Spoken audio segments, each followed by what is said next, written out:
me around college hitting on me. Hello. Hello, everybody. Welcome to episode 25 of Nights in the Anime Table, featuring our brand new Fail's internet yeeted him. Featuring Yeet, yeet. our new co-host, the wonderful, the talented Eagle Rider, and Matt Wheaton, also leader of Rogue Squadron. Yo. Matt's here. We're all fucked for gamer words now.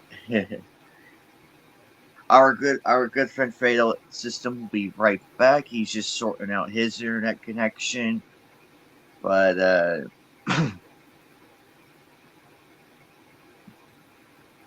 welcome to the stream, everybody, with the new co-host. And I promise not to fuck the show up too much. Considering the show, I don't think I can fuck it up any worse than normal, so we're good. I'm amazed with all the shit we've been saying on the past streams. I'm amazed my channel's still holding. Well, Mama Susan's stepping down, remember? Well, even during that dominatrix Susan in charge. We just weren't big enough. She didn't notice us. Yeah, by the way, but Mama Susan is stepping down. By the way, Mama Susan, I got a song for you. Yeah. Somebody stop Matt before we get yeeted. Yeah. Oh, okay. Fuck off. I mean, and go fuck yourself, you Karen bitch.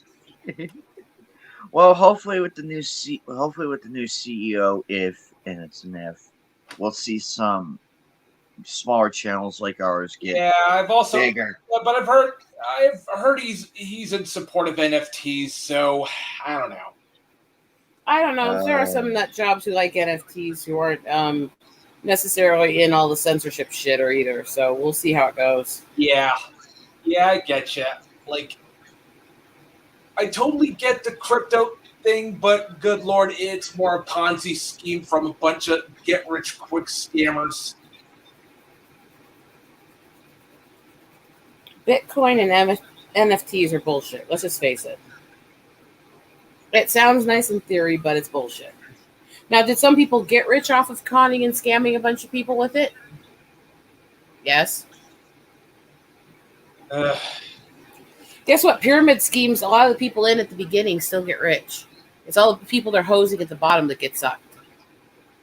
And not in a good way. Not in the way that's like... Oh, ooh, well, my face is all white. I mean... oh, my God.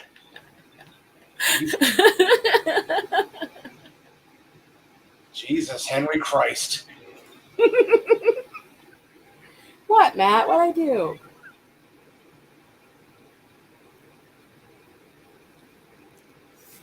I gotta point out that I don't have to wait for Anime's permission to share or push anything in the channel anymore. I have to sit there and try to get him to share links. I can put the things on the screen myself now. Power goes to my head. I mean, I love you guys. I mean,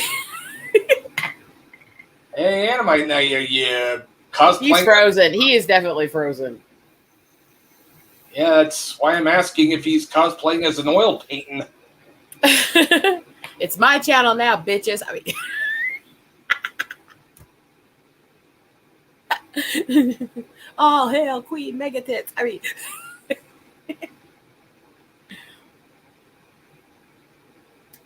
I've really not slept much in the last week, so if I seem punchy and twisted as fuck, just roll with it. Aren't you usually? Hey, Matt, suck one. Okay. I'm not talking about these. Okay. I don't know why I decided to take my meds while still on stream last night, but I think a few people got a really interesting show because I took my liquid meds that help me sleep, which is a combination of liquid CBD, liquid melatonin, and liquid Benadryl. Yeah. Yeah, I really got to tell you that stomach bug I had last week. Like, good lord, you would not believe the kind of hell that stomach bug gave me. I don't want to know, please. I'm sorry you went through it, but please don't give us details. Long story short, it sucked. So when's anime gonna get back? Anyone want to take bets? I give him another 10 minutes.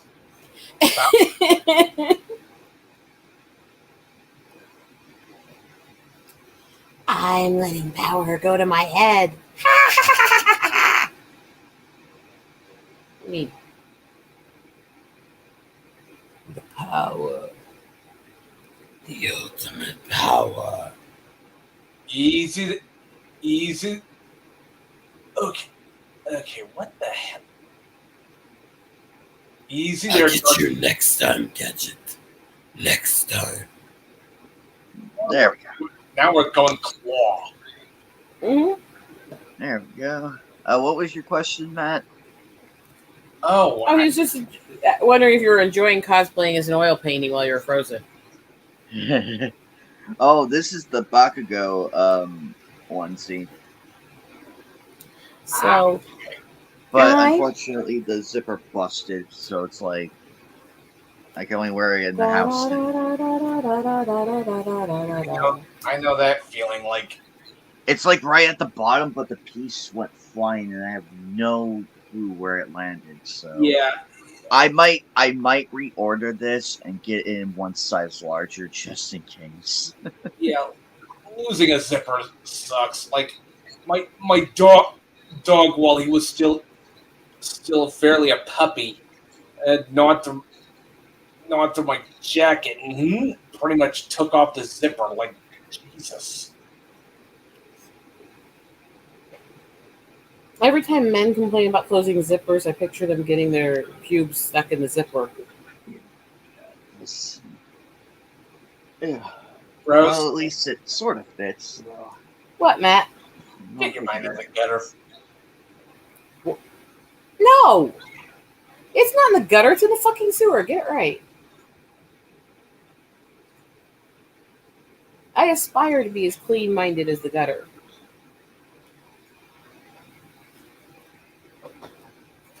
And I ain't leaving. It's my precious. Now we're going Gollum?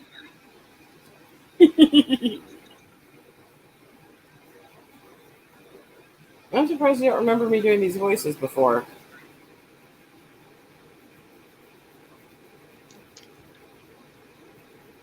To be fair, there's very few women I've ever met who can do these voices. These deep, creepy voices. Hey, at least you're not Mindy Kaling. Ugh. No, fuck that fucking slut-faced fucker. My God. Every time I think about that bitch, I immediately have an aneurysm. My God. How the hell did Velma get greenlit for a season 2? I didn't even. I don't know. Nobody on either side likes it. I didn't even watch this fucking train wreck. My mom has actually been cussing about it just from seeing the ads for it played. And my mom's not really that woman. She doesn't really cuss. Her response to me telling her I was going to become a streamer was, "Great, I'll never watch your streams. I know how you talk." My God. Like, I swear I wasn't hate watching. I swear. I only saw a few reviews. I don't count that as hate watching. But even. Or does that count? Or maybe it does. I just didn't know it. No, it doesn't. They don't get ratings off that. This is ridiculous. This is beyond stupid. Ugh. Criminy people. Not only that, but they're talking about actually letting her make a fucking King of the Hill reboot. What? And he's off. Go ahead.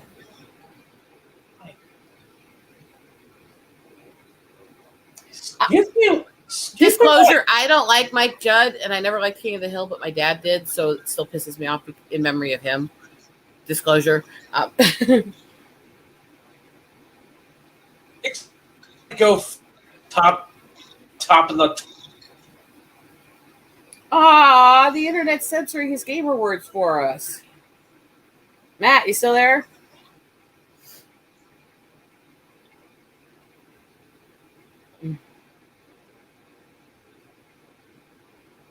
Come on, I told him that so I could hear him rant, and then it cuts out. That's so fucked up. Come on, come back, Nat. I want to listen to your rant. The person you have tried to call is no longer in service right now. If you'd like to leave a message, leave it at the end of the beep. Get your fucking ass in gear and start ranting about that fucking bitch. My God. Okay, where do I start? First of all, the bitch is hideous, both inside and out. Like, Jesus fucking Christ. There's failing upwards, and then there's Mindy Kaling. I wouldn't touch her with my ex's dick. And he's been dead for 5 years almost now. I wouldn't even touch her with Cloud's Buster Sword. I wouldn't even touch her with Guts' Dragon Slayer. That's how bad. No, you want bad? She isn't even as good as Kathleen Kennedy. And that's a level of hell. Jesus Between those two, Christ. that's a level of hell. Okay, there's scraping the bottom of the barrel, and then there's going below the barrel itself. Yeah, that's where both of them reside. Just one's a little worse.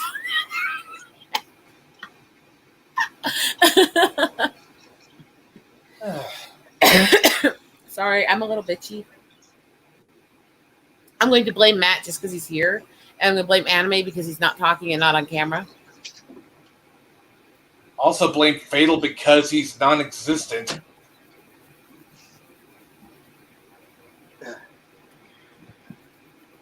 Oh, Anime Night. Yeah. Sorry, I had to get some food real quick. And No, you didn't. Fucking slacker. and get out of the onesie because it was becoming very hot under there. So, but at least it fits and everything. However, I'm probably gonna reorder. I'm probably gonna reorder it, but in a larger size, so that way it's still there. I mean, it was a gift from my father, but the zipper busted, so I can only do so much. If I could find the final piece, that would be great. But unfortunately, it's loose somewhere. And my room is huge, so it's like, great.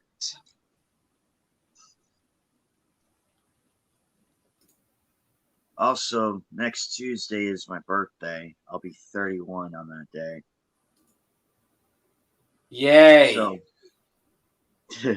my plan, I have no, Next probably next Friday is going to be next Saturday is going to be the Saturday after this coming Saturday is going to be March the 4th, which is my birthday. Henceforth, I'm going to be fucking 40. Woohoo! Ha ha ha ha ha ha. Oh, suck it! Oh, suck a fat one. I will as soon as my husband gets here. just make sure you mute the mic. I'm not going to do it on mic and camera. For fuck's sakes. Haha. Hey, Anime, let me do it. Okay. I actually have a computer. Oh yeah, I forgot you could add guests. Okay. Well, that saves me a ton of stress. So. Also, Hello, Fatal. I was tagging our friends for the stream, so it's like, get your asses down here. Okay, who? Got me in, Rosa. Appreciate it. Hey, Fatal. Stable. Blah, blah, blah, blah. What All the right, fuck? well, all right. God damn it, Skynet! Stop messing with Fatal. What do you mean, what the fuck? My internet sucks. My internet is absolutely terrible. I really am half tempted to ask my supervisors, like, please request Wi-Fi down here.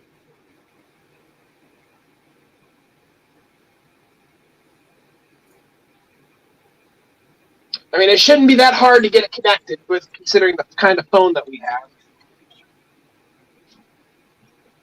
True.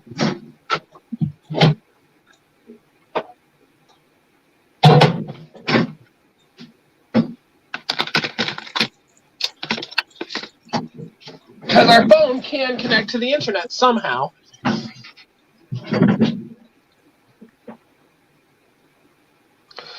So Mad, how you been? I haven't talked to you since I got yeeted from the from this thing, like right at the start of it.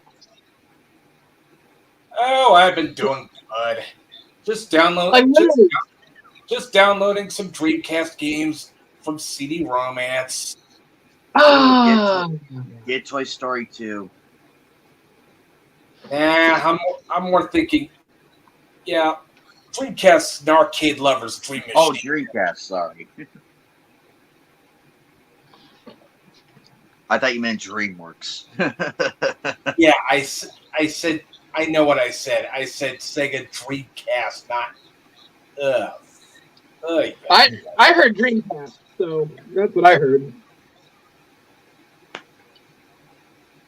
Knight is the one who heard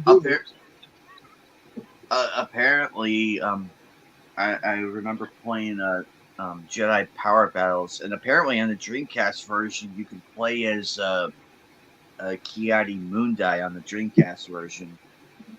Ooh. I was a little pissed about that. I'm like, but then again, you get to play as Darth Maul and Padme Amidala on the PS1 version. Reminds me of Soul Calibur, how they had 3 different releases. Like you could play as Heihachi, and Soul Calibur 2 was the mad shit back in the day, man. Like, oh man, who's your favorite character? You want to talk about a console release that's far better than the arcade? Well, here you go. Yeah, who was your favorite character to use? Oh, from Soul Calibur? Oh, easy. Yeah.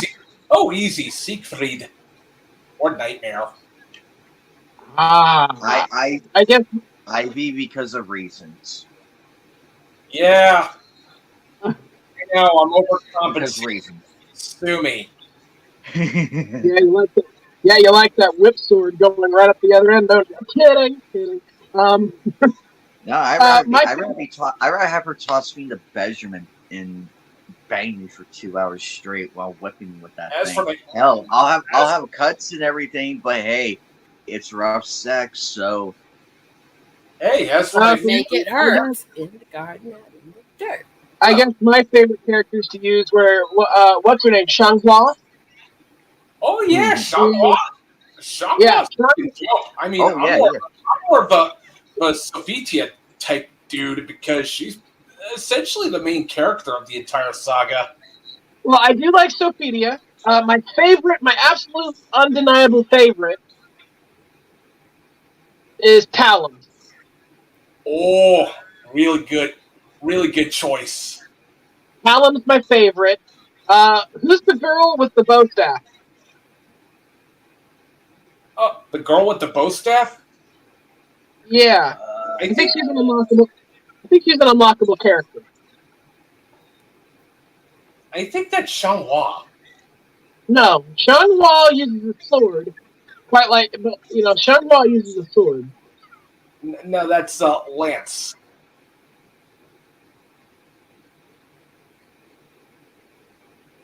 I think it might be Xianghua's sister or Keelik's sister. I'm gonna look up the character. I think you mean Songmina. Somina? Yeah, Songmina. Give me a second.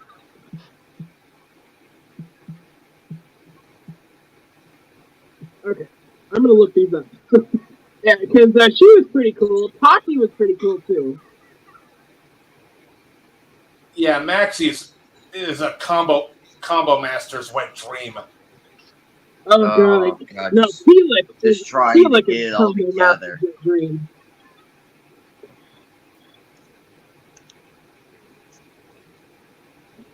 When I was Callum, I was amazing because I would always use the grab move and beat the ass out of everybody.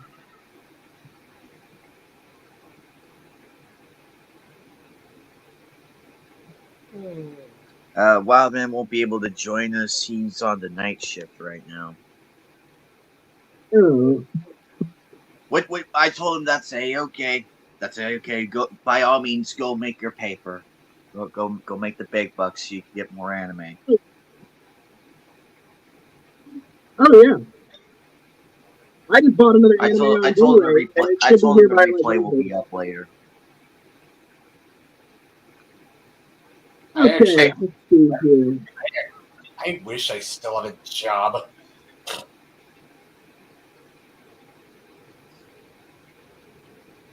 What was your last job? What was that? Oh, my last job? I said, what was your? Yeah. Oh, I worked at Goodwill. It was my first. It was my first job too. I mean, it used to be good, but then but then upper management decided to fuck with the management, and everything got all screwy, and I'm just like, Jesus fucking Christ! Can people just pick a manager and just pick a fucking manager already, so I could actually work on getting my hours back up? Oh, but that ain't fucking happening because some of the managers ain't too keen on my fucking autism. That's because bigotry towards mental health issues still exists. If you want evidence of that, watch the fucking media on both sides every time there's a fucking shooting or crime. The first thing they do is blame everyone with mental illness and say we should all be disarmed and basically treated like criminals. What the fucking doodah?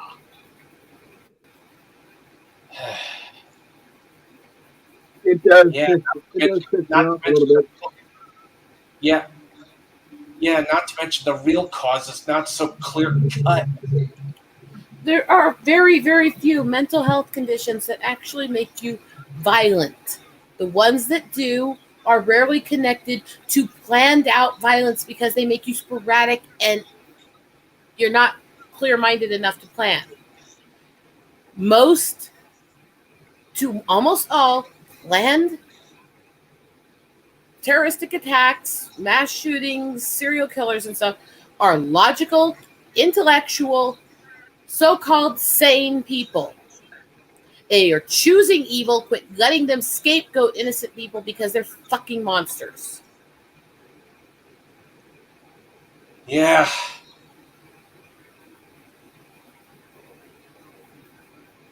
Let me just say this. Shit happens, evil assholes run the world, the end. Shouldn't be this way, but them's the breaks. I've already decided life hates me. I'm waiting for it all to burn down, and I'm going to laugh as it goes.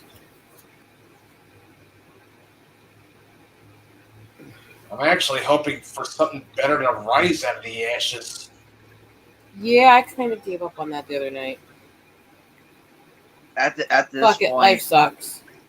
at this point, I'm ready for a zombie outbreak. No, I don't want to deal with zombies. I don't want to be turned into some monster and be stuck inside a head of an idiot. No, fuck that. Sweet meteor of death. I mean, Yellowstone. Hey, there we go. No, I am not actually calling for mass death, so shut up, Mama Susan, and the rest of you twats.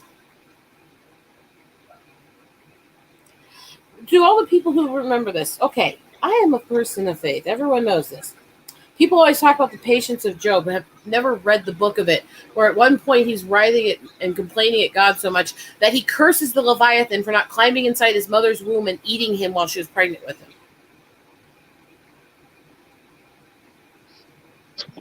Boy, you won't see those biblical verses stitched on pillows, will you? Nope. that wonderful part in Psalms where it translates to, "For lo, I have a painful burning disease in my loins." Ouch! Ow. You won't see that stitched on a pillow either, will you?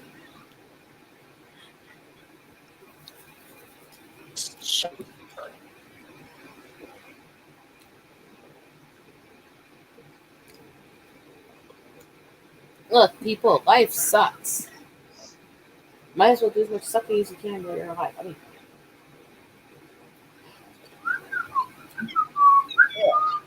Oh, Yeah, you are definitely pent up. You are definitely pent. we're all fucked up. no. I like being pent. I mean, How's Ordinary doing? Is she still being a diva from last night, or is she just mellowed out? she's doing a lot better right now, but she's a diva. She always is, first of all. Second of all, she's actually not showing as much pain today as before. I kind of been rubbing down the meds I got her on her hip to help her. Was it She's- a dislocated hip, or is it like just where the It- tissue? No, there's a permanent partial dislocation because there's actual hip damage due to arthritic shifting because of birth defect in the knee. Hmm. So it's a permanent partial displacement unless they actually replace it.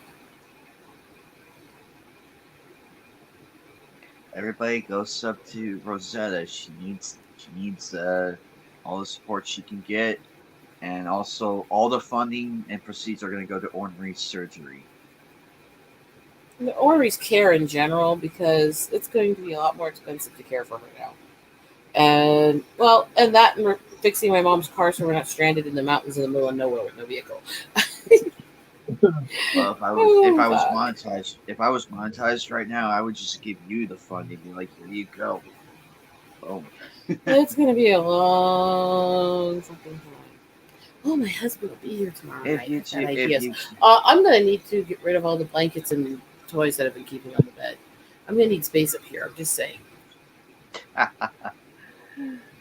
Yeah. I do have a few shorts in mind that I can post because I'm looking at the idea right now in front of me. So expect a few drops here and there. The DVD collection video is almost ready. I am waiting on a few more DVDs. So how much do you have? So how many DVDs do you have right now? I'm just curious. A lot. I'm gonna start from the in the video. I'm gonna start from the dot hack section, like from dot hack. I'm just going to say one thing, Anime. If you count different seasons of shows as one DVD thing, because it's packed like one, then me and my husband have over 3,000 DVDs. Okay. Good luck catching up. I have seen. I mean, if you put it that way, then I guess because I have the Dragon Ball Z collection. I don't have all of them. I only have up until 4. So I'm just giving you something to aspire to, because actually my husband's office has a bunch of floor-to-ceiling bookshelves that are covered in DVDs. And you've already, in my collection of just strictly, anime, Hollywood covers, Japanese films, and stuff. Yeah, that's not all I watch, so. Yeah, well, if you were just to count all of that, I have 740 plus. Is that the movie, or is that the complete OVA series? Or is that here. I need more anime DVDs still. Because I'm currently missing. I have the OVA. I have the complete OVA series. Then you have the Ezio series. And then I have the TV series. I don't have the movie yet. Oh, that's the one I'm missing. I have their film. I have the OVA series, the Italian Battle. which is literally the lost episode from the TV series. I have the TV series. I still need all of the films because there's like 3 films. By the way, to anybody who's watching this out there, be sure to pick up Cyber City while you still can. It is a very underrated anime, in my opinion. Very underrated. Cyber City 080, man. Yep, Very 080. underrated. Love it. I remember when I showed it to you guys. I wish they did more episodes because it makes me want more. And that's the fact that there are 3 episodes. And the fact that there are 3 episodes. I know. I mean, I'm grateful. I'm grateful we have some episodes. I'm grateful. I'm not complaining in the slightest. I'm just saying I wish we had more. Because I love the characters. You know what I wish also? You know what I wish also had more episodes? AV Police. Yes. Yeah, that one was so criminally. Well, anything that takes place in the Bubblegum Crisis universe needs more episodes. Yeah. Also, Bubblegum Crisis should have had an actual ending. Yeah. Like, The only actual I ending. would have been down for Kenichi Sonoda and Toshimichi Suzuki to get off his fat ass and actually get to making the final episodes. Someone tell Geek Hero to get his fat ass in here. If he's liking shit I'm sharing in groups, he can get his ass in here. And he might be a bit busy, I guess. I don't know. Like, I'm definitely all for Largo going all Shodan and basically becoming a cybernetic god, and I don't know. I'm just take him down.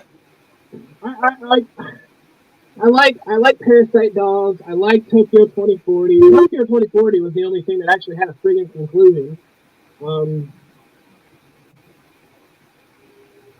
I don't know. I just want more Bubblegum Crisis. Anything like honestly, if the Japanese came up and made a Bubblegum Crisis live action and they did it properly, I guarantee you it'd be a highly grossed film. Yeah, I mean, the Netflix bastard did it right.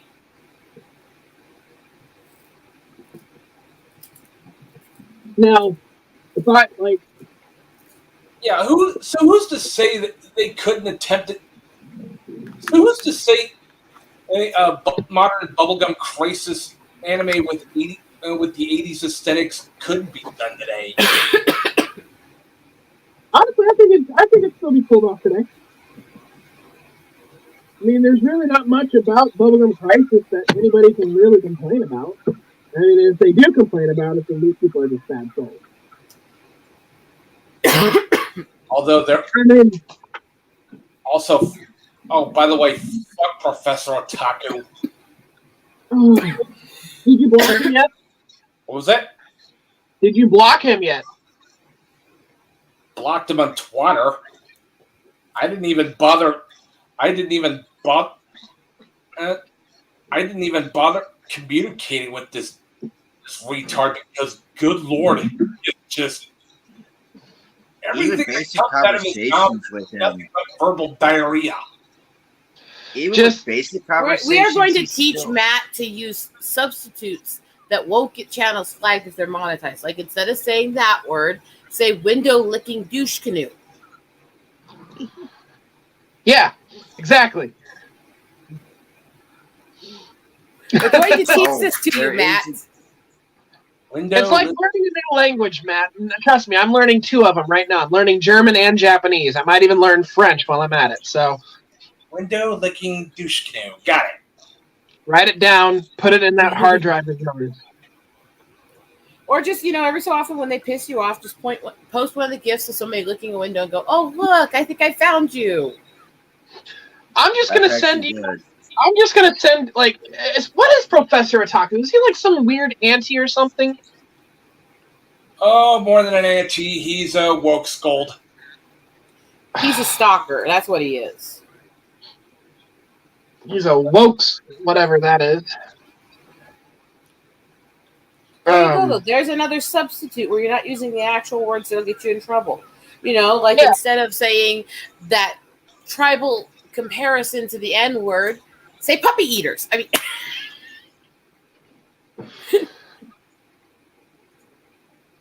Puppy eaters? how much is that doggy in the window? I'm really quite hungry, you see. Is that a Pomeranian or a pit bull? A real Indian delicacy. Yum, yum. Damn it. Okay. Anyone got any more suggestions? It's substitutions. Like instead of calling people, the see you next Tuesday, which gets flagged all the time, come up with analogies that explain what a see you next Tuesday is. Talk about how overused and trashy, and without using that word that gets you flagged easy. Yeah, like every time I see somebody on OnlyFans, I call them, I call them the gloopy fleshlight. So, then again, I shouldn't talk because that's how I imagine. Matt, let's look at it this way. That's my only respect. I replaced my account over bullshit in 2020, and I still have it. And how much do I fight with and insult the trolls? All the time. You have to know how to say it so you don't get in trouble if you get reported. Actually, after my verbal beatdown of a person, they just straight up blocked me. Also, I have to point out to anyone watching, my cleavage is far superior to most of these freaking whiny little bitches anyways. Yeah. I think I've thought of a good one. See you never, Timmy. Tammy, it's got to be an insult for a woman. Okay. Yeah. No. I sometimes use that. I sometimes use that word for men too, because they can be royal, Timmies.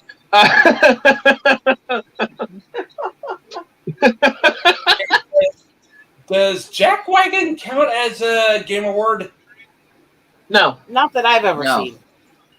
I do like to call people douche canoes because it infuses that tribal side of me with massive insulting, and I also like to remind people that the natives did not start scalping. The French fur trappers did. We just fucking perfected it. I'm more in favor of douche Viking. Nah, Viking's too nice of a term. Okay. Douche nozzle sucker.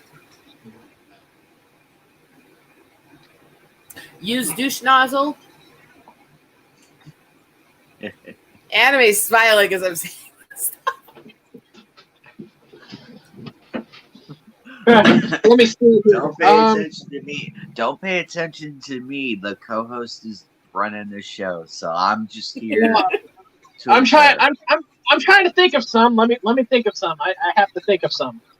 I can't remember what all gamer words he keeps getting in trouble for that I can think of substitutes for him. Don't use racial slurs. I have even seen people get flagged for using the ones for white even. Don't use racial slurs. People get flagged for using white racial slurs? You kidding me? Why? I'm glad they do, because they like to harass everybody who won't agree with their leftist shit with those slurs and go, they're not slurs because you can't be racist to white people. I love the white people slurs. Sure, you can't be racist to white. And first of all, that's literally that phrase is literally by definition racist. First of all, second of all, they like to do that specifically to minorities who won't toe the line, to try to basically tell us we don't count as minorities because we're not obeying them. It's like telling a native we're not on the reservation anymore. As I keep telling people, the smallest minority that matters is you, the individual. Bingo. Also, how does salty mofo sound as an alternative to the C word? Well, I mean, we did describe Pelosi once as being her spreading her legs would be the equivalent of trying to rip open a stale old grilled cheese sandwich. Oh! To which my husband went, at least it wasn't a stale grilled cheese sandwich with ketchup. And it's like, Yeah, at some point I'm just like, shut the fuck up, you cream-filled donut hole. Sheesh. Mhm. and Matt's like, fucking hell, these people are as brutal as I am. They just say it differently. Open your mouth, drink your milky. Shove dick in. And here I was thinking of the other C word, the cracker. Ah, gosh. Yeah, I was more thinking saltine or salty mofo. Well, no, I mean, if you just first off, a person's race doesn't matter when you're in an argument with some crazy person.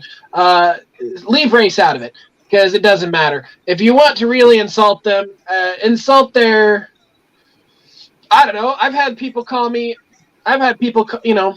Sometimes I'll even make jokes like there's a whole vaccine joke or whatever I made it on Twitter and I said, yeah, I'm so pumped full of fluids, you know, from the vaccine. I said, I'm so pumped full of fluids, I could start an OnlyFans page.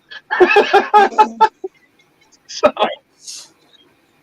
Wait. Be fair. Most of those girls, the fluids don't go in them. They go all over their face or tits.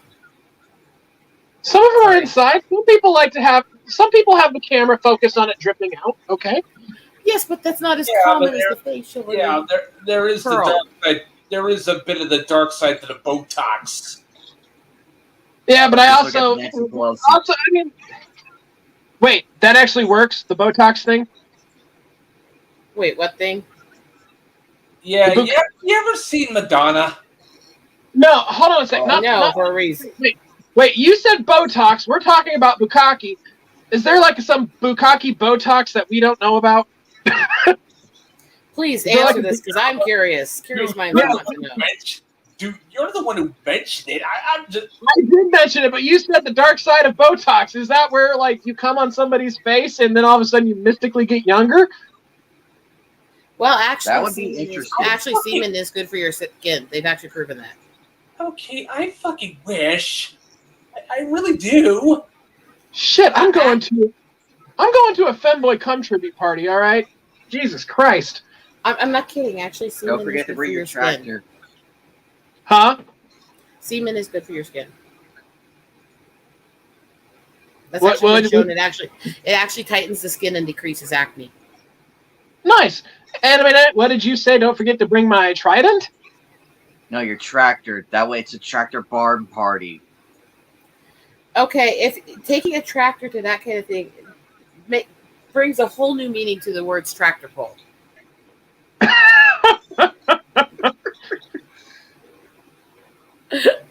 Sorry, that was terrible. Lord, I apologize for that. Oh, gosh, I swear.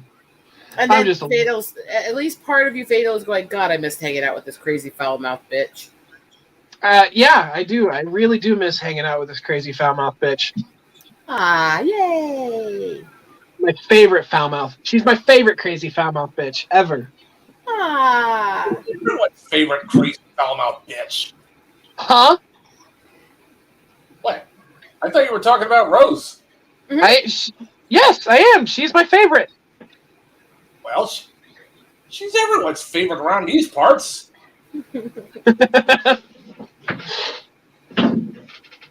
She's my favorite. You know, she insults people. I laugh. She insults me. I kind of laugh, but I'm also tearing up inside. Aw, sorry. You gotta get tougher. I mean, how much tougher do I need to get? try a bigger plug and get some spikes on it, and we'll see how you're doing. Some fucking spike. What the fuck's wrong with you? I'm not having my asshole torn open. There are spikes made to not actually injure it. Don't you know anything about some of the darker stuff? I mean, I'm into like I want to feel pleasure, not pain. oh, come on. Pleasure can be pain. I mean, But I will send you something on Twitter. Just give me just a second. I'll show you what came in the mail. Do not show it to anybody else. This is just between you and me, sister. but can I laugh at it? Make fun of you. Yes, you can laugh at it. Yay! Just let me go to Amazon real quick.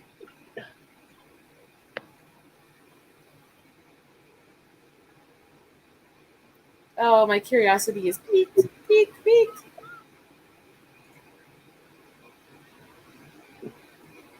Come on. Give me a second. I'll add you. I just want my husband here. I need these things used, damn it. I mean, what's the point of having big ones if you don't have fun with them?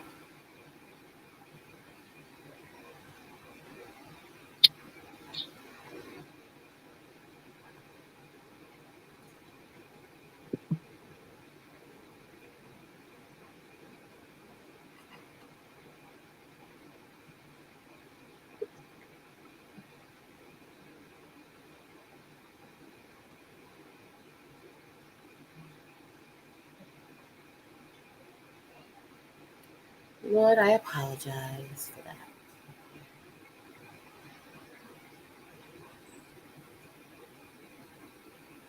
Mm-hmm.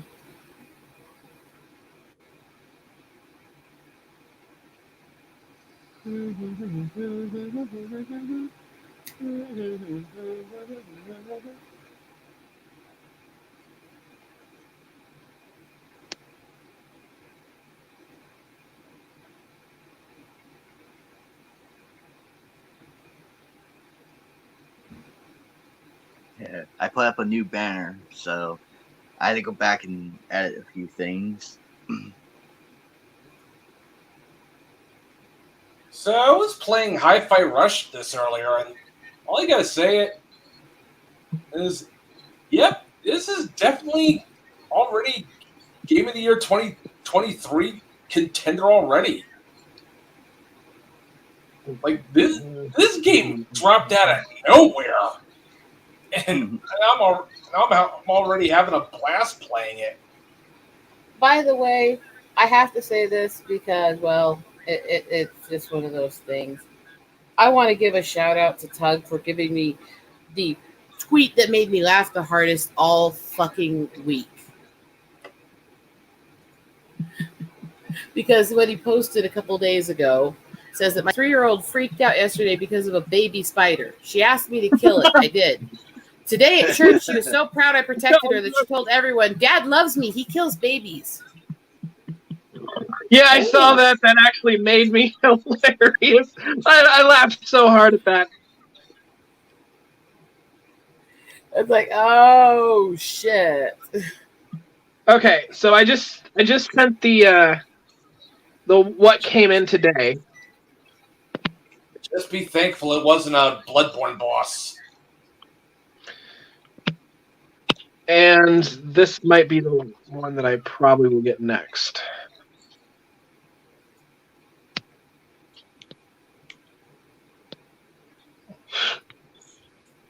And then,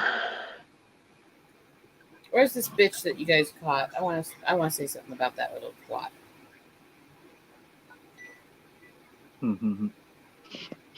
Rose, when you get a second, read the banner.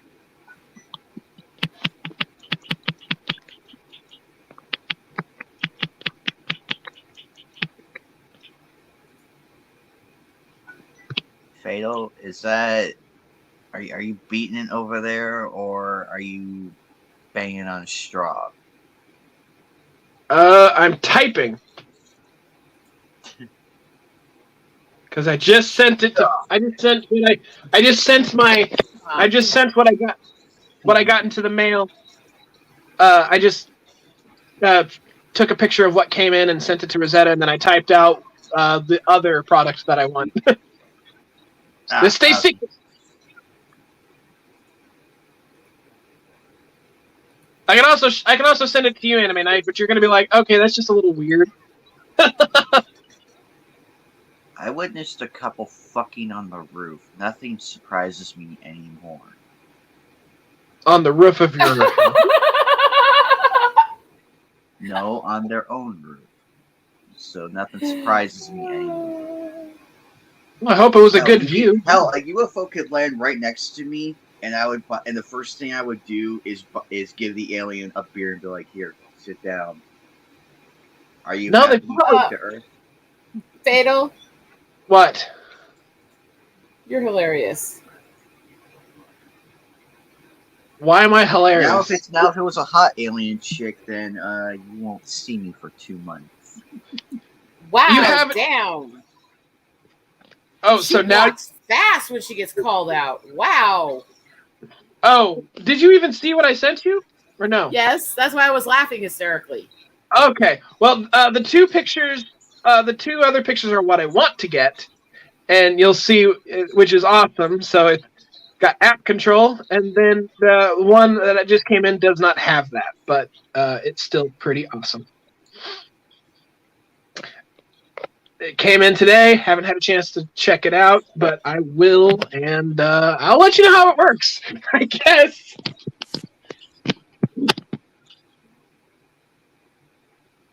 So, what'd you think?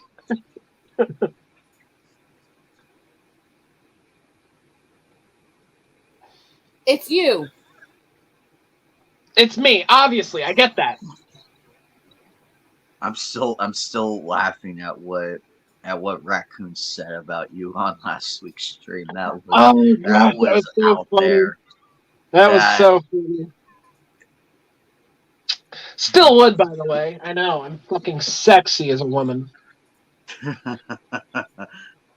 Honestly, I swear, we should get that commissioned. Like, I'm probably one of the very few people that if I transitioned, I probably would have pulled it off. I have no doubt in my mind I have no doubt in my mind that would work. The thing is I don't want to transition. All right, I want to be a boy, so I'm gonna stay a boy. But yeah, I'm not like I don't know. I don't know if I really would. I think what I really want is I want to stay a boy, but just look sexy like a woman. Is that really so wrong? Nope. Can I not have the best of both worlds?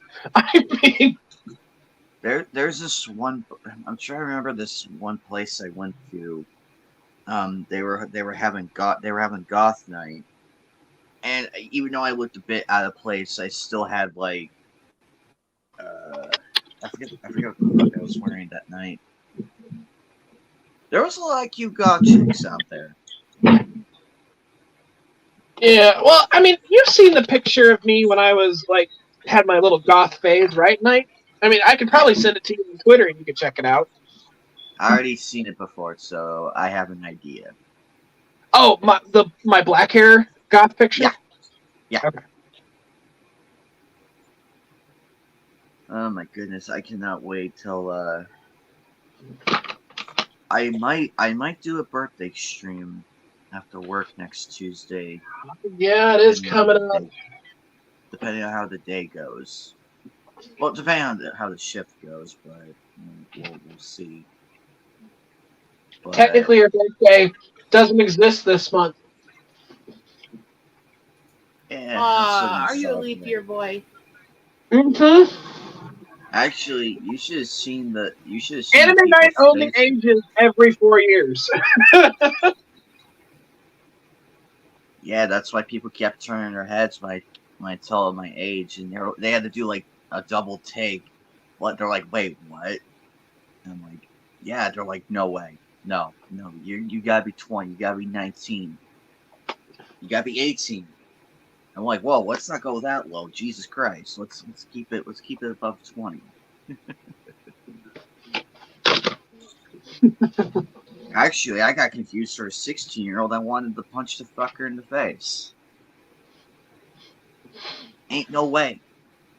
Maybe if my hair was a little longer, then yes, I would probably pull it off. But I want to still look my age a little bit.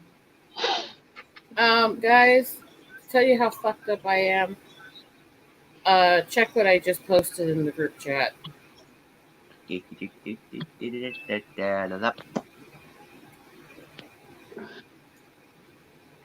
Dark moment laughed at this.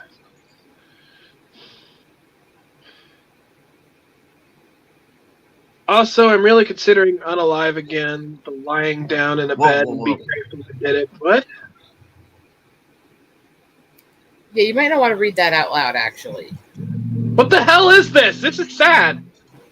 That is that little bully that's harassing everyone, playing victim and trying to get people to sympathize for her for meds she's been on.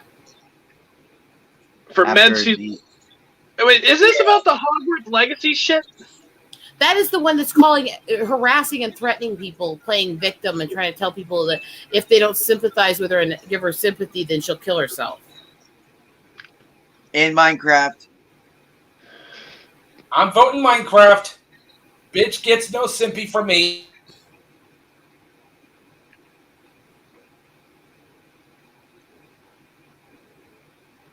Oh yeah, that reminds me. I'm sorry, I'm very empathetic and kind to people who have serious issues and stuff, but that is an attention ploy by somebody who's trying to get away with bullying and harassing people. Yep. That's why I have no sympathy Also- for it. Also, did you guys see my response? I yeah. retweeted her and I got blocked actually in 10 seconds. 2 seconds for me. She fucking blocked me faster than fucking Ryan Johnson did. That's impressive. Hmm.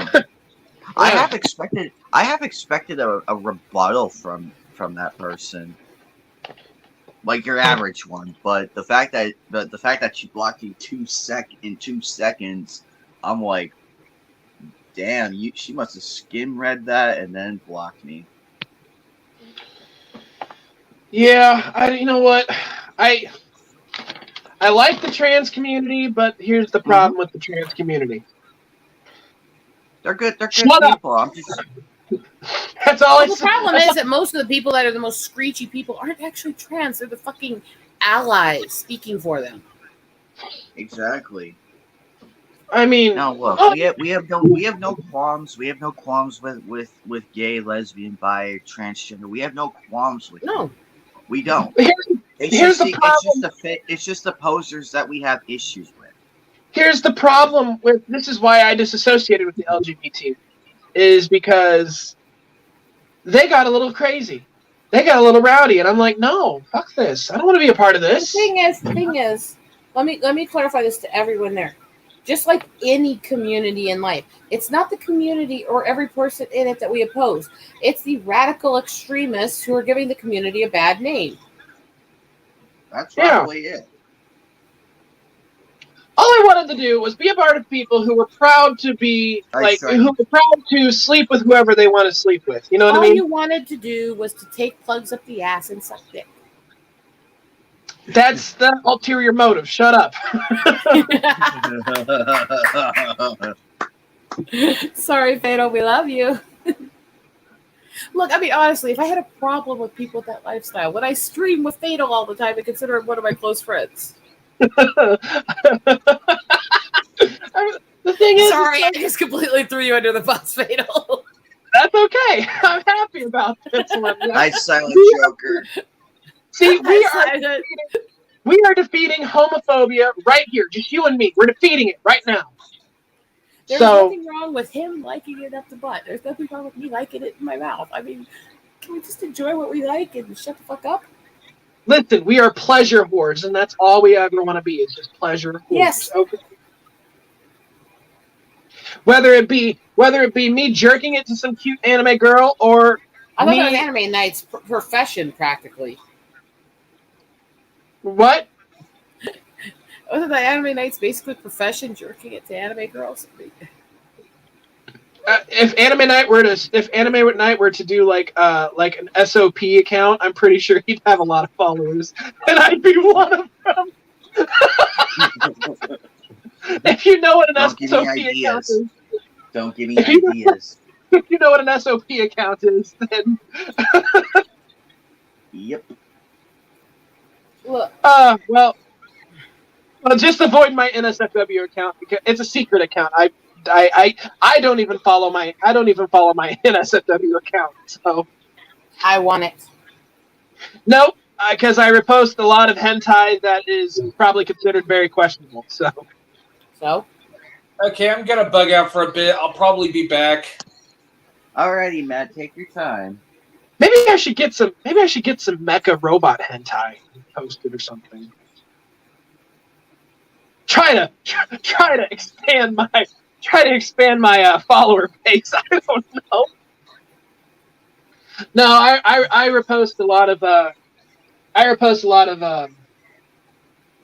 not only femboys traps but I also do the L and the S's as well. So why is it so quiet? I'm just listening. I'm just plotting. I mean, Yeah, I'm not going to give it out. It's probably best you just look for it for you guys yourself. And if you do end up finding it, then I'll. if you make me have to search you down, and get even. It shouldn't be too hard to yeah, find if I you saw look for a that. very specific post.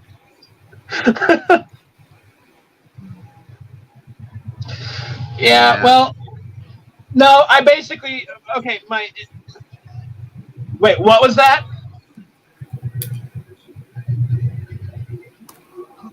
Oh, He was a chill actor.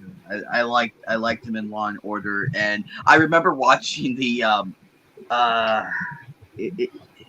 his show back in the early '80s. He had Hulk Hogan on, and he was egging on Hulk Hogan, and he had him like in the little headlock, but accidentally dropped him, and he smacked the back of his head, and he was bleeding, like you could see it. For the most part, when he turns his head, you could see where he hit his head at, and he did sue, and unironically, he had a I think it was a barn or a ranch. He named it Shea Hogan. I thought that was pretty hilarious.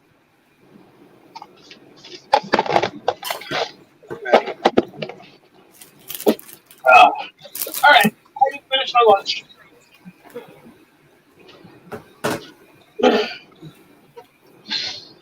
Just finished my lunch. So she's got coffee, lots of coffee. Woo! No, ew. Coffee. I hate coffee. Yuck. I love coffee. Well, I don't love coffee, not like Rachel loves coffee, but I like coffee. She's weird. No, she thinks I'm weird though because I used to like drinking coffee with lots of cream and sugar. Now I drink it black with butter and sugar. So what you're saying is your heart is blackened. Coffee is foul as fucking shit. I wouldn't drink it if you fucking paid me. That's okay. I used to not like coffee. Now I drink it just to keep me going. Yeah, I don't care. You couldn't pay me to. I drink. At work I drink like Minute Maid mixed with Sprite just for that rush and everything. I don't do crack. I've yes. never seen cocaine. Unfortunately, I rarely pop an aspirin when in pain. But I want to be of alcohol or any drug at all, completely free. So I self-medicate with tea. For everybody out there, Know just how to go to get my fix. The beverage I stops, I confess, I get my kicks. Not in deny my oolong use. Your dealer deals for quite a hefty fee. 'Cause I self-medicate with tea. It's not that I'm not miserable. As any old drunk, my life is no more bearable than any old junkies. I jump out a window, suicide's a sinner. Found another baker's no amount of one day to overdose on Earl Grey or English breakfast. Hopped up on caffeinated chai. I'm feeling the buzz, and when you asked if I'd like to get high, I only was black or green or in between. Sometimes it looks like weed, but I self-medicate. This is Improves my mental state. I self-medicate with tea. Do-do-do-do. I love tea. I drink tea all the time. I love drinking oolong tea, green tea, black tea, Earl Grey tea, English breakfast tea. I love drinking tea. Just I'll drink unsweetened tea all day long. Oh, in one of my past videos of Tokyo Treat, I did have some cherry blossom tea. You guys know I mix raw teas, so I've got like jars and jars of raw tea mixes to brew all over this place. Okay, yep, I'm like flying over there or something. I need to drink tea. It's another reason. Like tea, water. And my current diet is literally what I've been on for like the past week or two, and I've been losing pounds like crazy. So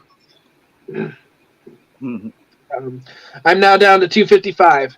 So eventually I'm going to continue going, and hopefully I'll get back to 180 or 190 like I used to be. So if I told you that I have jars all over the place and little bags all over the place of raw teas I mixed, where the base was gunpowder green tea, which is the main one they use for metabolism and weight loss. They could do that with gunpowder? Gunpowder isn't actual gunpowder. It's a specialized, purified, intense, very strong green tea. Yeah. Listen, I will pay you $50 just to send me some. No, I'm down for that. Actually, I mean, if need be, I will send you money just so that way you can send me a supply of good tea. I have a bin sitting right over there that's got little baggies, labeled, stapled shut, everything. Each baggie, if you brew it in like a pot, can make about 2 pots of tea. One sec, let me show you how many of these I actually freaking have in this little bin. And this bin is a fraction of the teas I have. Very tiny fraction, in fact. Woo woo, Tiny. Like, pathetic guy's limp fit. Thanks. Hurtful, very hurtful.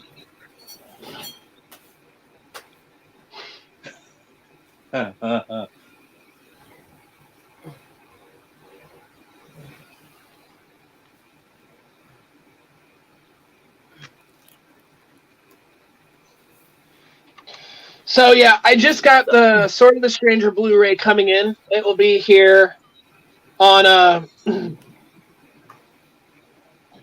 Oh, is that all the teas? Actually, I have about 8 of these different boxes, and then a whole bunch of jars everywhere, and still have raw stuff I can mix into others. How much for that entire thing? That I'd have to figure out. This is a lot more tea than you think. I know. Like this thing's a couple hundred of these packs, or what would make probably like around 300-400 pots of tea. I don't need that much. But I could send you a bunch of them. Yeah, just like you know me. I've been trying to be healthier, eat healthier, drink healthier. So yeah, each one of these are really potent tea types. I put about half of this in a filter and make a pot and just let it brew really hot, or let it sit for quite a while, and it actually makes a pretty strong hot. Yeah, I have one of those. I have one of those like little tea infuser things. I actually bought it. I actually bought it for like Rach, because she uses it quite a bit. But but she hasn't been using it lately. I'm probably gonna start using it. When I did all the Christmas gifts for everybody last year, I probably gave out about 1,500 of those different tea packs to different people. Ooh. I need to get into start doing my own tea, I can teach you, but I'll charge you for the lessons because I need money right now. Alrighty. Sounds like a good. We'll have to come up with something for that. Hopefully, I mean, have no heck, idea what I'm gonna do heck, after everything the other night. I feel like Heck, if we were doing something with PayPal, I'd give you some. I'd send you money just so I can buy the tea. Be sure, everybody, if you like tea, go visit Eagle Rider's store. The store doesn't If have it you because it's a regular merch shop, but I am perfectly fine with sending some people some teas if they want some. Or I'm gonna pay PayPal, for it. whichever you have. I'm going to pay Just for get it. in I am a touch with proper Eagle. capitalist. Good. The stream is sponsored by Eagle Riders Tea. If you like a batch, send on over. Having a shit day, open up the patch, have some tea, and enjoy Her your literal day. slogan. Her literal slogan is "Roses are red, leaves are brown, pants go up, skirts I remember. go up, pants go down." Get some tea and a little bookmark together and sit down with your favorite, whatever anime books, hentai, sci-fi, whatever you're into. Read a bit, sip some tea, mark it when you're done with the sketches or photos I take. Be sure to message Eagle Rider on Twitter. Her tag is in the banner. Or get in touch with her on Twitter at your leisure. See, I have no interest in Hogwarts Legacy. I fucking hate Harry Potter, but the whiny bitches harassing people need put in their places. I might just get it and just stream it and then just be like, do. Oh, look at that, a hate comment. Yeah, you're non-existent to me. No. Don't buy the game. It's still not actually that long. Everybody I've watched play it beats it in like a day or two. Well, So here's don't bother with that. Send the money to me. Here's Rosetta's slogan. Roses are red, nuts are brown, skirts go up, pants go down, body to body, skin to skin. When it's stiff, stick it in. It goes in dry and comes out wet. And the longer it's in, the stronger it gets. It comes out dry. Oh my goodness, that's a slogan. No, actually, it's eat me, beat me, bite me, blow me, suck me, fuck me, also slowly. If you kiss me, don't be sassy. Use your tongue, make it fucking nasty. Yeah. So it's literally the roses are red, nuts are brown poem, the funny poem. But you just, instead of using the Lipton tea bag, you switch it to Rosetta's tea bag, and boom, there you go.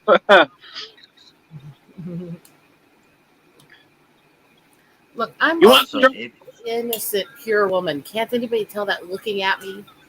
No, yeah.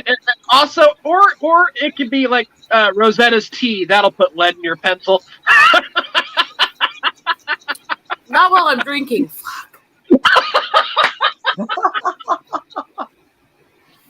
Also, guys, if you are really, really bored, or if you need an anime to watch, give Rune Soldier a feeling. Such a funny anime. Look. I recommend it. And if you like Rune, let me give everybody a word of advice here from the sexy girls. Tea is good for that, as long as it doesn't have a lot of tart mints and stuff like that, and it actually makes it sweeter, so you can actually tell the girl to suck your lollipop, and it's accurate.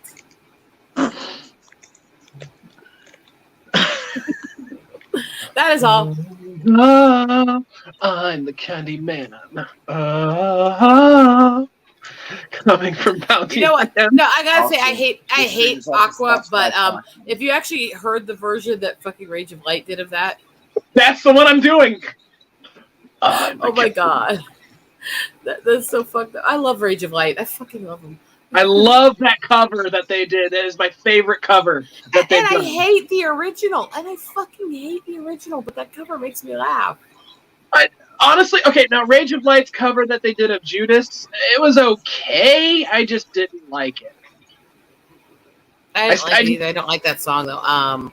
So Me neither. that's probably part of it. David! Woo! Woo! Hi guys. Hi, David. My man David here finally watched my favorite anime series along with Liminality, and he said he enjoyed it. So I am very thrilled and happy about that. Because you're corrupting people? With No, Dot Hack, you don't corrupt people with Dot Hack. You just don't. No. I've actually seen Dot Hack sign before. Luminosity was new to me. Bear in Liminality. mind- Luminality, sorry. Bear in What mind, I'm episode? accusing him of corrupting people, and look at how I'm dressed. Yeah, that's okay. I look at me. I'm wearing the cute femboy mask. So, but no. But like Liminality, episode 3 is probably by far my favorite because a lot of the story comes to light, and the way that it is crafted in Liminality episode 3 is absolutely beautiful. They bring in a lot of outside references. I like the transition, how they transition all the characters. Like, yeah, at first you're thinking, wait, what happened to all the original characters? And like, oh, okay. So the game in between the two animes, the hero Black Rose surpassed the fame of everybody else. And then the administrators deleted all the data, so the only people they know is Black Rose and Kite. Yeah. Oh, and when you went to Legend of the Twilight, Yeah. Sandro was still technically playing, and Silver Knight was still technically playing because he. When you get down to it, he was one of the original. Before the Dot Hack. The original players, yes. Yes. He was one of the original players. But a lot of them, when they become system administrators, remove themselves from the. But the backstory, that's more interesting than the show. Yeah. Sorry. Well, no, you're right. I didn't quite like Legend of the Twilight as much as the other series. First off, Legend of the Twilight lacked a lot of substance. I think it was more of like a fan service anime. Yeah. And that's what bothered me about it because Dot Hack Sign and Dot Hack Liminality, they were heavy, absolutely heavy on the narrative. And I loved it to bits. Like, I will never find a better anime than Dot Hack Sign. Kazunori Ito is probably by far one of the best writers I've ever, I just, like, when it comes to Ito or Masamune, or, Masamune Shiro, those two are probably by far my favorite. Wait a minute. Who did the scenario writing for Ghost in the Shell Standalone Complex? I don't remember. Either way, but those guys all are excellent writers, and they're probably by far my favorite people who I would like to have, writing an anime. So, but Dot Hack is, like I said, Dot Hack Sign is probably by far my favorite anime, along with Liminality as a close second. It's beautifully crafted. The OST is amazing. The story is amazing. The story is paced so well, in my opinion. People say it's slow. No, it's not slow at all. If it was slow, a slow series drags on for 50 to 100 episodes. A good series stays at 26, 28 episodes. And some are too fast. So many these days are too fast. Oh, I agree. Substance. They're like 4 episodes with just a couple of fan service and a start and an end, which takes up like half the show. Yeah, I mean, but when it comes to Dot Hack, their pacing was Dot Hack Science pacing is perfect. Because a lot of the times it seems like a lot of people are like, well, they're just standing around and talking. I'm like, yeah, it's kind of like Red versus Blue, the very beginning season, but it's more serious. Talking see, this is the problem that most people get these days, is that all they want is who's going to murder who next, And it's that's not how life works. If nobles, I mean, sure, Game of Thrones, the nobles were killing each other, but they never gave the setup to why. They never really. It was basically, why were they fighting over the throne? why did all these banner lords and all these nobles acquire each other's allegiances in the first place? That's why they justified a prequel series. But I think that what they should have left it as a backstory to be told through the series. Yeah. Like, it's kind of like how Final Fantasy X do it. Like how Final Fantasy X did is that they gave you a story, yes, but the background story is like, well, here's the background story, except that's not the background story. Let me pull this cup. Let me lift the veil for you. That's the real story. And then the rest of the story, you have to literally go searching on your own for. And I actually like doing that. For those of you who are on this stream and you know me and you know my YouTube, check out my YouTube channel. I did a deep dive Final Fantasy discussion with some friends and such about like Final Fantasy X, X-2, and the possibilities of X-3 and where I think the story might go with how a lot of stuff happened in the novella. So if you read the novella, and I have 3 times already, and so if you read the novella, you'll see a lot of things come to light and surface about like the truth behind summoners in the world of Spira. So if you were to look into Final Fantasy X a bit more, you'd understand. You'll understand like the deeper parts of the story, and it's a really good story. That's the point. If you want to tell a long story, you can't give all the backstory, and you have to have unreliable narrators. You have to have a cause to the tension. Yeah, like the way Final Fantasy X did it, in my opinion, was they did it so masterfully because what they do is that they isekai'd one character to another world, right? Like literally, Tidus is basically what I would consider the first isekai character from Final Fantasy. He got isekai'd from one isekai world to another isekai world, and that's where he started. You know, he was literally a fish out of water there, and he's learned with Tidus, along with the player, they are learning things about Spira as they progress through, and only with everybody that's going on, with everything that's going on, the veil gets lifted. Yeah. And along with Tidus, the main character, on an emotional level, we connect with him because we're learning with him as we progress through the story, and as we kind of start turning Yuna into our secret waifu. So, or Riku, either or Lulu. But as we progress through the story, we're becoming really engaged in the world around us, only to have the veil lifted up and be like, nope, that's all a lie. And then the rest of it, vaguely, is thrust upon us. So, yeah, Final Fantasy, for those who don't actually understand it, it's not always. It's a story that's not driven by characters. It's a story driven by themes. Yeah, especially each story is connected, sometimes by characters, but they're all connected by the same fantasy tropes, a specific set of fantasy tropes.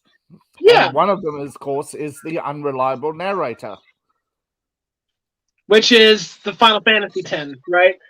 But they're all every Final Fantasy since 3 has had an unreliable narrator. That's the thing. If you want to dig into Final Fantasy, you have to go back to the beginning, to the very early stories.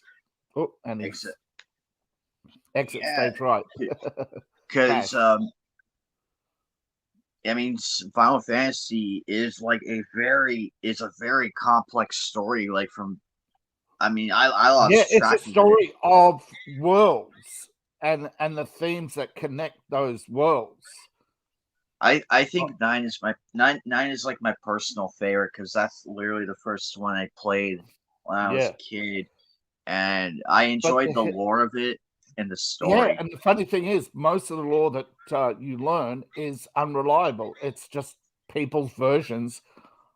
It's always people's versions. It's not. That's why the world doesn't have a set canon or a set of characters, because some will come, some will go, some will get killed, and of course, as Fatal mentioned, there are actually multiple worlds. And also, at the same time, everything's happening at once in that place. Yes, there are also stories that come up later that are actually, they turn out to be somebody's, that happened centuries ago. Imagine jumping from Final Fantasy 9 to Final Fantasy 15, be like, where the hell am I? We have motorcycles now? Where are the airships? Where are the black mages? Because they've jumped 300 something years.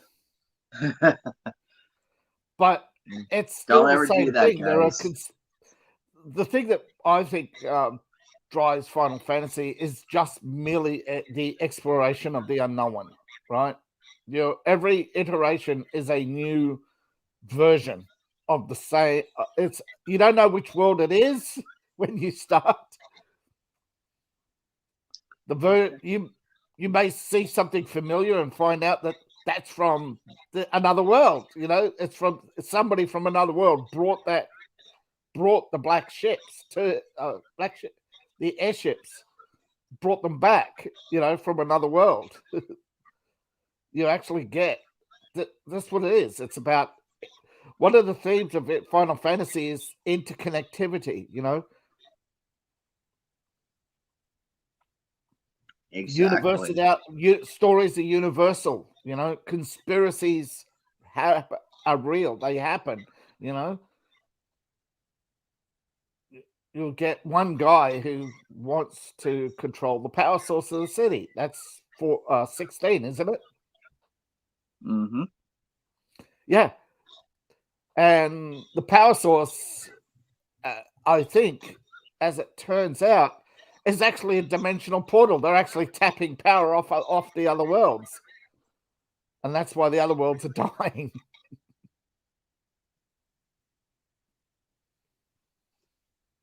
It is so interesting how such changes affect the world and everything when you really look at it from, if you take all of the Final Fantasy up until now and you look at each outcome, it's actually pretty interesting how it affects the world. And it's not like your traditional series, because it's connected by themes, not by characters. Although there are characters who reoccur, and if you look like 9, so it seems to be odds go through odds, evens go through evens, but they go through an entire life cycle, of different characters. They're always adding and subtracting. It's the themes that stay the same.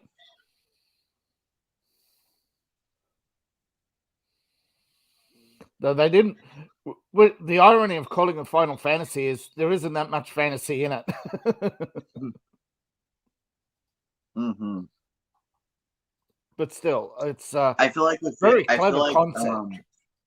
I feel like with 15, it lost that. They lost that fantasy charm. Yeah. Because if you look at 1 through up until 10-2, like Final Fantasy 10 Part 2, you have the fantasy aspects. Like you have the mages, you have dragons, you have kings, queens. Yeah, but if Sephiroth, you look, you have so many of these wonderful characters. Have you seen the start of 16 now? I haven't yet,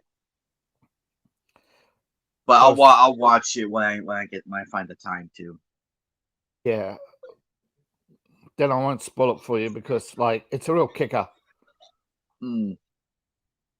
Well, at least I know. At least I know it's a good trailer, so I'm looking forward to that. Yeah. I mean, But as long it as has to it's be not considered one of it's the. not considered a spoiler if you tell me like, hey, there's a really good trailer out. Just No, tell me it's I'm good, just and I'll go saying watch that it. it explains why there's so much difference and what it's all building to. And you think just when you think everything, oh no, that's it. But I don't see it's one of those series that you can't really do as an animation. It has to be a game. Because you've got so many things going on. And this is where the unreliable history comes from, is that there's different worlds with different outcomes to the same thing. It's a multiverse.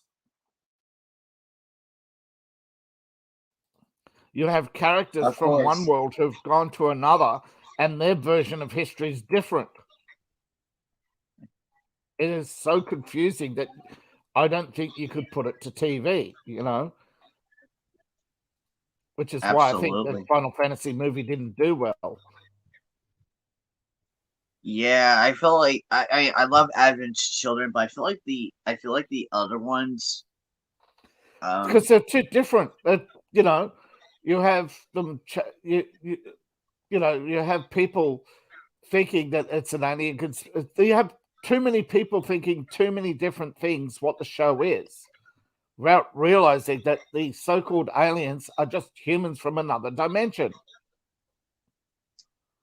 Yeah, and I feel like if you look at Nine's story, like as you get later in the game, Yeah, you have the Terrans, and I thought that was like an interesting way to introduce that because there Yeah. isn't that much known about them until you get to the that's another thing people non-magical. don't get.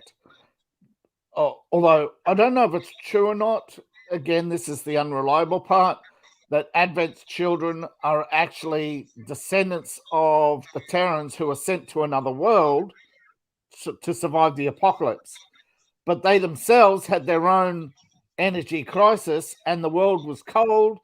That's why they ended up all in one city with one power source, and the Majors fighting for control of it at the same time, not wanting to teach magic to anybody else. At least they lose their power.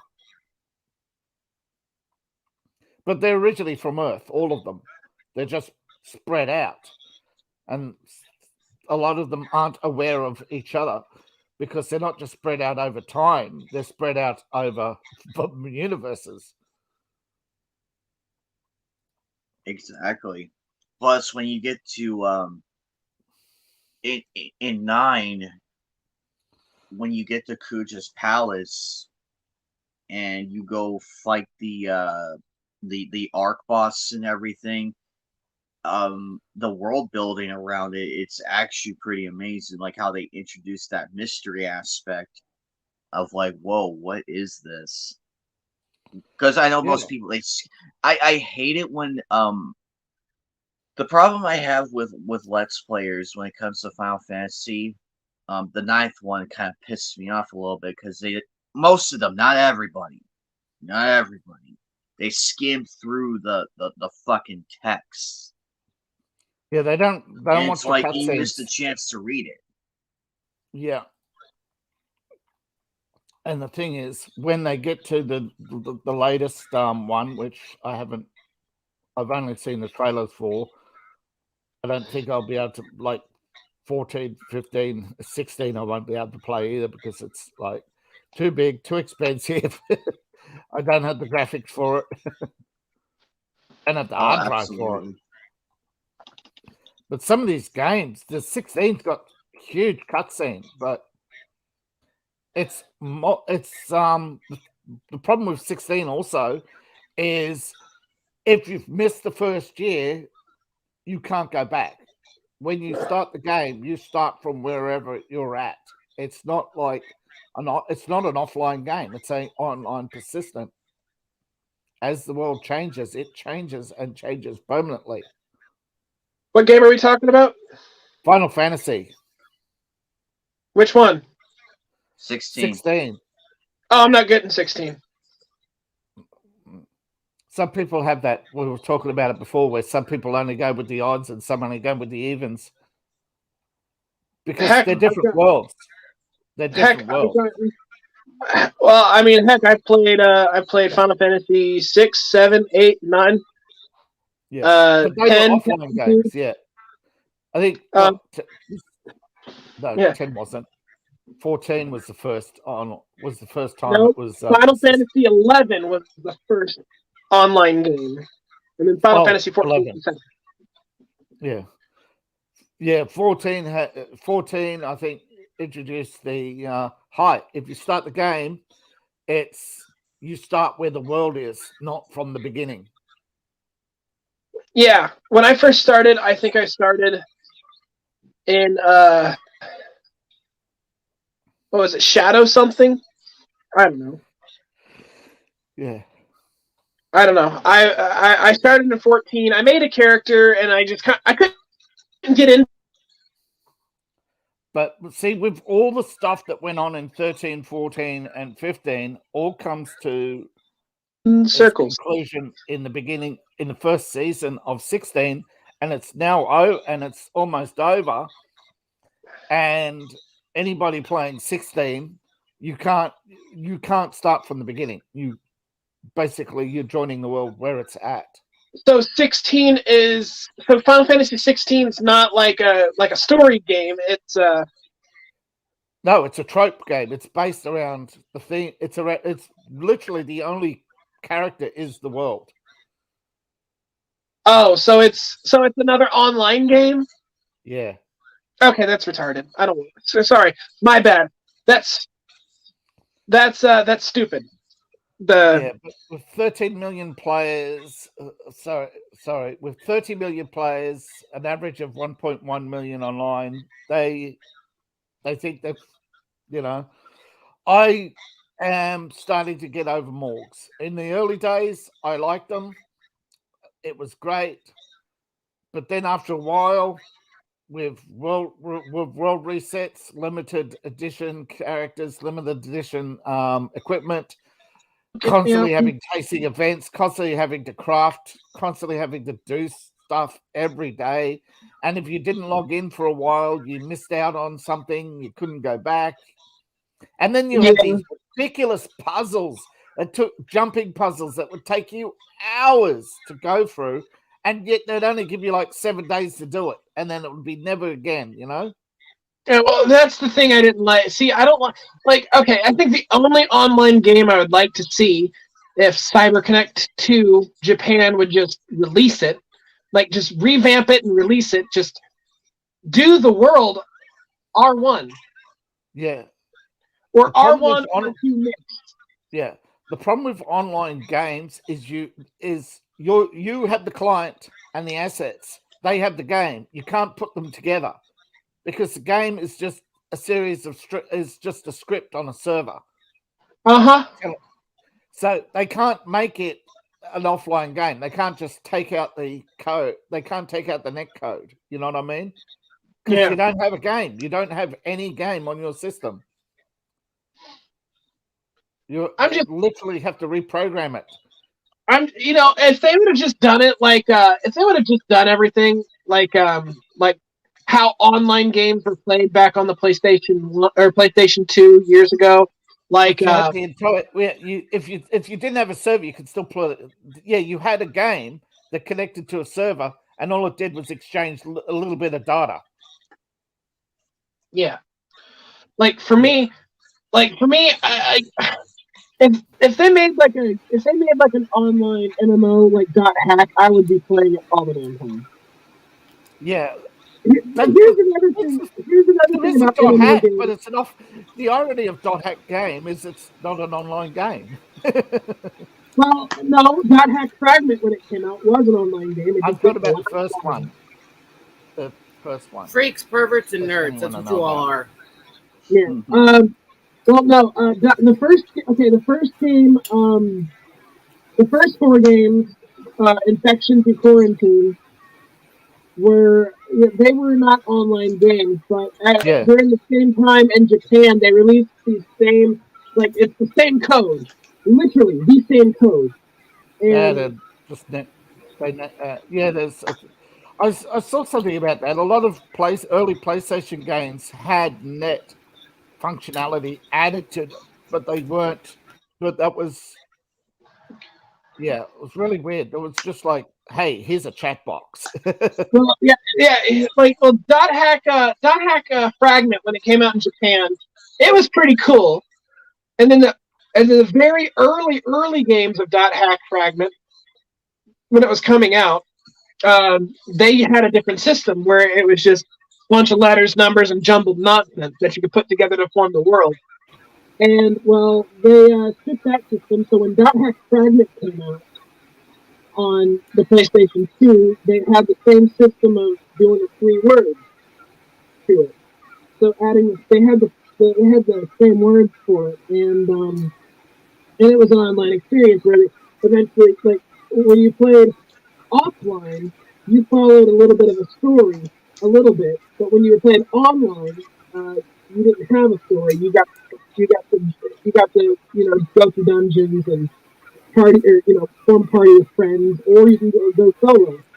And but not very many people play it anymore, so you probably won't see anybody on the online servers. But if you go offline, you'll see a lot of Well, aren't Sony shutting down a lot of their old game servers? First off, Dot Hack Fragment, or CyberConnect 2 shut down their game servers 6 months after the release of Dot Hack Fragment. Yeah. I know some games, there are private servers now starting up. Oh yeah, there's private servers. Even I've access to 2 of them, but all the private servers are for character levels that are 99, and I'm sitting there going, yeah, I'm level 15. And leveling up in that game is much harder than which is really cool because every character that you create in the game all has the data registration. So, but the thing is that thank you. But no, you can try and I've probably I got to admit, Final Fantasy got quite a few times, just couldn't get into completing the game, Yeah, I know that feeling. 13, I had that effect with 13 a couple times, but I stuck with it. Final Fantasy 15, I ran that game through, like, honestly, if that game was my ex-girlfriend, she'd be used. Yeah, one and done. Well, I loved Final Fantasy 15. I just wish there was more. Yeah. So you've seen the trailer. So you've seen the event for 16. No. Oh. Why am I seem to be the only one who knows that 16 ran a big event that pissed everybody off? Don't care. Yeah. I lose interest when they switch from classic RPGs to the internet MMO shit. Yeah. There are too few real RPGs out now. There are just too few of them because most of them go online. Because they want the transactions. I love turn-based classic RPGs. Ones where you can strategize all your attacks and shit. That's why actually, while they're not the best ones out there, but if you want cheap, easy ones that are actually have a lot of story and stuff, you can download Kemco shit like fuck to your phone for like a couple bucks a game. And they actually have full RPGs you play offline. I love Kemco. I love the Fatal Frame series. Asdivine. I played the entire Asdivine series 4 times. Oh, I have Asdivine. Is it Asdivine Hearts? Because I have it on Xbox. They have 7 different games for it. I've played all 7. There's only Fallout. To me, the only Fallout in the series is Fallout. Maybe Fallout 2. I played the later game. I was an absolute Phantasy Star nut as a kid. The first RPG I beat on my own was Phantasy Star 4. I hate it when they went to fucking slasher style and internet stuff. It's understandable. I think my favorite. No, one of my favorite RPGs. It's more real time strategies than turn based, but they're still taking turns in it. Valkyria Chronicles 1 and 4. Anime Night, you played it. I don't want to have anything I to do did, with anyone actually. else. I don't want real time. I just want to take myself into another reality and pretend the world doesn't fucking exist. Yeah. That was Final Yeah, Fantasy, that's all what right. That was Final Fantasy, all right. The early Phantasy Star, the Shining Force, the Shining in the Darkness, the Shining in the Holy Ark, all those and all that. That stuff. I love that era of RPGs. I miss that era of RPGs. Yeah, that, like I said, there's just too few game companies making offline. They're out there, you know. That's they're why I like making them. Kemco, because at least they make them. I like Yeah. every game they make. Do I think they're all winners? No. But is it nice that we have a company that's still making that style? And while they Yeah, may have a making little bit offline. formulaic in some of the games, Yeah. at least there's something to play. Yeah. Or they I like don't. that. Sorry. Go ahead. Go ahead, Fatal. All right. I do like some tactics games like Fire Emblem, Path of Radiance, Fire Emblem, Radiant Dawn, and Operation Darkness. For those who are unfamiliar with Operation Darkness, it's an Atlas game that takes place during World War II, and you're fighting Nazis. Yeah, you get to fight Nazis. So, but it's a very difficult game. It took me ages to actually beat it, and I still never made it to the secret dungeon. I had a few tactical games like Harpoon. Man, that game really took. I got to the second last mission and I just could not beat it because they just, no matter what I did, the game, like if I had a single fleet to defend, but they could attack me from any point, and I only had two patrol. You basically had to luck your way because each time you played the second last mission, the enemy would always attack from a different spot. And with only two patrol planes, you basically had to luck into it because they had a 560-kilometer range to your 300-kilometer range radar. And it's like, how the heck? Another series I want to play is the Tactics series. I played Front Mission 4. I would like to play more Front Mission. Let me turn the brightness down here a sec. Yeah, because I can't see it. Yeah, the brightness sometimes sucks trying to do that. Oh, what is it? Savior, Kemco.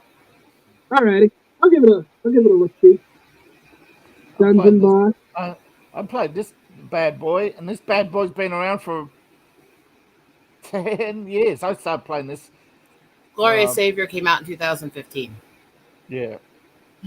Well, I have Fire Emblem on my phone, and it came out 20 years ago, maybe. Just so you guys know, often when you guys are talking to me and I've got my phone while I'm talking, I'm either playing RPGs or different games where I get to mass kill things. No, I only play the one game now. I am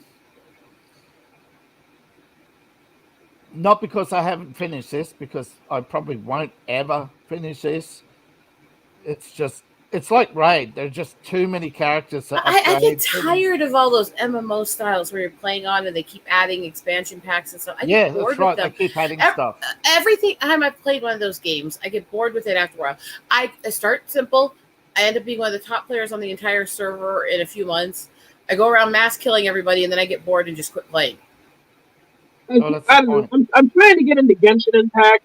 It's hard for me to get into. To be fair, and the game doesn't even exist anymore, but I actually made some bank off of the original Evany back when they were actually this basically mass version of Risk where you were trying to kill each other.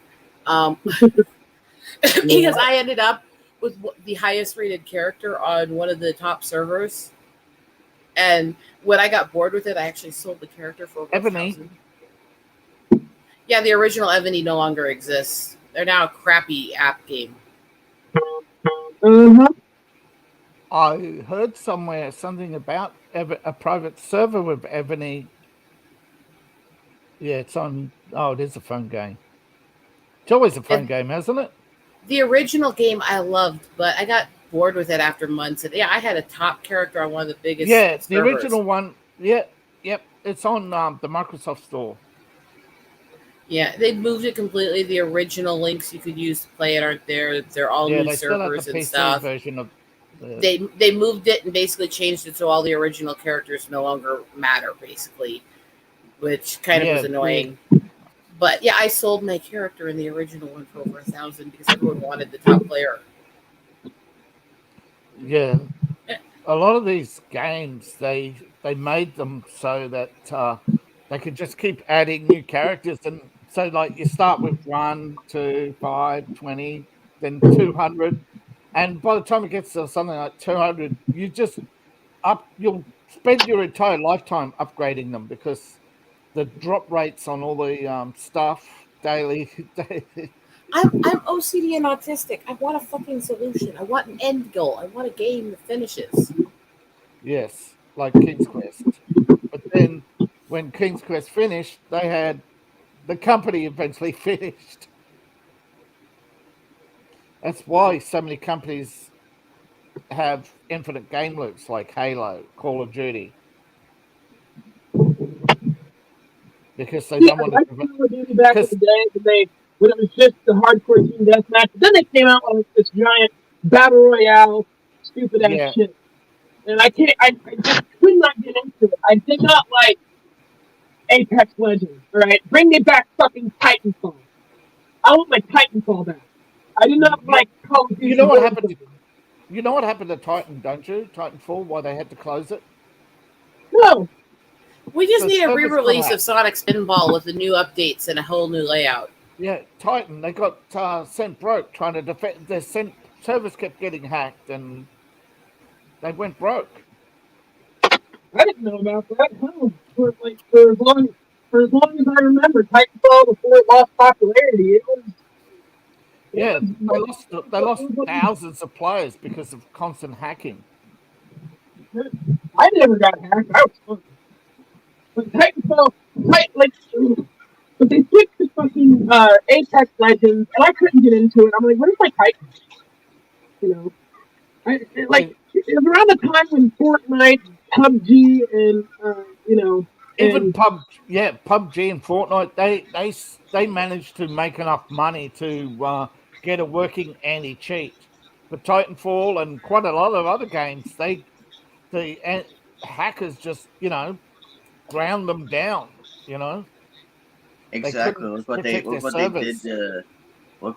to GTA Online on the PC side. The modders, which is another downside of these online games.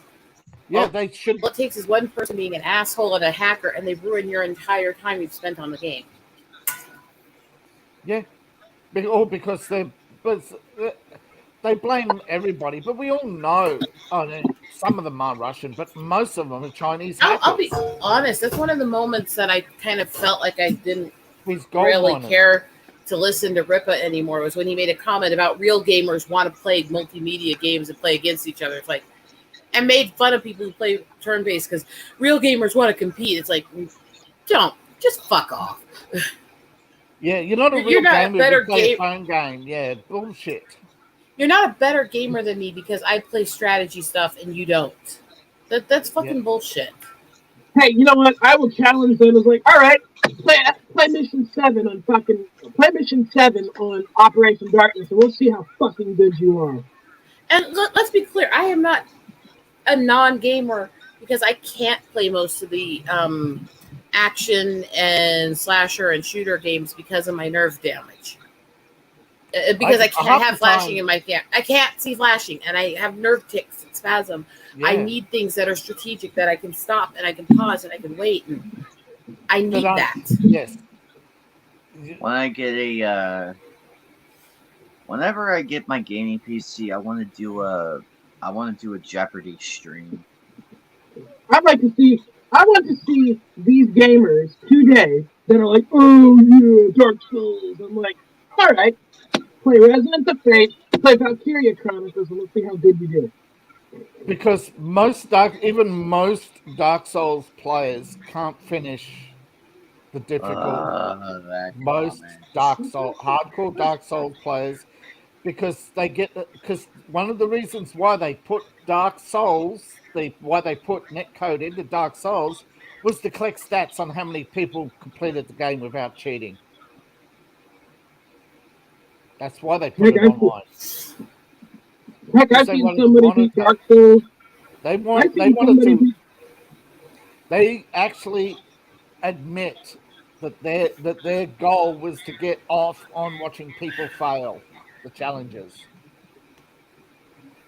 And I like that. At least they admit it. Unlike NSoft and all the other companies. No, I think NSoft, they create difficult challenges on purpose, like jumping puzzles that take over an hour to complete. And see, games like that are completely useless to somebody like me who has nerve issues. We can't play them.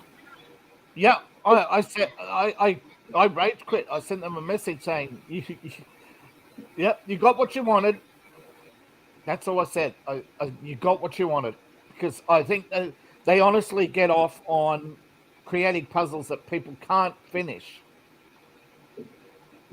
which ultimately destroys their own company. I mean, I don't get why they destroy their own product, but they did. They forced a lot of players to give up on their older games by constantly adding puzzles that couldn't be completed. What I want people to do is I want them to play the games I just mentioned, and I want them just to kind of look at it, look at what they can do, and because these gamers, or so-called gamers out there, they don't. It's like there's like, oh, that was hard. That was a challenge. I'm like, you motherfuckers couldn't survive the tank controls of a Tomb Raider game from the PlayStation 1 era, right? So, and me who grew up on those controls of Tomb Raider, where walk to the ledge, and then once you hit the ledge, hit the double jump or hit the button and double jump, and you'll get a fast jump. Or it's like walk to the edge, back step again, and then you run, and then jump. And it's like, you, as a kid, that took me forever to master, okay? And then the real-time strategy, like the tough strategy of Resident of Fate. Once you get the combat down, the game is smooth sailing. But trying to figure it out and get there, that's a pain in the ass, especially when you only start out with 3 hero actions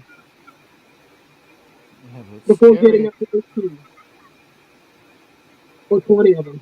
And then Valkyria Chronicles, if you just run through that game willy-nilly, you're gonna get slaughtered. You have to use strategy to get through it. And it's not quite as fast-paced as like real-time strategy. Real-time strategy is not as fast-paced as people make it out to be.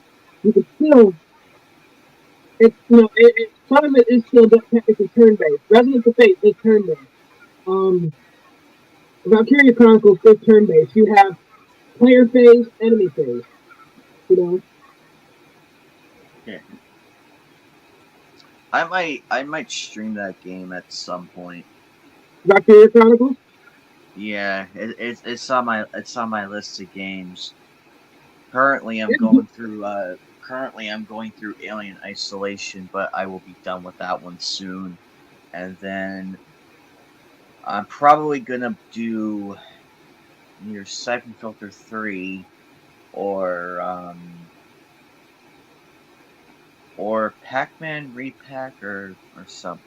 I know I want to do For Honor at some point with Addicted Raccoon. I've been putting that one off way too long. Well, here's the thing with For Honor and Addicted Raccoon.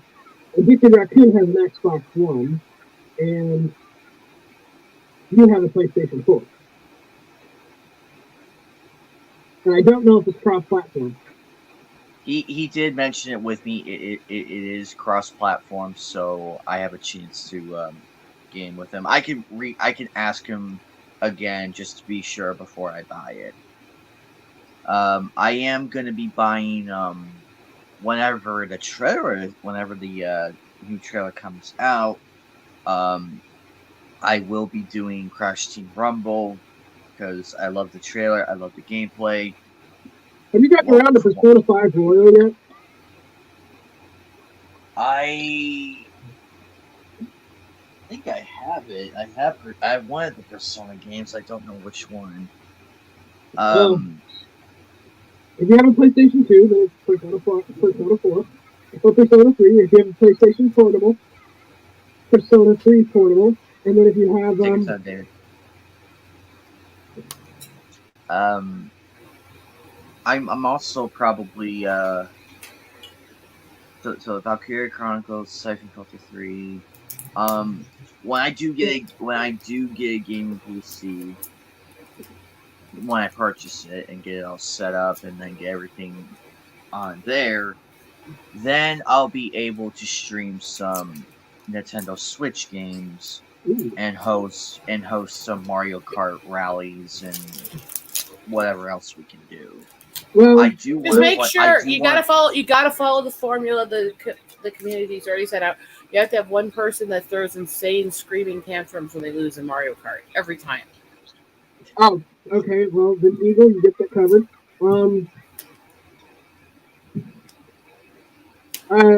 I'd like to see a playthrough of Valkyria Chronicles 1 and 4. I honestly think you would really. First off, in my opinion, 4 is the better Valkyria Chronicles game because there's more to it, but it's also a harder game as well. And it's one of those games to where the true ending is only when you beat the final mission on hard mode. Yeah, that is one thing I will actually say I like a lot about a lot of Chemcos is they have ways where after you beat the boss, you can come back in and do a whole new storyline on top of it, new boss and stuff like that. What's really funny about the hard mode mission or the hard mode ending final mission in the regular mode final mission is that you can do it in the same amount of turns as long as you know what you're doing. Like hard mode is not hard at all. I actually depends on the game, I would say. At some point, I would love to play the remake of Dead Space when I get Steam and everything. Because I beat that game on the PS3 on Nightmare mode. These people have no idea difficult Nightmare mode is. That one was a trip. Also remember that part of the reason they've moved to the whole MMO platform is because a lot of people don't have the patience for grinding levels and stuff anymore in games. Yeah. I grinded the level 32 in Genshin. Look, grinding is hot, okay?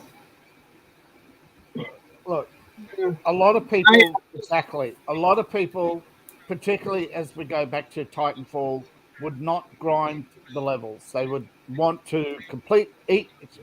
They want it to be like D&D, you know. In D&D, when you complete this mission, you'll be level 10. When you complete this mission, you'll be level 11. You know. Well, when I was playing Titanfall, I kept on going through the gens. Like some people were, like I think I made it to like Gen 36 or something, and other people were like already Gen 100s. So, like I said, there were a lot. They shut down because there were just so much cheating. People. Was it on the because when I was playing it, there was no cheating at all. When I actually watched these people play, they were good. You know, everybody from the Purple Army and people who like SK and. If you saw my video, I may be a cheap little bastard for camping on one of my Call of Duty videos, but I did outplay a few people. Camping is a legitimate Camping is a legitimate Camping's a legitimate strategy, you're saying? strategy. That's it. I was looking for the. Yep. Yeah, you're the people I shotgun, and you guys are the people that I shotgun. Technically legitimate and within the rules, yes, it's still a pussy strategy. Yeah, I like. You were the people I personally I agree went with after both sides me. on that one. Yeah, If you're playing that kind of game, if you're just hiding somewhere and shooting anybody before they can even find you, that's kind of pussy. It's kind of weak. No, listen, It's okay. It's within the rules, but it if you still have kind a of says you're a sniper wuss. rifle, if you have a sniper rifle and you're just hanging back and being overshot, doesn't bother me. If you're hiding in a corner with a shotgun, I'm gonna noob to you. And then I kind of think both are You kind would of. have probably Yes, hated me. yes, they're within the rules of the game. Both cases, I do think it kind of shows somebody that doesn't really want to actually get their hands dirty and really play the game either. all right, here's the thing: when I played Modern Warfare 2, not Modern Warfare 2, Black Ops 2, where it was all futuristic, I had two guns, or not two guns. I had one gun with a setup that made me like literally God. All right, so I had the peacekeeper setup, and I had that little and I had it set to where I had the grip on it to where I could aim faster, and I also had it where the NDS site where you could see people through walls, and I just wall bang people. And like I said, I technically that's legitimate, but I think it's kind of cowardice and missing the point of the game. No, I did that literally to take out campers. Like I was a runner throughout the game. I was a constant runner, constantly switching spawn sides. Unless I found the strategy that benefited me the most, I was the runner. And if I was on Nuketown, I was the guy that was like, no, stick to a side. Right? But yeah, that's what I'm getting at is I get, because I mod for a lot of people who play these games, and I get why they have gamer rage when people just hide and don't do anything. But technically, it's legitimately legal within the game. Yeah, but I find, particularly in Halo, the people who complain the most about campers, they themselves are snipers kept waiting for you to come out of hiding. Well, I'm not the sniper. I mean, I did do a lot of sniping in World at War, but I was like, by the time when Black Ops 2 or Black Ops 1 and 2 came out, I was a runner mainly. Yeah, most of my friends are the military game types, and they don't sit there and just try to snipe either. They like to go out and charge in and fight with people and stuff like that. They like the actual war part of the game. You mean they like being ADHD bunnies jumping around, firing off their guns, hoping they don't get hit? No. There's a difference between fighters. Because they legitimately learn how to control the characters, like to actually have real fights, take it serious kind of guys. Well, totally. People want the challenge of the quick draw because you get two runners from the opposite sides going at each other. It's about who's faster at this point. And it's so much fun. Another thing that I love pissing off the campers with, especially in the earlier Call of Duty games, is my favorite thing. They'd get me with a shotgun, but then I'd pistol whip their ass in Last Stand. They hated me when I had Last Stand. Absolutely freaking hated me. The last few games I've seen of Halo, people are you just have a screen full of bunnies just bouncing around like everywhere. And there's a difference between you just get shot, First of all, a lot of the guys I know play the actual military games like Call of Duty and stuff because they're ex-military guys. And no, they're not jumping around chaotically and being stupid. They like the strategy and they like the fight. They love it. My favorite strategy was always tread the outskirts, sneak up, tread the outskirts, flank them, sneak up behind, take them out, switch to spawn, do it again. I mean, that was literally, my problem is literally the strategy. My bunny. What was that? Wait. What did David say? I said my problem with that is I can't see, like, if the characters, in that gray zone, on the, where the horizon meets. If a character's in that gray zone, I can't see them. Kind of, yeah. Yeah. Doesn't. So there's no strategy for me. It's like my only strategy is to die. If I can't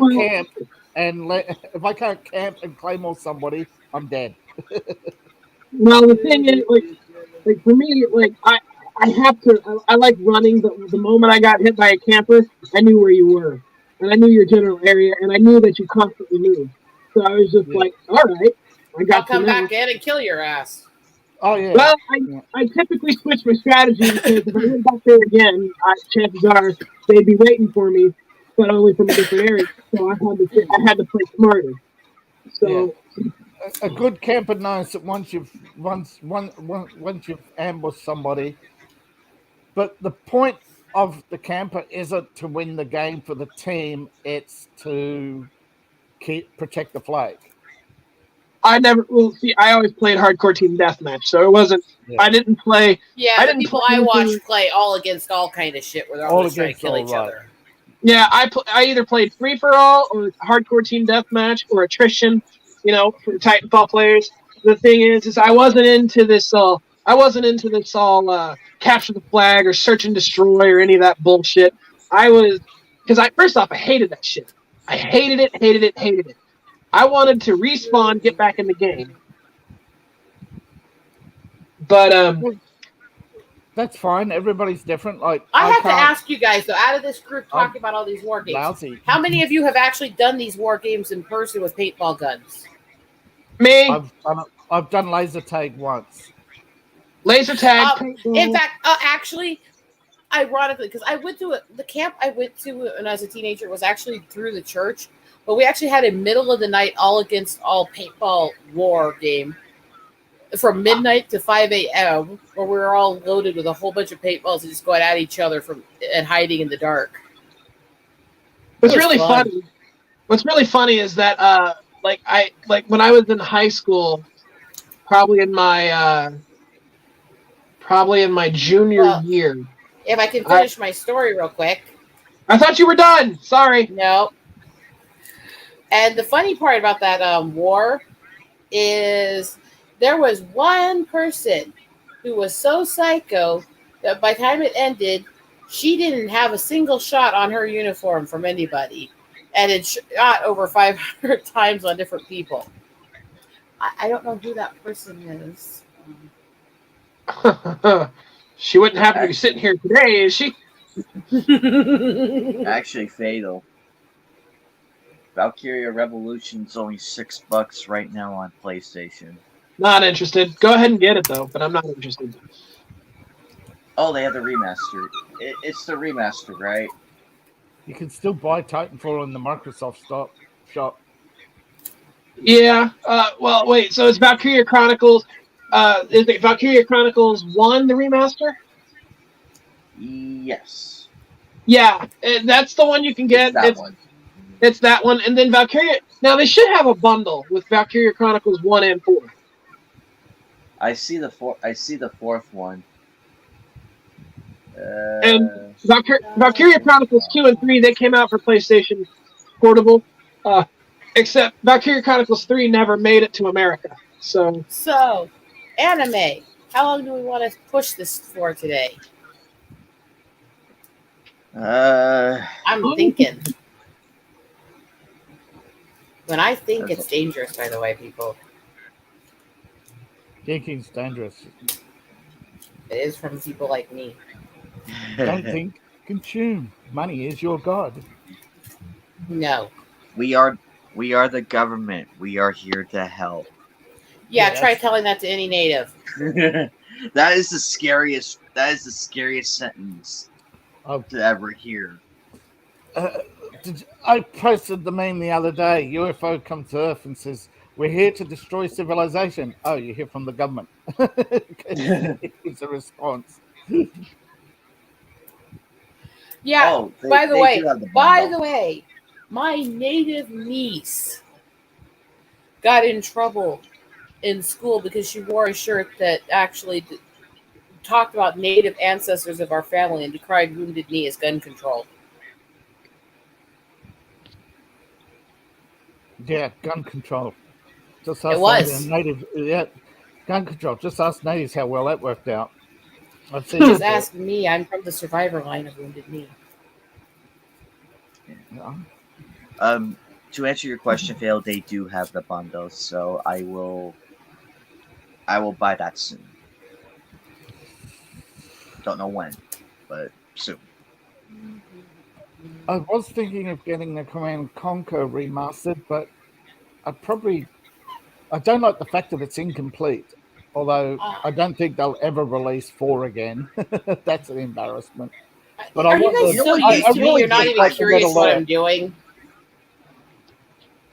I'm not even I watching. wish- I wish Capcom would get off their ass and remaster Marvel vs. Capcom 2. No, they lost the license, didn't they? They shut that.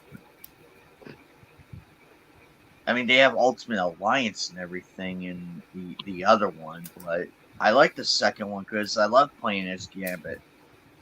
Hell, back in the day, he was my main because I was just Yeah. kicking everybody's Well- asses with the poker cards. I think Capcom's one of these companies that shut down a lot of its old games because people weren't buying the new ones because they've released the new what's it called? Capcom just released one the other day. Street Fighter RPG, which is Ooh. it's pretty much like a raid version of Street Fighter.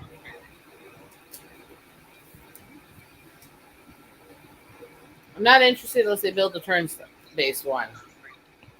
No, I don't think it's turn-based. I think it's well. Oh, think I don't think it I is either. I can't said I'm be not interested sure. until they do. I can't be sure because I haven't seen it if it's turn-based or one of those shaky phones to fight games. So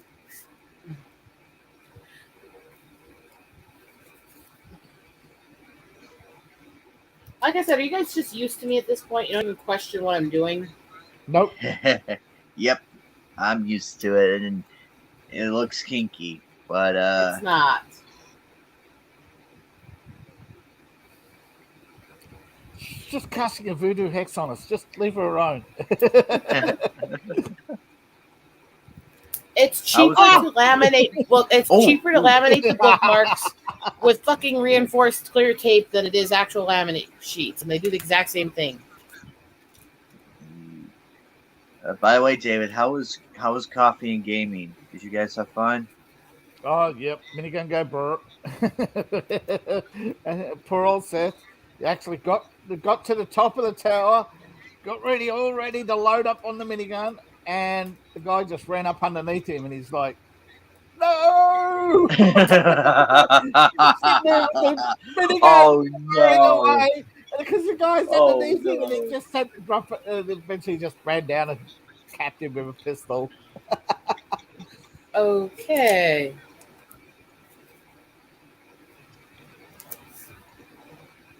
Hey, miniguns. They go brr.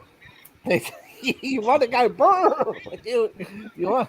Fatal, you're awful quiet. What do you have stuck up your ass? I don't have anything stuck up my ass. I'm browsing Twitter.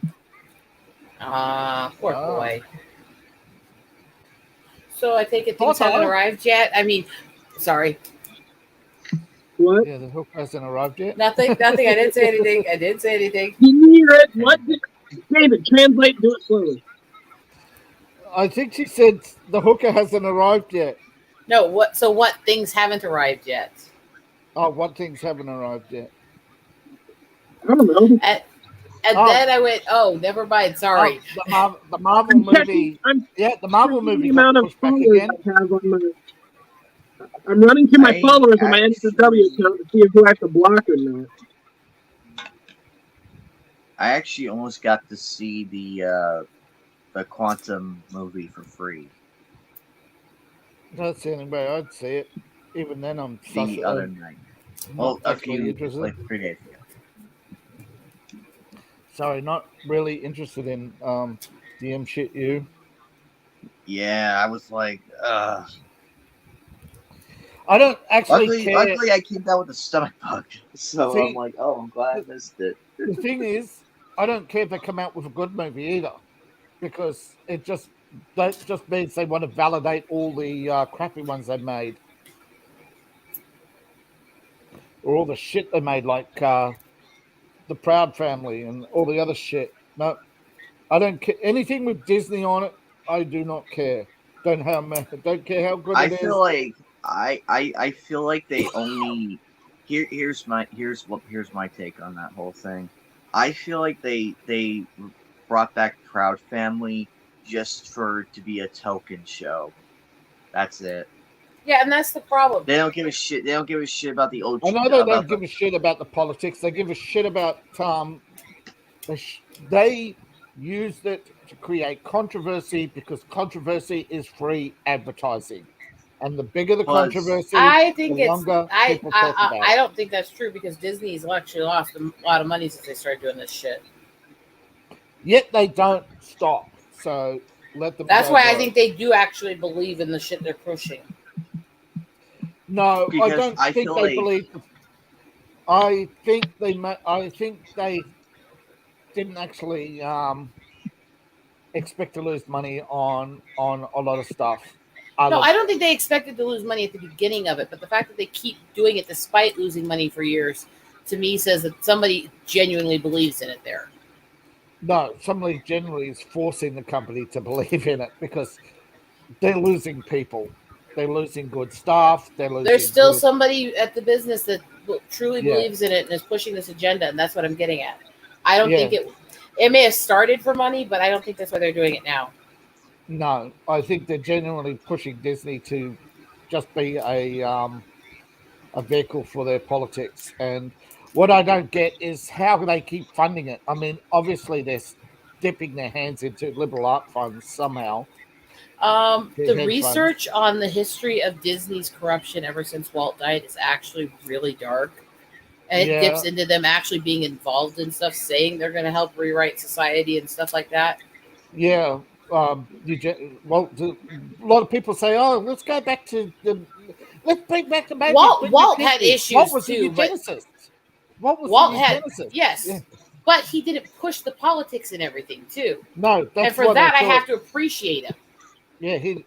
In So his was time Frank in Baum, a Texas, fucking eugenicist. He supported Wounded Knee and massacring the natives. He wrote op-eds defending it.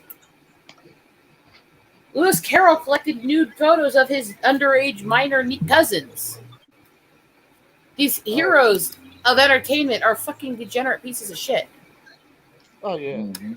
yeah, yeah. And Emma Mace Margaret Singer didn't get arrested. And don't even didn't start go me to on jail. H.G. Wells. Piece of shit bastard. H.G. Wells, yeah, he makes Bill Gates look like a saint. His books were all about trying to push genetic purity Yeah, as a social viewpoint. well, except for the last one of the Time Machine? That was all about dividing society into the Classes. classes, yes. Which is what Harry Rudyard Potter Kipling was a part of that stuff, and he turned on Yes. it. And the stuff he wrote about them after he turned on them is fucking The Gods of the Copybook Headings is one of my Yeah. favorite poems. Orwell turned on them too. Orwell was a hardcore socialist until he fought in the Spanish Civil War. What? Then Antifa tried to kill him because they said he wasn't politically pure. Look at what happened with Malcolm X when he turned on the Muslim churches God, and your the audio's- socialist stuff. No, he just found out the truth. But yes, Yeah, but he turned on him. That's the thing. but, He was done with of it. course he did. He was one of them. And then when they found out that they wanted to make their when they found out that they wanted to bring back slavery, he was like, "Whoa!" And they killed him, and they got away with it. And everyone knows that Farrakhan was part of murdering him. Oh, Everyone knows it. It's documented. And he never, they documented all the Farrakhan. and he never speeches. did time. No, because Even though there is evidence he actually helped kill the guy. because incitement in the USA is something. It wasn't the just FBI incitement. They found evidence that he paid somebody to do it. But the assassin said that he only attended the church. He had nothing to do with, and they could not. You have to prove a definitive link between the two men. Actually, they found the link after that, and they still I never know filed charges. That's what I'm saying. But They Farrakhan never has filed gotten away charges. with They it. never tried to punish him. They let him go, knowing he Look, did it. In 1968, Farrakhan, the head of the KKK, and the head of the Mexican cartels held a meeting in the Chicago hotel. The I know. FBI recorded everything and never arrested any one of them for conspiracy. So that's I know. how. You think the FBI is corrupt now? It was always corrupt. That's the kicker.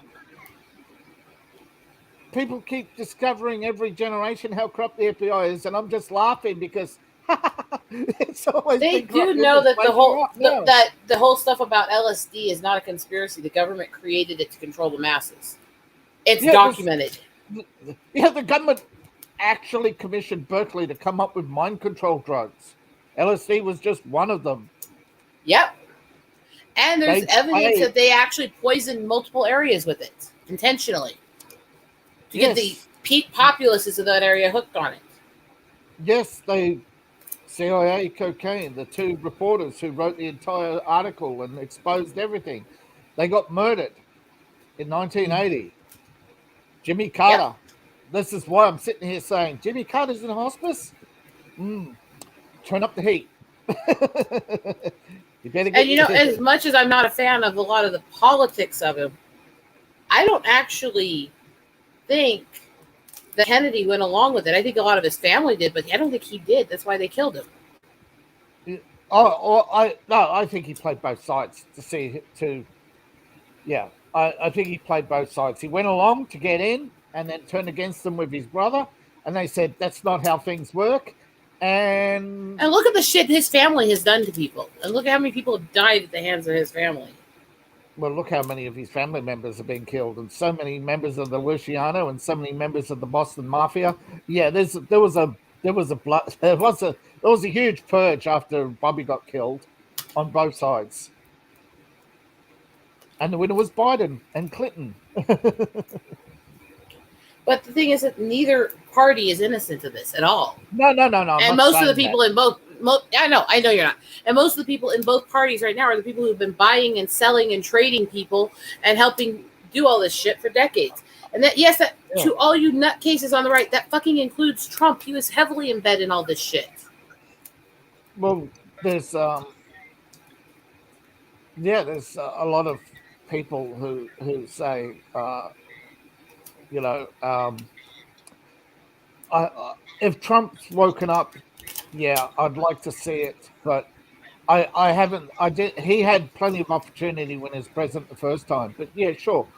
There's always that factor. How far can you go when most people don't believe you now? You know what I mean? It's like say Bobby turned around and had announced that his family didn't paid the Italian crime family in Chicago to rig the election. I don't think people would believe him. I don't think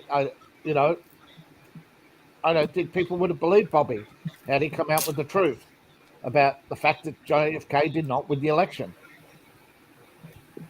And it's not the first time elections have been rigged in the US. I don't know. And all these people on both sides arguing over the honesty and integrity of elections. Guess what? Both fucking Biden and Trump have cheated. Yeah, both parties. This is the problem, right? And it goes back to Gore v. Bush. Every time a Republican has won, the Democrats have said you cheated. And yet every time the Democrats win right after, it's just as sleazy and underhanded and just as corrupt as what the other side did. Yeah. But I think there's a couple. I think there's a couple of times people have lost on purpose. I think Bush Senior lost on purpose. I don't. Here's my conspiracy. Here's my conspiracy on this. I think I actually Trump too. do not believe that Trump originally intended to win that campaign. I think his ego got in the way when people started following him, and he quit trying to just instigate and break up the party. Yeah, I think he was. I think he had originally set out to destroy the Republican Party. That part is true. But you're And I right. think the reason he didn't, pull himself out or intentionally lose is because his ego got the better of him because he's a fucking egomaniac. Yeah, but that's so are most people. If you, No, not to that level. No. well, I'm not saying to that level, but most people. Oh wait. Then again, you haven't met. Well, He is. most people, yes. Most people. He is something else. I mean, but it's like. But I'm not saying I'm not saying he deserved to lose, or a lot of the stuff people say about Trump is ridiculous. Oh, is there ridiculous stuff people say just because they're trying to stoke the fires of each party against each other? Absolutely. Yes. Yeah. Is he there are a people out corrupt there piece who are of shit? just so Yes. partisan that they'll say, they say, oh, Trump is Anything evil, against the other he's side. scared. Anything to degrade the other party, and it's like, I get into arguments with this because I do not believe that Trump was racist to blacks. I do believe he is to natives by the things he said and done towards them. no, I met people on the when I was following the campaign. There were a lot of people on YouTube, and I met, we spoke with people on another channel before YouTube took it down. That they were Trump supporters. They'd met Trump. They'd worked. The Rosa Parks Institute worked with Trump for like 20 years. You can't get away from the fact that Al Sharpton nominated Donald Trump as early as as late as 2014 for the Rosa Parks Award. His record in interactions with natives is really bad. It really is. And he's tried to shut down multiple tribes, all out of the fact that one tribe, the treaty with him, ended up shutting down one of his casinos, and he's had like this chip against every native since. It's really insane. And full disclosure on this, I worked in the caucuses, I've worked in the party and stuff before. I've had personal interactions dealing with him and his daughter, so there's a little bias in this, but I was part of the founders of Never Trump. I still sit there and tell people your TDS, both your hatred and your worship of him, are destroying you. Because no whether you hate or love the man, you've got to treat him as human. You've got to hold him accountable when he's wrong and give him credit when he's right. That's what I believe in. But I also believe in overall redemption. I also believe that you can't hold an individual for their past if they've changed. I just don't believe he's changed based on his own words. Yeah. Based on his own words and how he treated Vanderplatz and inner city charities just to try to manipulate votes and people backing him, I don't believe he's changed. Based on him saying, I have nothing to account for, I never ask God for forgiveness because I've never done anything wrong, I don't believe he's changed. I do believe in redemption if people are willing to. Yeah, I really, however, believe deeply that like I said before about Bobby, if Bobby had come out and told the truth about American elections and organized crime and the truth about how they helped instigate multiple wars, they would have. I don't think America would have believed him. I think they would have said, "Oh, they've got to you, Bobby. They've got to you, Bobby." He damn near said it multiple times in several interviews. Yeah. And they blew it off. They ignored those interviews. Yes, when they came to power, they inherited Eisenhower's plan to overthrow Castro. But even Eisenhower said he in last year of his office, he said no, we lost the momentum. We should never have withdrew support for Batista, and we lost the momentum. The Cuban exiles are ill-equipped, ill-trained, and they're severely outnumbered. They've lost all momentum. And the American newspapers helped with the propaganda war, particularly the New York Times. I don't trust either side for a reason. I don't trust either side's media for a reason. That's why when people, because I'm constantly getting people trying to call me both sides. When I start taking on certain arguments and discussions, it's like, no, fuck you. I've been called a Trump bot by people while I was arguing for never Trump because I defended a couple things he did. Yeah, because It's like, fuck sakes. Ultimately, if you want good behavior, you have to point out good behavior and say, I wish more of this would go on. But one of the comments I made about him that I truly believe was part of the problem is, A, did he do some good things? Yes. I don't believe they were nobly done. I don't believe it. And a lot of them had catches and clauses where it could still be used for government power later. And that's the problem. And he was not good on gun rights. He never was. And it's absolutely disgusting that gun groups backed him because he actually helped push a lot of the bans and the taking away different types, taking away accessories, taking away access to elderly and disabled and stuff. He actually helped push. But do I think that everything he did was evil? Yes. No. He I don't think he was motivated by evil. I think he was motivated by the fact that you have to do what it takes to hold office. You know what I mean? I'll disagree with that. I believe he was motivated by evil because I think selfishness and true ego are evil. And that's what I think all his motivation is about. And look, there's plenty. Literally, his divorce, his first divorce, the argument when she's coming to court with pictures and evidence of massive abuse and hair being pulled out and stuff, was literally, you can't rape your wife. That was his defense in his first divorce. If she's your wife, you can't rape her. So no, he's a piece of shit. And that hasn't changed because he's still hopping from woman to woman and cheating on his wives with the next wife and shit. I don't believe he's changed. And I do think he's a sexual predator. I think Biden is too. Yeah, that's I think the sad part. Hold on. I think the sad part is when you get the tribalists. Sorry to. I hate using that word that way. Who they they go on Twitter and they have all the same labels. They have all the same thoughts, and which everything you read, anything you show them is Russian disinformation.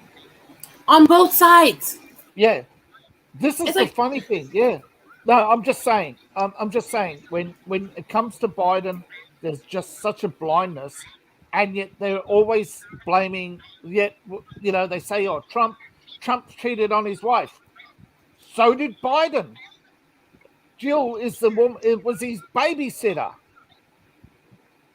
Can I point out one thing to all these people here, please? Yeah. And this is seriously. To all the people who scream about Biden sniffing hair and stuff, I absolutely agree that it's disgusting, it's perverted, it's creepy. These are the same people, though, that defended every creepy picture of Trump grabbing and kissing his daughter when she was a kid in ways that are not parental, holding her by the ass on his lap and shit like that. And that's just, no, that's not creepy. Yeah, I think but that's Biden why a lot of people it's like, fuck you. They're both creepy ass predators. Fuck them both. Yeah, but at least I'm consistent. At least I judge them all by the same merit. That's all I ask people to do is all these people on Twitter with their Ukraine flags and their Russian disinformation. How do you know it's Russian disinformation? James Clapper? James Clapper would sell his mother to get ahead. And by the way, also to all the people on the right who, because they don't like policies in Ukraine, are defending everything that's being done. Do you realize it's still fucking Putin? It's still the ex-head of the KGB who still wants to recreate the USSR doing it. He's been trying to take over every fucking little country for decades. Since when? No, for decades. How many times has he attacked all his neighboring countries and tried to regain power? How many times has he executed people and made people disappear in his country? It happens all the fucking time. So he's not allowed to execute traitors. First of all, speaking against a policy is not a traitor, which is a lot of the people who've been disappeared. Which I don't know if Putin's. I don't know if he's done it. I don't know if he's done it. That's the thing. I don't know. You mean what he like has, the person, like the woman who was in the media who pointed out that this war is hurting both sides, and she was gone the next day. Like all this, Putin has never fucking changed. He has never fucking changed. Once a KGB murderer, always one. I'm sorry. Unless he shows evidence he's changed, it's bullshit. There's still all kinds of oppression over there. There's still all kinds of fear of your government over there to even speak your opinion if you disagree with it. And I know I have friends over there. They're terrified of their government every fucking day.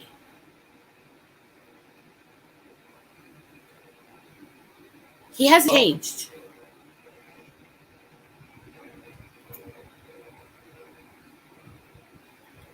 Do I think that means that there isn't wrong issues in the Ukraine too? Do I think either side's innocent? No. Because I've looked at a lot of the evidence from both sides, and I've looked at what I've found on it. I don't think either side's right. I think they're both corrupt as hell countries. One sec, Fatal. I'm also of the opinion that there's a lot of disinformation out there. Do I think most world leaders are scumbags? They would. We've seen.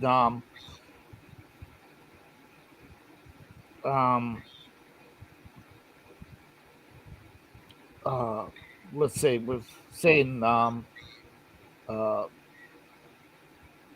deals done, and they tell us to our faces that it's just a conspiracy theory. There's absolutely. Yet the World Economic Forum is they've been telling us for 20 years that Davos is a conspiracy theory. There's absolutely disinformation on both sides. World government is a conspiracy theory. Yet Elon Musk the other day was invited to speak at the World Government Conference, and he said, "Look, guys, what you're doing is wrong and evil," and they cut him off. So, and I don't think Musk is innocent either. No, I think he's an opportunist. He's an idiot. I don't think he's just an idiot. There's certain things he says and does that are kind of insidious. I think he's an opportunist. I think it's a shameless opportunist.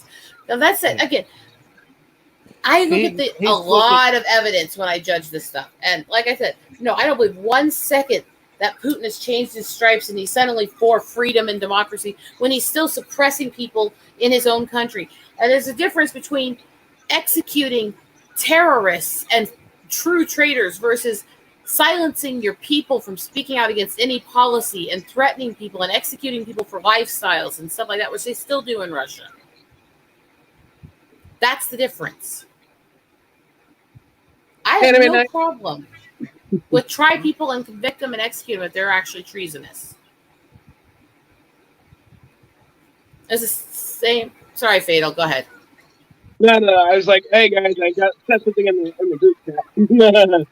It was the same issue I had under Obama. I had no problem with executing a traitor who tried to dissent to another country. I had a problem with doing it without trial by bombing a civilian cafe with children and innocent family members there who had nothing to do with it. Yeah, Obama's killed thousands, which is something that I'm talking about very specific. I'm talking about a very specific case where he actually bombed somebody who defected from the U.S. in a public cafe in the Middle East and blew up a bunch of innocent women and children and the guy's son who had nothing to do with it.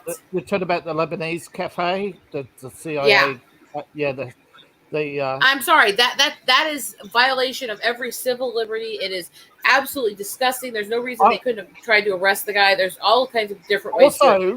Also, there was evidence from the Mossad that it was a backdoor peace talk between the CIA and the FSB to try to deal with the Russia doesn't want to give up its special relationship with Iran because Iran's on its border. So there's that issue. Plus Russia is still a psycho state. I'm sorry, it always will be. No, plus the I think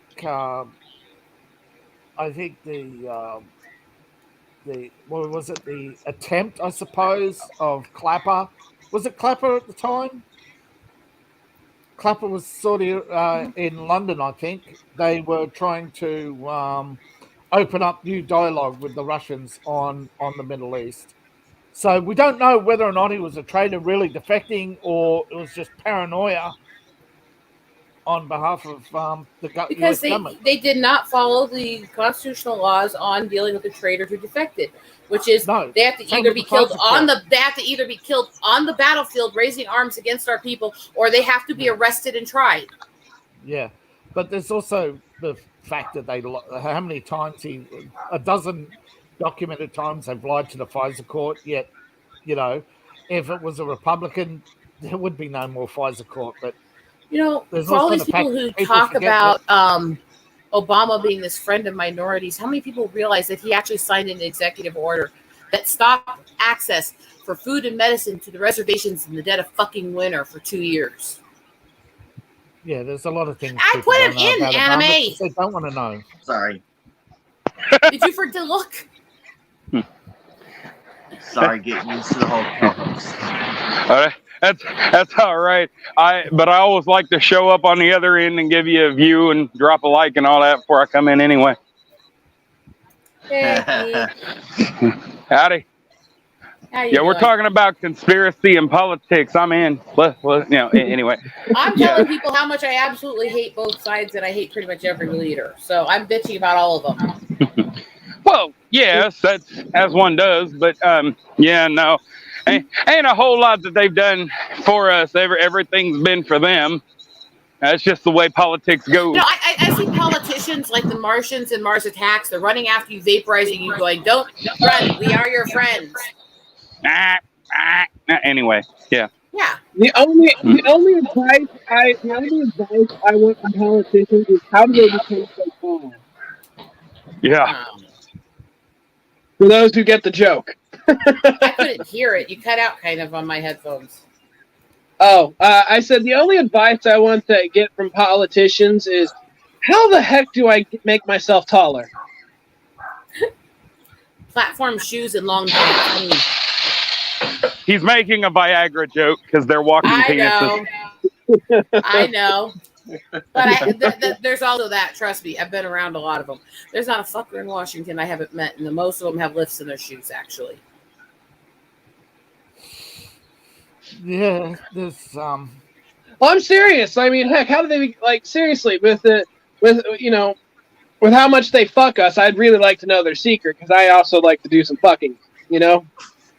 Just bend over and take your plug up your butt, and you'll have some fun. Okay. Yeah. Except I want to be the top for once. Jesus. For once. Okay, so this says some stuff about your marriage. Let's go into this. Ooh. Fatal, we love you. The thing about politicians is they have to be shameless to start. I mean, if anybody has a conscience, they're not going to last. Well, see, and I don't agree with everything she did, but I have to give credit. I actually think Michelle Bachmann did, partly because she actually resigned and gave up the power when she hit what she said should be the term limits. Yeah. So how many actually live by what they preach? I still don't agree with a lot of the shit she believed and said, but I think she was genuine. I think she actually believed it. I think she was actually trying to help.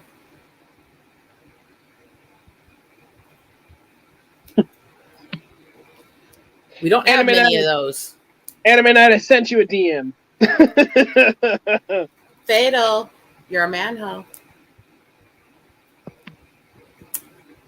Of course I am. Did you not read my caption? I can't read that from here. What the fuck? And why does Geek Hero not have a caption? Either put one on or I will. Let's put solo here a sec. Maybe I can read it then. This is a very tiny little screen. Oh, yeah.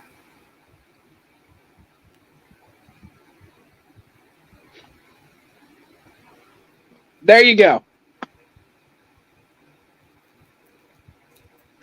That's funny. I'm glad you like that. That's hilarious.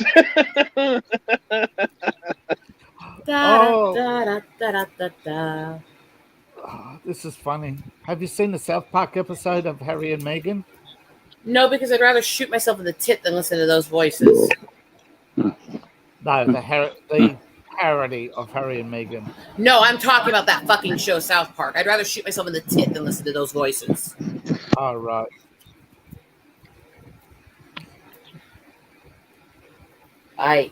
Don't get me wrong, I hate Harry and Meghan too, but You know what?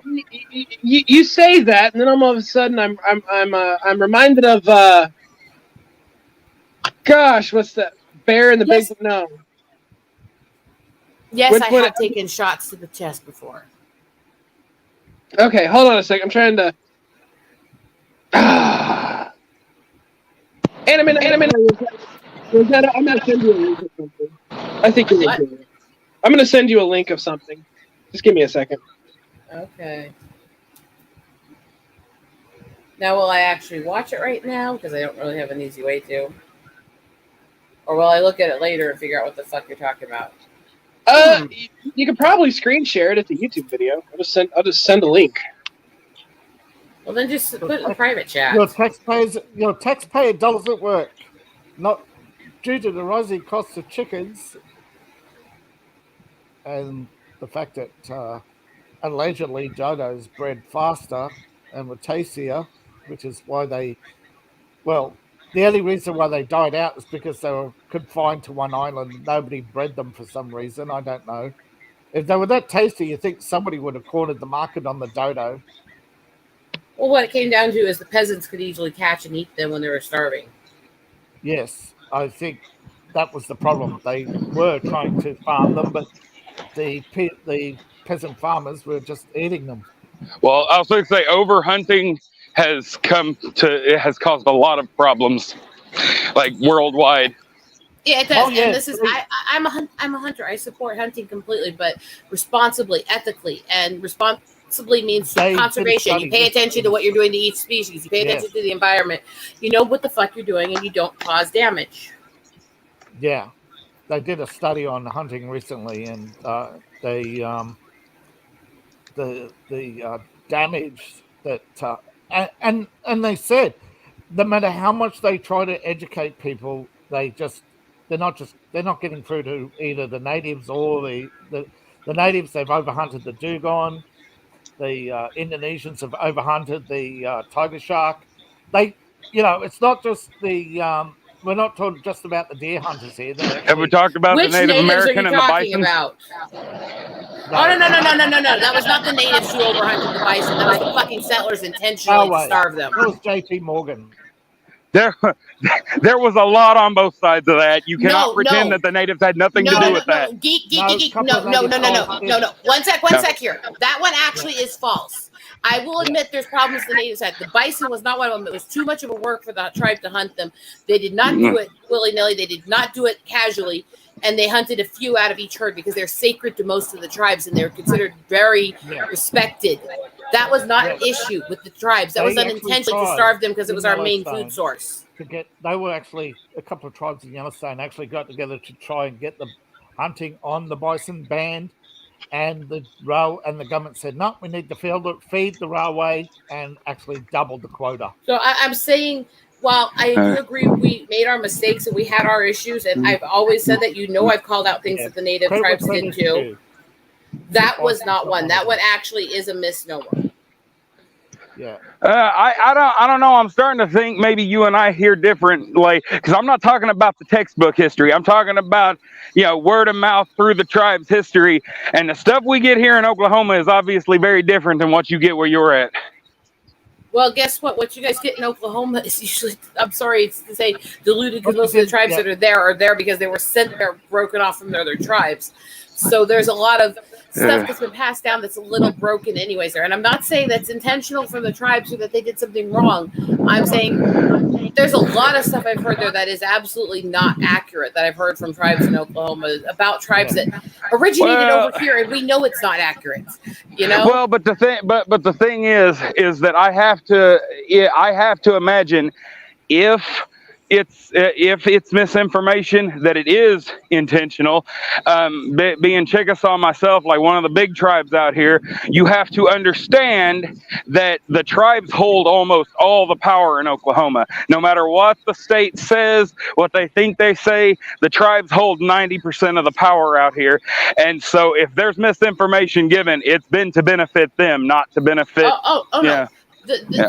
One thing you'll see is a lot of the tribal councils have actually created certain misnomers about the tribe. They've actually perpetuated specifically to get power and specifically to get backing from other races and other cultures. And it's literally the tribal elders selling out their people. And I've seen it happen even here sometimes. See, I don't feel like it's selling us out, though. I feel like I feel like if they're trying to get power, it's to put the natives back in a position of power, like in general. No. The tribal leaders that are doing this are not doing it to help the tribe or benefit them. They're doing it on the backs of the tribe to get more power themselves. Think of it like the fucking actor that they caught recently from Dances with Wolves. He was enslaving and selling his own women. Well, and that's my tribe. Yeah, that dude's a creep anyway. That's what most of the tribal elders are in most of these tribes right now, Mhm. because they're there because the feds back them and block and build them up and help them get power over the tribe, even if the tribe doesn't like them. Yeah, that's why. They're very corrupt right now, and this is universally through most of the reservations. They're very corrupt right now.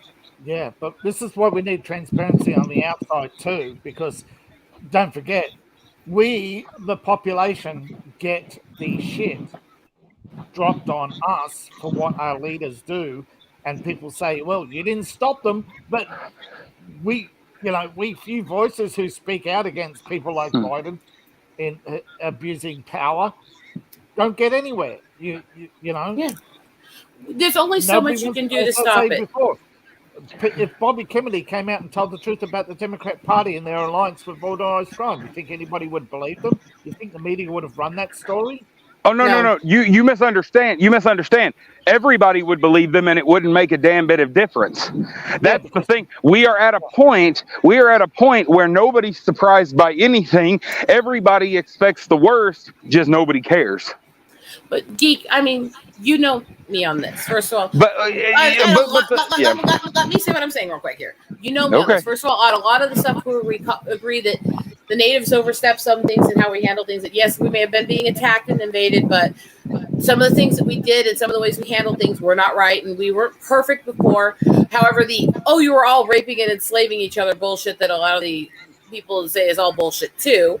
The truth is in the middle. And you know that I've spent a lot of time on a lot of researching the different tribes and the history behind them and good and bad, how it happened, and looking for artifacts and all that in multiple states. And I understand that, and I agree with you for the most part. There are only a few things you and I ever really disagree on this. I'm just saying, when it comes down to it, the people that we see as in power are very rarely the ones that actually hold the power. And so I feel at times you put a lot of blame on the people that are literally just the figureheads. Oh, no. Well, I put blame on each person for their acts individually, and that's where I am. But what I was getting at here, for this whole situation is the reason why I say it was that, okay, yes, were there people hunting them because they were trying to get food while they were dealing with the reservation shit, while they were dealing with Trail of Tears and stuff, they were hunting a bit more? Yeah, that's not the same as the abusive stuff. And there's documentation of government orders and settler orders where they actually literally say, let's kill off these bison herds specifically because it'll kill this tribe. And I know that happened too, but at certain times. That was most of the issue because the bison were thriving till then. Yeah, a lot of it was backed by the railway because the banks wanted the land cheap. And again, I agree that we did a lot of fucked up shit ourselves. I'm not admonishing that that's true at all. I'm saying on this one, I don't agree after researching many tribes and much documentation. But see, the thing is where I think you're right is that, it was by the settlers and whatnot, but what happened, especially just pre and just post Trail of Tears, a lot of that were certain tribes were being paid to help hurt other tribes, and so they thought they were getting a little ahead, by being able to sell another tribe up the river, and so that was where all that hunting and stuff. So in a way, we did do it, but we did it at the behest of the people holding the power at the time. Again, while there were a few that did that, the numbers were minuscule compared to the other. It was a few tribes, and they really didn't have a lot of impact on it. Well, we So are while just I do now think getting. we had some fault in things, it was nothing like people are trying to make it into either. And that's why I said really not really. And you look at what happened with the Sioux and the whole reason we got put on these reservations and why the Sioux still have a tradition of flipping off Mount Rushmore. And it's not because we're anti-American. It's not because we're anti-patriotism or any of that. In fact, a lot of the people who do it are veterans. The reason it is because you had one group of renegades who were not tied to any tribe who were attacking women and children in certain settler groups. The government scapegoated, kept saying this has to be the Sioux. This has to be the Sioux. They blamed all Sioux. One Dakota tribe, one little tiny minor tribe off of the Dakota went, we can make money off this. Scapegoated and blamed 38 of their people for it, who had nothing to do with it. We're not even from the same region where this happened. And Lincoln took it. He used that. He executed those 38 without trial or work or anything. Well, and then he used. Let me finish here. And then they used that. They paid a few million to that one tribe and said, "Well, now all Sioux are required to go on these reservations because of the treaty we just signed with them," and started throwing every tribe onto the residents without paying them, saying that you're upheld by this treaty we made with another tribe that had nothing to do with you. No, and I have acknowledged that happened. That's generally talked about here, but but let's face it, Lincoln was nothing more than an opportunist across the board. Nothing that man did was altruistic. Nothing. That man was nothing but a spineless, backstabbing politician through and through, and he's been held up as a saint for far too fucking long. And overall, I agree with that. I still give credit to helping stop the slavery because we did need to do that. But do I think he did it because he was trying to do it altruistically or stuff? I think the only altruistic side he had at all towards that was when he found out he was part black, because his grandmother was. That was proven. Yeah, well, still. So I think that's the only reason he cared at all was about his own heritage, literally. Well, he only freed the slaves to financially bankrupt his political opposition in the South. They were hoping to keep from a war by freeing the slaves. That was the whole point. Yeah, hold on. I researched it. At 10 years, he had seen, and nobody believed him, that there was a movement growing in America to destroy all opposition, that the Southern slavers were funding political agitators across America to destroy all political opposition. And when he saw that plan succeed, that there were no political parties other than the Democrats left in America, and that nobody would listen to him, that there was a war coming, that's when he joined with the abolitionists, because it was his only avenue left. And they unfortunately extracted a lot of promises from him that he couldn't keep. And in the end, that's why they killed him. Something they still lie about, by the way. They still lie about this online. If you research the work of Juneteenth and the 14th Amendment, it did not give any rights to natives. It was specifically written so it would look like it did, but had clauses that exempted all of us and actually listed us as subhuman. Yeah. And he intentionally wrote it that way. Yes, he did. Yeah. Like I said, he was forced, this is the problem so many times in politics, that the gatekeepers can extract promises from people, hold them to their word, and if you don't, they get rid of you. And nobody wants to believe that these families exist. Nobody wants to admit that America is controlled by an oligarchy that makes Russian oligarchs look like saints. Well, because this same oligarchy controls the entire first world. They're controlling all of these major countries. They have just as much control in Russia as they do here, as they do in England, as they do in France and Germany. They control the whole freaking world. The only reason why they don't have more control than what they do is because so many of them are still fighting with each other for power.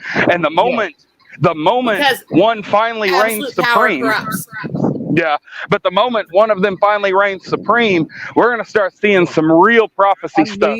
And unfold. these families are the ones who profited from slavery. They're the ones who brought slavery to America. They're the ones who made promises to a lot of the native tribes too, and got them Well, to side and with that's different powers. And that's the thing. A lot of these powerful families that we know the names of are only families that are connected to. Like, I can guarantee you, we don't actually know the names of these families. All of them, no. Like, well, we know the names. We know the Rockefellers and the Rothschilds and stuff. We know the ones that are connected to them, but we don't know the core family name. You know, but Rothschild is a name made up to protect war criminals. One moment here. So I can say something real quick because I have to run in the other room for a few minutes and take care of something. First of all, the thing is, as much as we're arguing, you realize we agree on most of this. Yes, we do. No, we are. Yeah. Second of all, Geek Hero knows this especially. I argue with him out of love, and you're still wrong about the bison stuff. Okay. It's out of love, and we'll still love each other after. Yeah, because the natives of Yellowstone did try to protect the bison, and yet Yes, they they got did. blamed for wiping them out. Well, Yes, and they all did. of the Sioux tribes have fought tooth and nail to protect the bison for a long, long time, and It was J.P. Morgan who got the government through the, he was the one behind the BlackRock massacre. Paid the army paid some natives to attack Custer, and yet because Custer wanted to protect the natives, so they had the natives protect Custer to force him into confrontation. Well, the only reason why I say what I say about the bison, and I'm just to be specific, the bison in this area, in the Oklahoma area, Oklahoma, Kansas, that this region. The reason why I say that is because the two tribes I am related to, the Cherokee and the Chickasaw, are the ones that did it. So that's why I'm able to say what I say. And we are just now getting back to where we can let them roam again. Like it has taken over a century to get them back up to having any sort of population again in this area. And also one of the reasons why they wanted to wipe out the bison is because the Longhorn, because they didn't want the monopoly on the Longhorn to be disrupted. The Texas Trail. That was worth millions to the New Yorkers. Couldn't have the Native Americans providing cheap meat to New York. No, that would disrupt the Longhorn. Well, but as far as the monopolies, as far as the bison went, they were able to use them for a lot of stuff they couldn't use the Longhorns for. It was actually similar to whaling, what they did, like the different oils and stuff they would extract from them, that kind of thing. The bison were a very, very big utility. That's why they got overhunted in a lot of cases. Yeah, I'm just saying though. When the big wigs got together and decided to pay to get the bison wiped out, they did it not because they were, had all these roaming animals are a pest. They're destroying nature. No, that's the same thing today. The environmental movement is nothing but paid agitators who are manipulating the market. Look at where's the protesters for Ohio? Where's the protesters for the oil spill in California? Well, it's like what's her name, Greta, whatever. Goblin. Yeah, that one. Her handler is a woman whose mother's side is related to the Rothschilds. Yeah, and that's the thing. Glowy. Yeah. Glowy. Yeah, she's literally connected to the. She was wasn't she assistant to the station chief for Berlin or something? Yes. During the Cold War, she was a Glowy. Yeah. Her mother was a. Well, and that's the thing. That's the thing. Like none of our leaders have really gotten there by accident on the world stage. There are some though that were unexpected. Nobody expected the 45th president to win, for instance. Not even him. That's how we know there's still discourse amongst the families, because certain things have been allowed to happen that they never expected to happen. Well, as I was saying earlier, Bubba, Russia. one sec, That's why they're trying to guys. destroy Russia. As I was saying earlier, Bubba, is I do think he went in originally to just break up the party and shake things up because he's got ties to all these big families that all wanted the presidency. And I think his ego got in the way when he started getting more support than he thought he was going to. Oh, that definitely happened. I don't like him. I've made no secret of that. But I don't think he's necessarily the pure evil people try to portray him as. Well, but that's the thing. But even even in take David from the Bible, egotism sometimes runs in leaders, and the more success somebody who already has a big ego gets, the bigger their ego gets. Honestly, if you read the Bible, David was not an ego when he started. He became not one, when he started, but he sure did become one though. He got full of his own hype. Yeah, well, but that's the point though. The egotism never just is. I mean, that's a trait that you learn, not a trait that you're born with. To a degree, I think a lot of them learn it very young, and they are naturally have a proclivity to it, which is not the same as necessarily having it, but you're more likely to be susceptible to it, letting it into your ego and your head. Yeah. One of the things with ego, and one of the reasons why people are so successful and have a big ego, is because it attracts large numbers of people. You look at actors and actresses, the bigger their ego, the more audience they attract. Yep. And that is I'm fucked because I don't have the ego. Well, I'm fucked. I'm not going to get big then. I don't have the ego. See, me on the other hand, I could easily be rich and famous.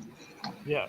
I can't. Yeah, but then you would turn yeah. into a total douche if you were. I'm sorry, I love you, but you would turn into a total douche if you were. Not a total douche. I'm not going to pretend that there wouldn't be some douchery there, but I would never be a total douche. Oh, you're sure about this, are you? Yeah, but there's also comes with power. So Shit. I guess I did a lot of research for defining and building characters to actually. Well, I wouldn't call myself an expert. I've just spoken to enough people who know enough about ego to tell me that it's a trait that you find in successful leaders because it's a trait that attracts followers. It does. It absolutely does. So and some followers, some people are less likely to follow people with ego. Yes, but that's not the majority. That's the exception, not the rule. Yeah. But that's what I said, but it still exists, and it also has to be looked at. There's some of us that are repelled by people like that. You have to take the money out. You have to well, this goes back to my same argument I keep making on a lot of these conversations. All these people posting, calling themselves alpha males and claiming they're all this masculine shit. No. A real alpha male doesn't have to brag about it. He naturally is. He can be quiet. Andrew Tate is not an alpha. He's a beta who got away with taking steroids at a time in the industry when there was no testing. That's why he left. Because if he was tested, he would fail. Let me offend every person out there who keeps defending him. Tate is a fucking predator, born and bred. There's multiple evidence of it. There's audio footage. There's audio of him that I've run through fucking voice recognition of him telling a woman that she's the problem because she didn't like it when he was forcing her to do things she didn't want to do. Yeah. And making fun of her for not liking being strangled when she didn't consent to it. I know that Andrew Tate got three girls to come out and say that they were never forced. But in Romanian law, when it comes to sex trafficking, you don't have to force them. That's the catch. Second of all, that doesn't matter if some girls come forward and say they were never forced. That doesn't disprove that he forced others. I'm just saying, hold on. Yeah. Under Romanian law, it doesn't matter if he forced them or not. If he advertised in another country to bring girls to Romania for sex, that is sex trafficking in Romanian law. He had It doesn't matter if he forced people or not. He can get a million witnesses to say he never forced women. It doesn't matter. He admitted that he brought women to Romania for sex. It is over for him. That's why they can hold him in jail. And that's what I've been trying to explain to people. And no, he absolutely is a predator. The pictures made me cringe. One sec. I was actually talking about John here a second. But I was getting on the pictures that made me cringe. There are actually pictures. All these pictures they posted say, look how masculine he is and stuff. If you look at the pictures of him with women around him, most of them are in known victim poses. They're watching him. They're leaning their bodies away from him. They're crossing their legs. Their arms are crossed against their chest. They're tight-faced. They're scared. This is not a willing party. Anybody who's ever dealt with victims advocacy and working with victims knows that that's by force when you see that. Yeah, I'm just saying in the law that he is trying to defend himself by saying they came willingly. That's admission to that he brought women to Romania for the purposes of sexual activities. Yep. Yeah, all he's saying is that even if he is innocent by American standards, he's still guilty by Romanian standards. This is that's all he's saying. But I'm sorry, there's too much evidence that he's been forcing women and abusing them. None of us are saying that he's innocent. Oh, I've seen lots of people claiming he did it and saying he's being set up and shit. No, well, I've seen a lot of people claiming that's the thing. Even but just for a moment, he changed the law and he didn't leave.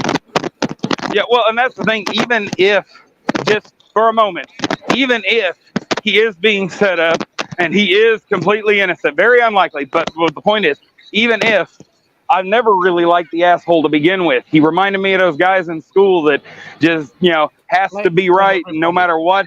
It has to be right, and they have to own everything. They can't, they always play, oh yeah, I'm right no matter what. Let me put it to you this way, Geek Sweetie. Have I ever been the type to be easily offended or easily spooked by something? Well, no. Am I the type who gets all pissy because people say perverse or creepy stuff? No.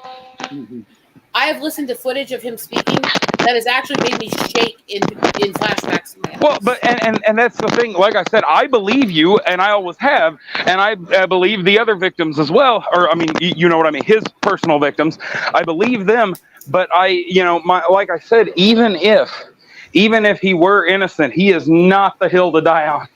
He is not because here's my argument. Even if he is innocent of the crimes that they are accusing him of, there is definitely, judging what I personally know about that sort of thing, that man has skeletons in his closet of some kind, even if they're not the skeletons that he's being accused of. The footage that was used against him in 2013, where he went, that was consensual, and he had the girl come in and say she consented to it later. Yeah. First of all, it's not that hard to get a victim to say that. No, it's not. And abuse and stuff are a real thing. Second of all, he said it was a sex game thing. This was just a sex game thing. No real dom has to yell and scream when he's doing stuff. That's not the personality. That's not BDSM. No. And the footage is him screaming at her, accusing her of cheating, and then beating her with a belt and forcing her. Well, but see, and that's the thing, though. People like him or the writer of 50 Shades of Grey and stuff, they've been able to hide behind BDSM because the general public still considers BDSM taboo, and so this doesn't get talked about a lot. This doesn't get, that they don't. Now, me personally, I've never been a part of all that, but I know people who are, and I know the difference between. Go ahead. Right here. No, I was saying. All right. Right here. Yeah, I know stuff about. Well, that I've heard about the writer of 50 Shades of Grey. She's married to a script writer and producer for the BBC. That's how she got all that free advertising. Yeah. And there is a sex cop in Hollywood that was responsible for downloading all her books, right? Yeah. Her fame. Because, there's a movement in Hollywood to have real sex in movies, right? You know that? I've heard things like that. Yeah. I really hope that doesn't happen in our lifetime, but it probably will.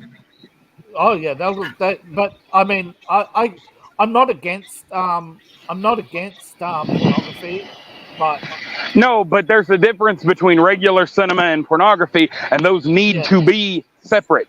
Those need to be separate. But the whole movement to make, I mean, they've made a lot of sex movies, but the whole movement to destroy mainstream culture to try and make sex movies, what everybody watches.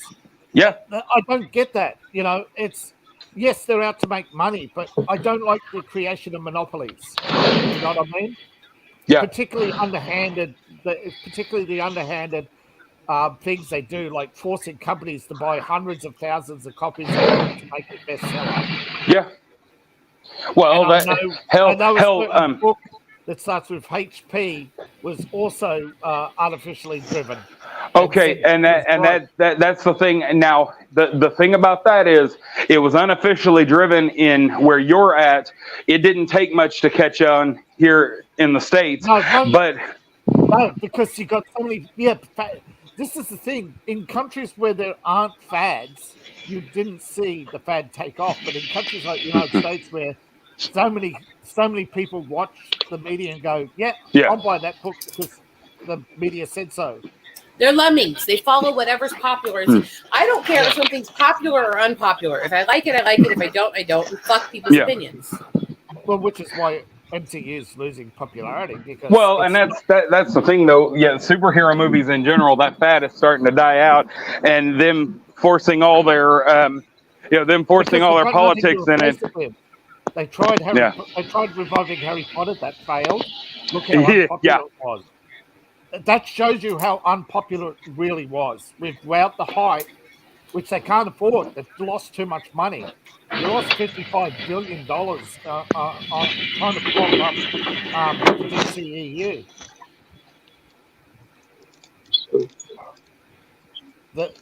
Disney, they were losing $6 billion or something a quarter. That's why they got rid of Chapek. He couldn't turn it around. And that's why they hired back Bob Iger. No, they hired back Bob Iger because Bob Iger owns the controlling shares.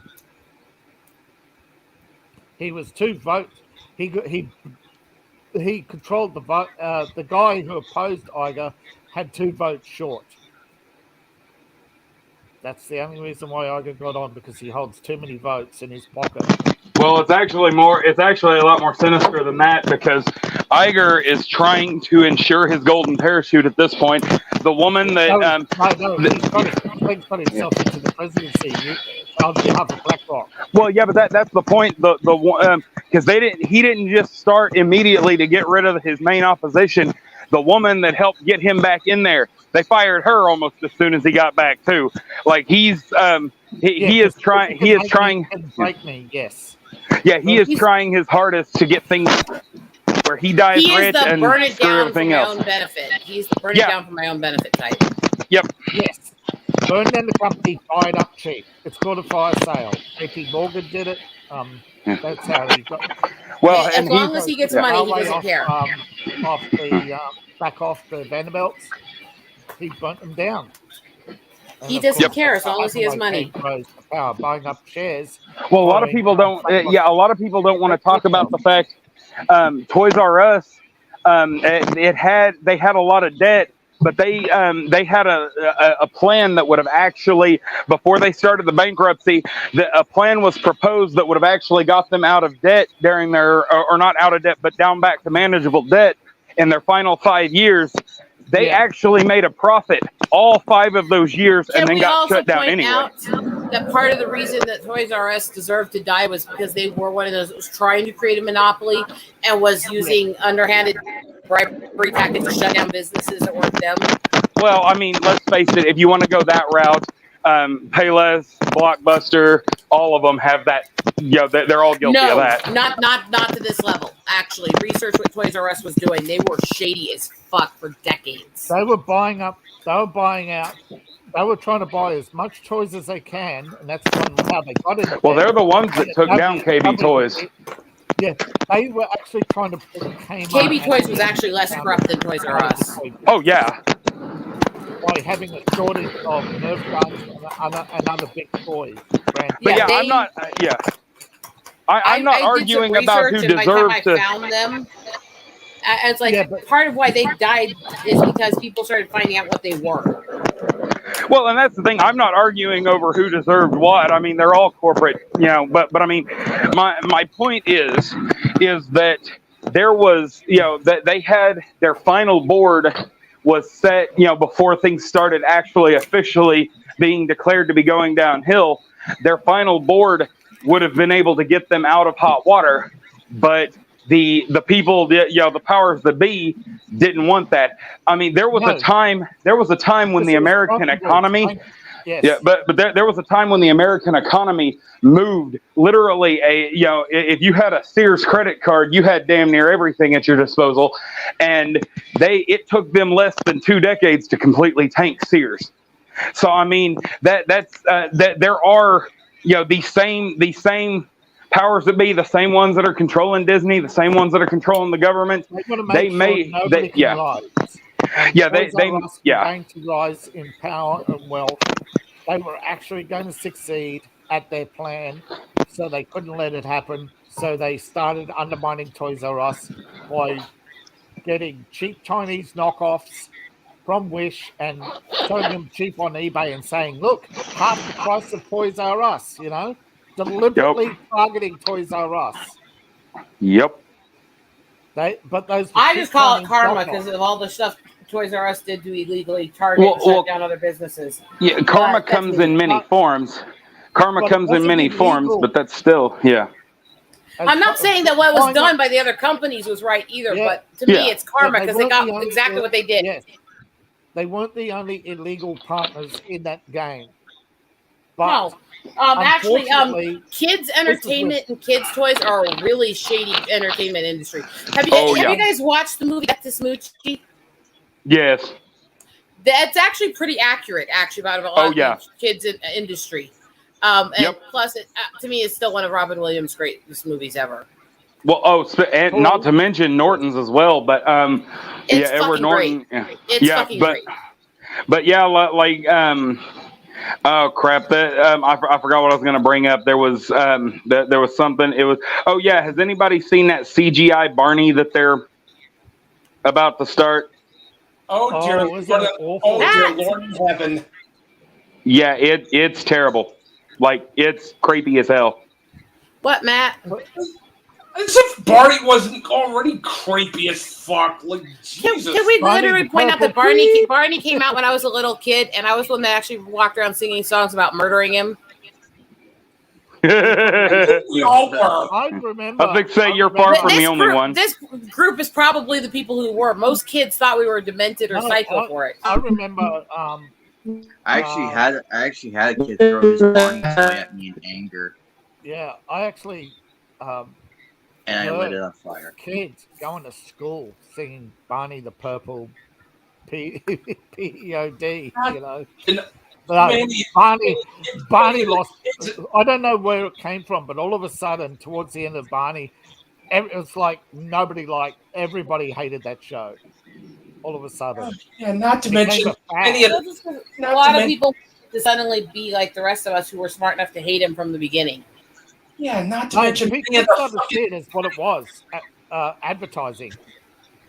Not to mention many of the kids in my area, they used to fucking make fun of me for I don't know, and because they think I liked Barney when I clearly don't. Yeah, that's right. This is just classic piece of gaslight.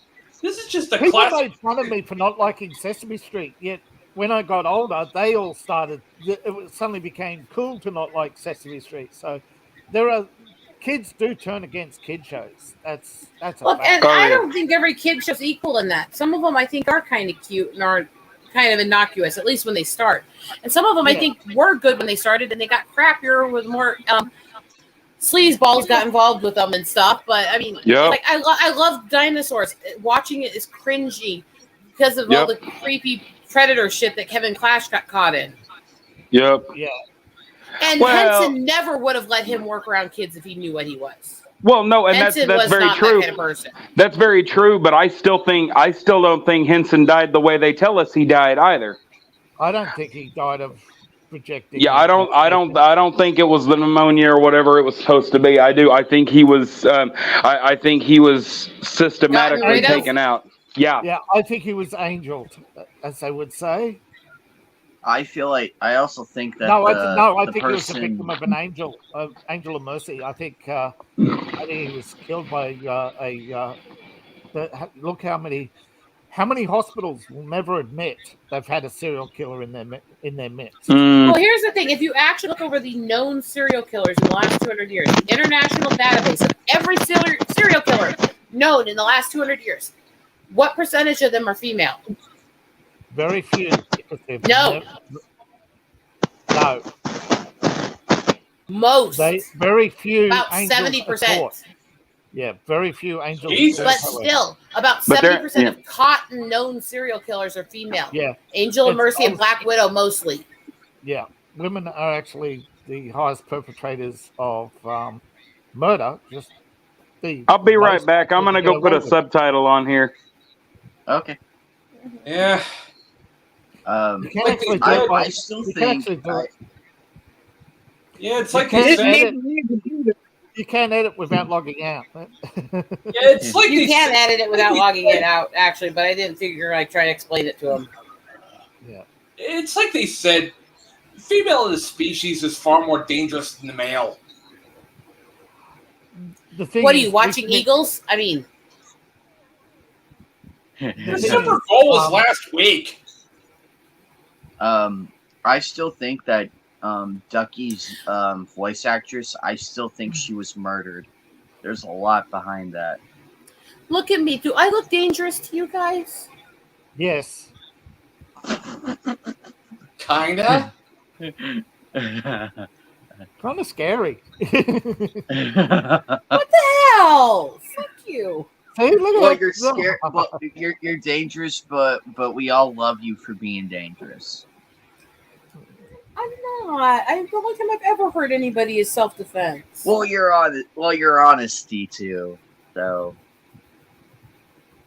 But we but I also appreciate don't that. like other women because I think most of them are psycho and dangerous. So what does it say? Yeah, it's like Al Bundy said. The only people who understand women are other women, and they hate each other. Bingo. I never liked that show either. Well, it's too And in accurate. fact, for a long time, I fucking hated Katie Seagal for that show and wanted to fucking cut her. Not Yeah, but hurt her. Cut out that voice box that was creating that noise. Oh, So she couldn't talk so loud. What the? it's weird. It's weird seeing the roars of the set. Mhm. Everybody's speaking in normal voices, and it's like, what? they edited all the sound to that that show had a big budget because they edited everybody's voice. Yeah, but she Has does also huge do that sound voice. budget. I've seen clips of her doing it in person. Yeah, but The problem is she didn't do it consistently, so they edited it in part of the time. I actually know they that. had to do a lot of sound editing on that show because they were always inconsistent in their voices. They couldn't I keep would it watch up that long. show on the same rate that I would ever watch South Park. I'd rather fucking shoot myself in the nipple than hear that voice. See, I felt the same way about Roseanne. Yeah, I didn't like her voice either. She was Her voice is horrible, but I do gotta give credit. The show did actually defend a lot of the rural American and bikers in it. I gotta Oh, I give meant her the that. I meant the atmosphere of the show itself. I wasn't meant talking her- about like the actress. Well, I just meant Yeah. I didn't like her voice. But that's Like I said, I completely get finding her and the show irritating both. I give them credit for defending bikers and Sturgis and a lot of that stuff and calling out the falsehoods about people like that. Yeah, I that's can true. give them that credit. And I still think John Goodman, whether I liked her or not, was a piece of shit for using fucking cancel culture to steal her show from her. Oh claiming he yeah, was a friend of hers for over 30 years and then doing that. yeah. Because I'm sorry, that's just sleazy. Yeah, he disappointed the shit out of me on that. I really I didn't expect them all to like stand in solidarity or whatever, but I expected him out of all people to at least stand up for her. The And one he that was had- yeah. The one that said she was a friend for decades, that she'd done all this stuff for him, and then the second cancel culture went after her. He used it to take her show and get it as his. Well, It's and the worst part about it is that they still have to pay her. Like she still gets royalties off that show. Like These he literally, creators yeah, cannot undo that. yeah. Well, but that's the whole part. Like that's the worst part about this is that she's still connected to that show, even if she would rather ditch it completely. Well, the thing is, as far as I understand, when the first scripts were registered, she and others put their name on it. It wasn't the show create. It's like basically, hey, we created this show from nothing. Nobody gave us money in the beginning. ABC paid us 6 months after the airing date. They were hugely in debt, and that's the only reason why ABC kept picking them up, is because it was so cheap. Oh, we need another 6 hours to fill. Oh, And Roseanne, look, I'm not going to say I'm a fan of her or not, but no, she's not the evil people portrayed her to be. No. She's I'm not nuts saying a bit, she is. and she's an evil nut girl. But the biggest reason people portray her as evil is because she does a lot of dark humor that people say is racist. Stuff them. They're Remember, Rose, everything is racist. Everything. I remember them trying to cancel her, saying that she was anti-Jewish because she did this whole skit making fun of Mr. Mustache, and she's Jewish. Yeah. That's like trying to cancel Mel Brooks for all those jokes. Yeah. Well, Brooks was funnier. I was going to say that's not. No, I'm not comparing the quality. I'm not. Wait. I'm not comparing the quality of the humor. Everyone who's here knows I'm an obsessive Mel Brooks fan. I'm saying the claim of that being a racial thing is the same parody, and it's stupid. Hey, I still haven't had a chance to check out that History of the World Part 2 yet. I'm scared to, because I'm scared that they didn't let him get by without. They haven't quite finished all of it yet. Oh, okay, yeah. I am so sad they've taken. They took that from him 20 years ago. He should have had this. He should have had the sequel. Him saying that he was going to make a second movie for everything was a running gag of his since his early career. That's not a lie. But he always wanted a History of the World Part 2. That was actually sincere. Yeah, that was from him. They said no. They just one day decided, Mel, your movie went too far, and we're going to cancel you now. He was one of the first to get canceled. Well, yeah, but now they've got it on Hulu. Like it's actually happening. It's in like a mini series form. Yeah. It's actually they're filming it right now. Yeah. Oh, I thought they were done filming it. I thought it was about to come out. No, they're not. They're done filming some of the episodes, not all of it. Yeah, they've released shorts, I think, for to say, hey, look, it's a real project. Oh, okay, yeah. To be fair, he's in his late 90s. If he manages to pull this off and offend all of cancel culture, he is the fucking legend he's always been. Oh, Lord, yes. Yeah. Because he's in his late 90s and he's going, I want to do this before I die because I want to piss off cancel culture one more time. It's like, oh, God, I love you. I love you, right? God damn it. He's getting his revenge for being canceled. That's basically why Mel Brooks is still the GOAT. Yeah. Mel Brooks is fucking god-tier comedy. Let's just face it. I think after he dies, there's going to be a big. After he dies, my heart will break. My heart will break. A big release, but hopefully, all his unpublished works will finally. All the stuff that was canceled. It's like I've been watching behind the scenes stuff and finding out things about his early works, and you realize that they talk about it. That whole little moment where in the producers, they have his voice from the other actor doing the propaganda part for the play. he wanted to play that part originally, and they actually told him they wouldn't produce it if they had a Jew saying that line. So he actually screened the movie with the other guy's voice and then edited his voice over the day it released. That's awesome. Well, that's the thing that I heard. Because you know what he did in World War II, don't you? This stupid connection. No. Go ahead. But you know, in World War II, he disarmed enemy bombs. That was literally his job. He was a bomb technician, and he would have to go into enemy lines, like he'd have to disarm their bombs.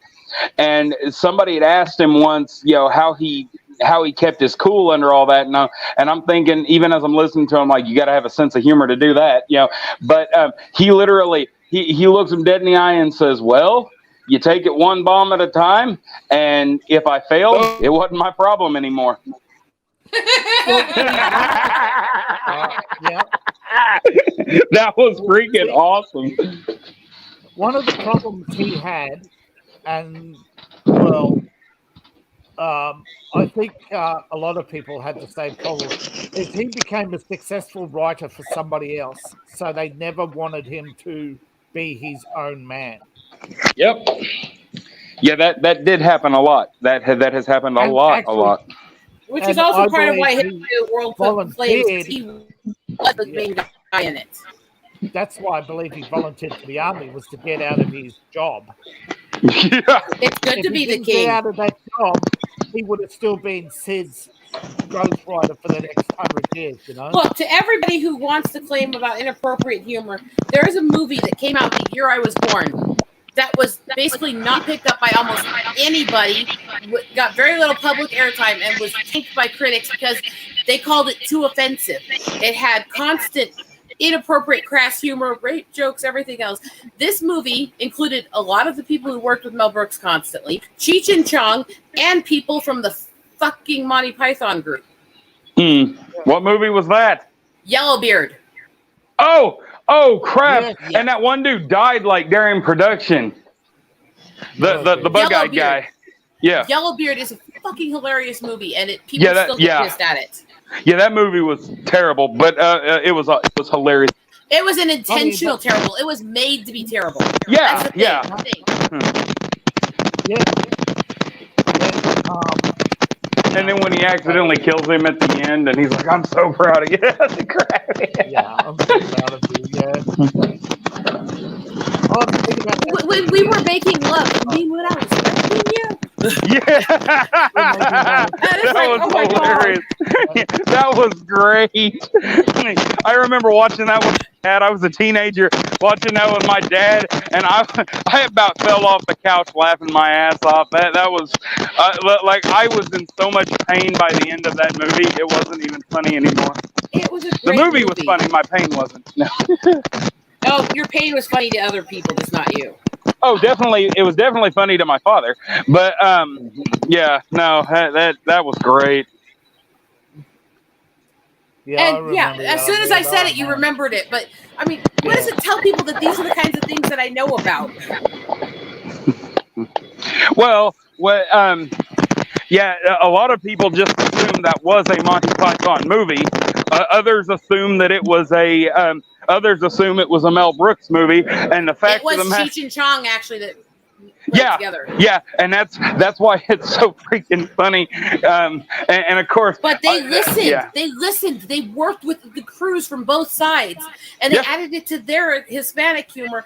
And what you had was three of the biggest comedy names of all time working together, making a completely fucked up movie that was hilarious. Yep. It was written by a whole ensemble that were actually made up the cast. The cast crew were all in it. It was originally planned by Cheech and Chong, but they actually wanted the entire cast to be part of writing it. They wanted to work with each other's styles. Yeah, it's actually put together by people. Yeah, no, kind of an Avengers of comedy or a Justice League of comedy. Like they did, it was like an all-star thing. Yeah, Cheech and Chong approached the others, and then as script writing, but then they pulled out of the script writing. They never took part in the final. They came back to take part in the final production, but yeah, I don't know why they did it. It doesn't offer any explanation why they basically got the team together and then they left it, and then they came back. So, I think they honestly wanted to see what they would come up with. Yeah. but also, if you look at the history of Cheech and Chong, they often didn't get along. So, Oh God, no, they broke up for several times times, yeah. because they hated each other at times, and they keep coming back to each other. Yeah. You can't I have think it was one without acted the like- other. No, that's right. It's like I would Laurel say and there. Hardy, I would they say there have hated actually each been other, decent roles but that then both they of them made have up. done when they were apart, but But there's a remember magic Rock- when they're together that's better. Yes, there's that make something sense? about it. There's 110% when they're 50-50, but together they're 110%. No, it's like 25 and 25. There's a good chunk that could be decent characters on their own. They're only half a character, really, even if you count both on their own. Put them together, and they are like God tier character. Yes. So you're talking about Cheech and Chong? Yeah, sure. Yes. And you're telling me they hate each other? Yeah, They've had wanted multiple breakups where they had literally hated each other for years. it. Chong moved to another country to get away from Cheech. Wow. He moved to Canada to get away from Cheech. You didn't know that even for a while they were on opposite ends on some of the drug laws? Oh, okay. Yeah, they're not simpatico with everything with each other, but they work when they're together, and they're willing to come back to each other, and that's the important part. Cheech actually, for a while, partnered with what's his name? Don Johnson. But they didn't get along much either after that. I mean, he's tried to find many partners over the years and tried to recreate it. Cheech has tried to recreate himself many times. He's had a few successes, but in the end, I suppose he typecast himself, really.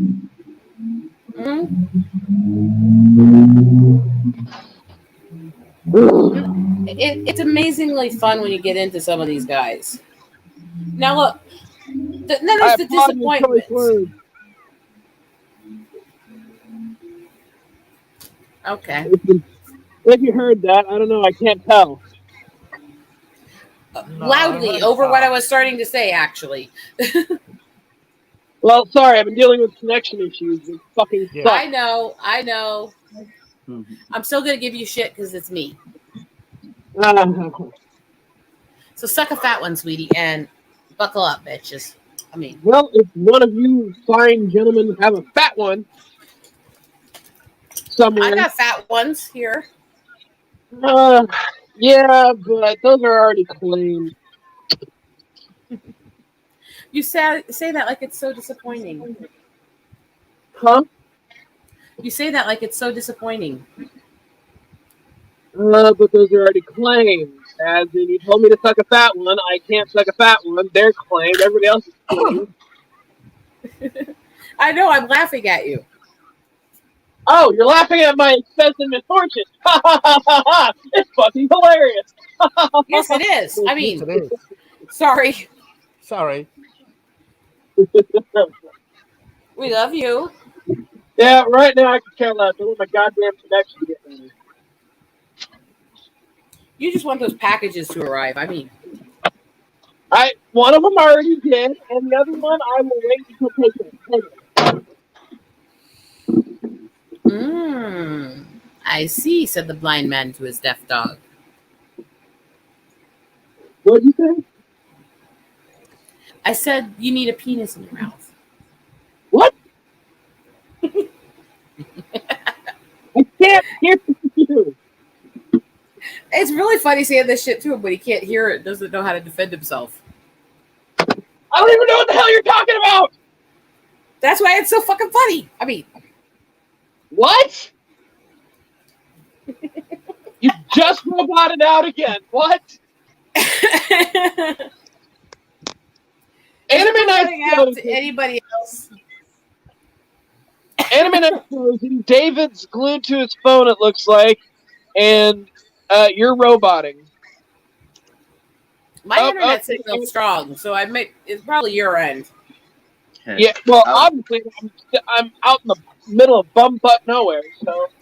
You do remember I'm in a place where we have to go over 2 mountain passes to get to a tiny town to get to one store. How do you have internet? My server now wants Because $6 a month South for Dakota is SSL. better than where you are. Yes, because I'm stuck down in the Mississippi River Valley. Speaking of which, I'm are in the you guys, bumfuck backgrounds of the Black Hills. are you guys okay out there? Fatal, are you guys okay out there? What are you talking about? Well, with the Ohio explosion and everything, I was really. He's worried not that about close to that. I was asking if you're okay. Yes, if you haven't grown any extra toes, fingers, or thumbs. He's not near Ohio. He's near where I usually live. Are you talking about, like, water or something? Because I don't drink Mississippi water anymore. Okay, so you're far from it. I know Bubba's close. I know he's in Oklahoma, and I know it's. I'm closer to Ohio than anybody else. Okay? Oh. Maybe Mad Matt's closer, but I would be closer to it than you slightly if I was actually home. And it's not that close to Ohio still. It's still quite a ways away. Yeah, New Jersey's not really that close to Ohio. whatever. You're on the other side. Ohio. Yeah. Like, Jersey's in a worse situation to Ohio than where Fatal is because it's actually down the jet stream from it. So the air and water go more that way. Ooh. All right. Well, Matt, call me when you start, growing extra appendages. I can only hope to grow a bigger penis. I knew you were gonna say it. I was waiting for you to say it. That's about the only positive I can think of. Well, no. If it glows too, if it's bigger and it glows, you can put on an executioner hood and become like a porn star. That'll work.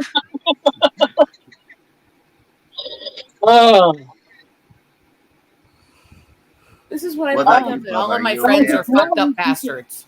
Well, if it grows, you can actually really show a DVD called Glow. Yeah, but you could call yourself the glowing Dixcutioner. For fuck's sake, Steve Hero. I have no shame. Well, you, me, and Rosetta fit very well into. But yeah, the Dixcutioner. Yes. I'm more thinking Black Hawk Swordsman. No, I'm more thinking of Gundam Sword. Speaking of seed, that's probably you're gonna always have to wear protection after that. Oh, yes, definitely. You don't know where the Gundam seed's been. Jeez. Well, how about we just call it Bastard? That'll work. I knew Matt would know why I said that. Yeah. Short, sweet, to the point, and pretty much based on an anime character I very much like. What? I know how to make Matt happy. Of course, any woman who knows how to use her mouth probably does too. I mean, I am the glowing. They call me the Bastard. he likes that one. Listen to him. All right. Well, points to Rosetta. If mine gets taller, I'm gonna name it Bastard Stampede. The humanoid typhoon. There's been times in my life I've thought about going under the name Boobarella on things. Boobarella, huh? I'm waiting for Image Comics to pick up that to make us into a comic line. Also, bye everybody. Fuck Elvira. Yeah, she kind of sold out. I will say one thing. Last year, I got one of the greatest things from bitching her out online. I started telling her out, and I ended up friends with Guitar Guy. Well, jokes aside, though, I don't understand where she gets off telling people that that she was ever held back for being a lesbian. Most of the most of the old men Nobody that really watched her, knew that. Nobody really and knew even if they that. did, even if they did know it, most of the guys that were getting off the her back in the day wouldn't. That would have made it better, not worse for her. I'm just saying. No, the satanic panic attacks on her were real, which is why I can't believe she's so for censorship now. Well, that's different. I'm not talking about that audience. I know. That- I'm saying yeah. the lesbian, totally not an issue. No, most people didn't even know until a couple of years ago. Yeah. Well, The and satanic that's panic yeah. issues, that was legit. Yeah, that But was she's real. like trying to play victim more and more. And it's like, what happened to the woman who used to stand up to censorship and tell him to suck my titty? You know? She found out she can get money for the other thing now. Oh my god, I hate sellouts.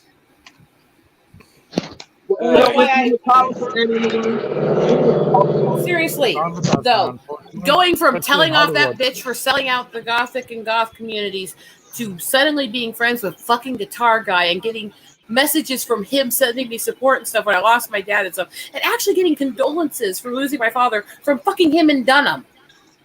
Yep. Because I told off Elvira. Hey, I'll tell her off again. I mean, It has to be organic. It can't be forced. You'll I know. yeah.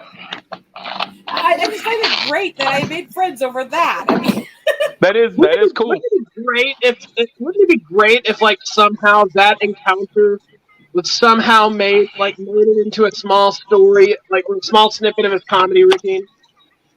No way. Sorry. like the day I bitch I slapped just the got boob a queen message and saying they proved that want my to boobs are reboot bigger. next gen.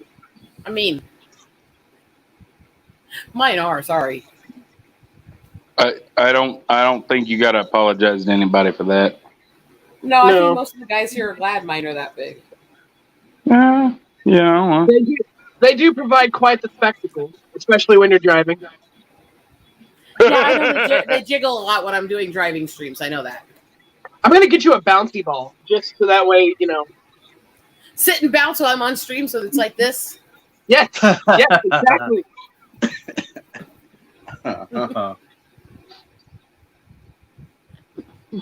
And that, by the way, is in a minimizing sports bra. They still bounce like that when I move. Well, I damn. keep telling people facility doesn't exist when you have them big enough. No matter what you do, they're still going to move. You heard that Star Trek 4. You heard that upcoming Star Trek movie was cancelled, right? Star Trek 4 with Riker and Chris Pine. Well, it's going to be rebooted. This time it's going to be rebooted with Star Trek 4. It's going to be rebooted with Riker. They're looking at Henry Cavill. Okay. No, not going to work. I'm still not watching it. Fuck modern Star Trek. Yeah, I'm pretty much done. Alex Kurtzman fucking murdered. Well, and that's the thing. That's the thing. Even if, like, for argument's sake, even if I, for instance, don't hate Picard, I can't like it the way it's supposed to be liked. That future is the type of dystopian future that they should be going back in time to stop. Not, I can't see it as the main universe of Star Trek, and That's because it ain't the main universe. It should never have been the main. It's just J.J. Abrams trying to hijack. Look. I have a lot of problems with stuff that Roddenberry did. I've always been open about the things that I think he did that were shady as fucking creepy and his plagiarism and shit, right? But there always was hope in his stories. There was always supposed to be a focus on the fun and the fancy and the cute and the crazy episodes. We're supposed to have just as much focus as the serious ones. And there was supposed to be hope for the future in it. yeah. Yeah, you think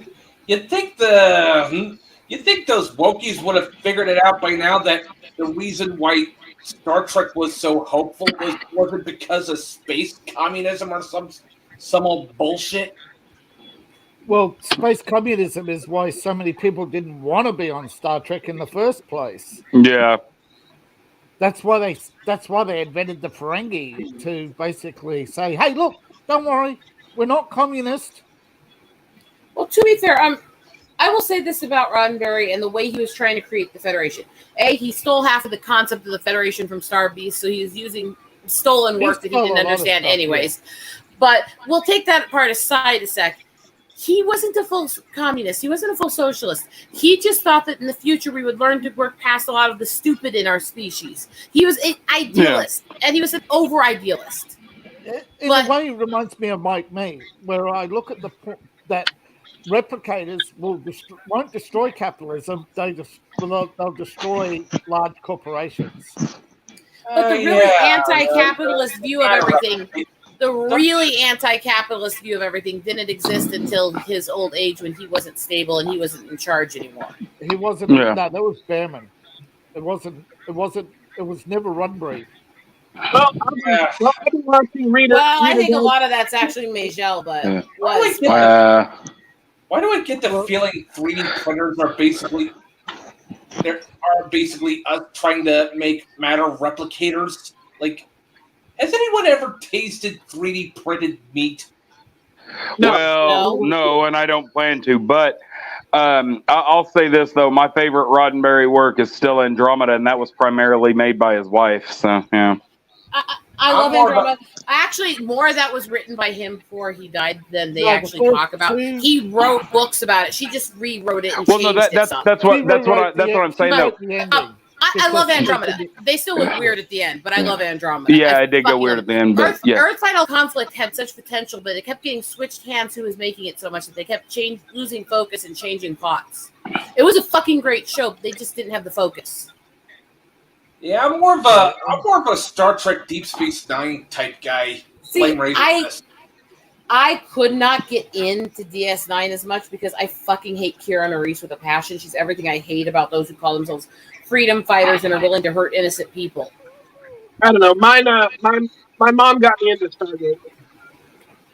And I love Stargate too. And don't get me wrong, I like DS9, okay, but I found a lot of the characters, while some of them were really great and deep, and the good points of DS9 were people like Quark's development from just being mindless capitalist mockery to showing the humanity of that capitalist and his growth and development. And the Ferengis really grew in that series, and I give that credit.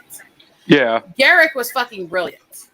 Yes. And Bashir was done well as a call out against genetic mutation and what it puts people through. Yeah, well, and that's I'm one of those people that actually liked Voyager, so you know. I liked parts of it. It really pisses me off that they hired a fake native to make up fake native culture. Yeah, okay, and claim it was real. Yeah, and that's the thing. Native. Yeah, that's the thing though. Like what I liked about it, specifically what I liked about it was that they made sure to let you know that this is not the Enterprise. They got themselves into shit that the Enterprise would have already kicked ass and taken names, you know, long before it ever got this bad. I liked how little resources they had and how they were on the verge of death like every freaking day. That was what I loved about it. Yeah. Let's be clear. Janeway was fucking annoying as hell. She was the worst part of the show. Kate Mulgrew cannot act that well, and her bitchiness came off too much. Well, she came off as what shall we say, the Woodrow Wilson America, you know, we're the White Knights. Well, yeah, but that. Well, Kate Mulgrew is that person in real life. My favorite character was indeed Chakotay, but not because of the Native American stuff. So yeah. Which is funny because the actor actually was Native, and he actually almost quit repeatedly from them doing that stuff. Yeah, I know. Well, yeah, but I liked him because he was constantly playing peacemaker, like between the crew, between everything else. He literally to get Janeway to knock off her temper, which there wasn't at all any sexist stereotype in that, right? Yeah, well, but the point is, my two favorite Star Trek characters of all time are Riker and Chakotay. So you know, and I'm more of a Benjamin Sisko kind of guy.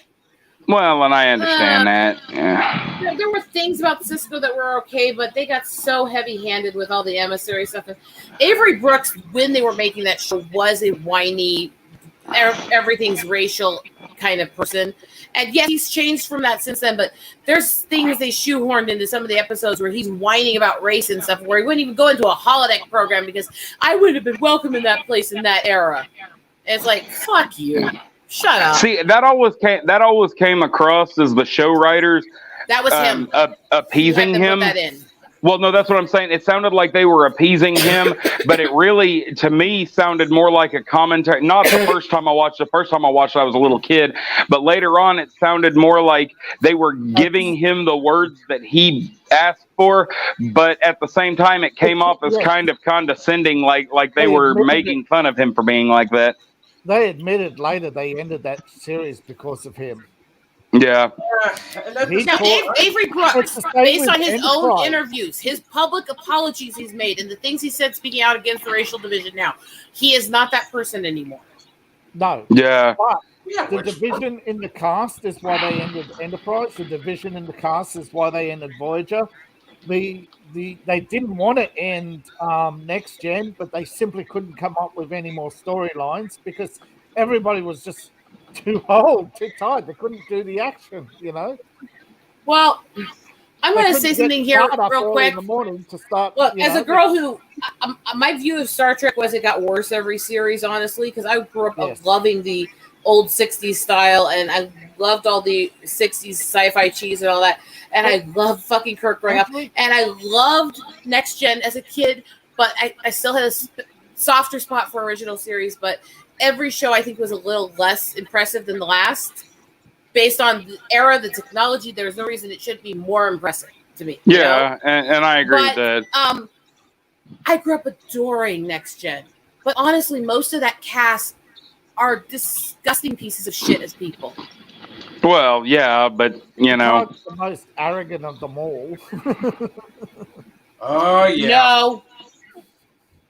Most arrogant You person know, from actually, that fucking cast is I fucking would Sirtis. say Michael Dorn isn't a bad person. No, I said that's why I said most, because I've never Oh, heard or yeah, seen a all bad right. thing from Michael I just Dorn. wanted He to seems make to be a sure genuinely you- nice you- person. Yeah, I think he's one of the reasons why there was And while, so many on set. LeVar Burton has said some stupid stuff. He was There a is also PO some of the things people have said that about he him. phrased things in bad ways, but there was some racial stuff that was done to him on that set that's been documented. oh yeah, So- no, I never said that wasn't true. Where I get mad at him is when he's talking about, well, we don't have a cancel culture, we have a consequence culture. Let his daughter say something. Please let me finish my point before you go off on another tirade, because I don't have that kind of Okay. memory to remember stuff. Okay. What I was getting at is I don't think he is intentionally an asshole. I think he doesn't get it. No, and that's exactly what I was about to say. Yeah. Yeah, but And that's what I was saying is, so as much as I don't like some of the shit he says and does, and I think he's off his rocker at times, I don't think he's malicious or an asshole like the others. I think he's just I think- clueless. I Dude, think if we're LeVar talking was about picked on malicious because he mouthed off, and it's unfortunate that he didn't learn his lesson. That's why he never had a career after Star Trek. No, I Well, mean, he did have Reading Rainbow. Reading Rainbow was before Star Trek even, but there was It kept there, going. There were people who came out from the cast who did actually say that several of the writers and several of the producers of that show were racist to him from day one and treated him like shit before he ever It said or wasn't did a right. thing. It wasn't race. Michael Dorn said it didn't. Michael Dorn came out and said no. It was him personally. He always rubbed people the wrong way. He may have, but there was still some other that's been actually there was documentation shown on some of the stuff that was done to him. Well, So I'm not saying all of it was. I think he blew it way out of proportion to what it was, but And there yeah. was some. And Beyond Trek, Dawn and several others all came out and said no, there wasn't racial issues. That LeVar took it personally, started making it about race, and so they kept niggling him. And Dawn admits to playing practical jokes on Navarro, like putting glue on his visor. So when he put it on, he couldn't take it off. No, Yeah. actually, there's actually a joke from that. There was a short-lived web series that Brent Spiner did where they actually were joking about Sir Patrick Stewart rubbing his balls in my visor and stuff like that. Yeah. Well, I think that was just I'm sorry. That's so But Yeah. that's what I'm It's saying. Is I sensitive. think his personality rubs people wrong, but I don't think it's intention. I don't think he's an asshole. I think he does. If you watch how he comes across as that OCD autistic that's hard to get along with. Well, and my I don't problem, think yeah, malicious with him. I agree. Yeah, I agree that he seems to me like the type of person that you can't tell whether he's serious or joking half the time, and that in and of itself rubs people the wrong way. But my problem is when he takes things too personal. When anybody who takes things too personal, it makes people mess with you more.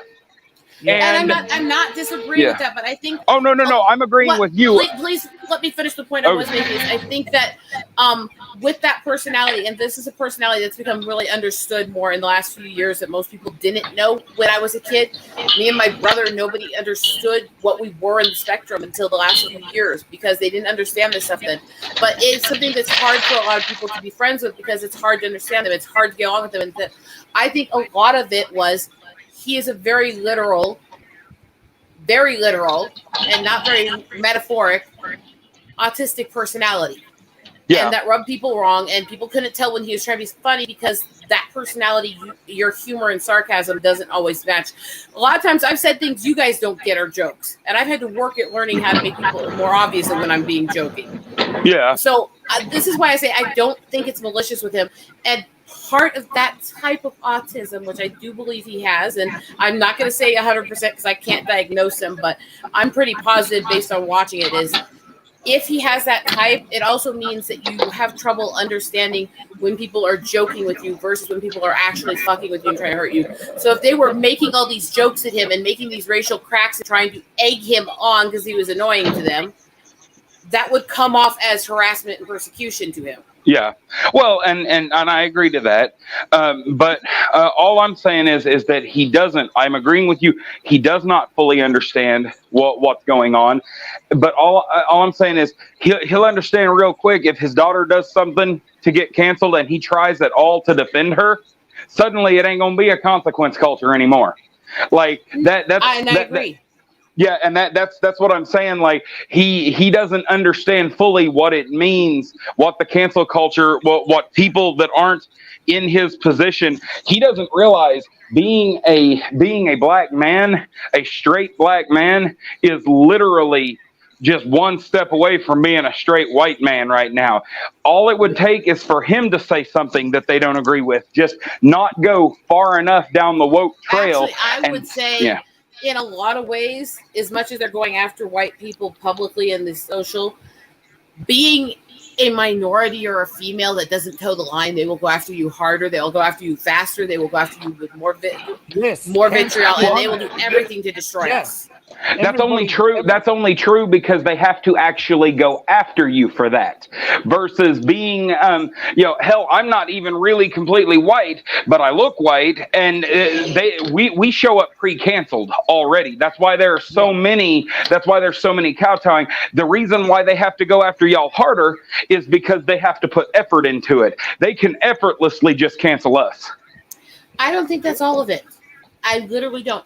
I think it literally has to do with we're not supposed to step out of line. We're supposed to be tokens. It is the soft-spoken bigotry of politicians. They think they own us. They think they're entitled to us. It makes them more angry that we won't obey. Yes, they do. They literally think. I don't see J.K. Rowling, and I'm not just talking about J.K. Rowling and the super woke celebrities. I'm talking about the average wanker in Berkeley think that they speak for you. Well, yeah, but that's what I'm saying. I don't see where, Rosetta, I don't feel like we're saying things that contradict each other. Mm-hmm. I'm saying that all of that plays into it, but the reason why it's so much harder on y'all is because of how much effort they put into it to go after y'all. All they got to do is wave their hand for us, and that's why it's so much worse on y'all. That's right. That's all I'm saying.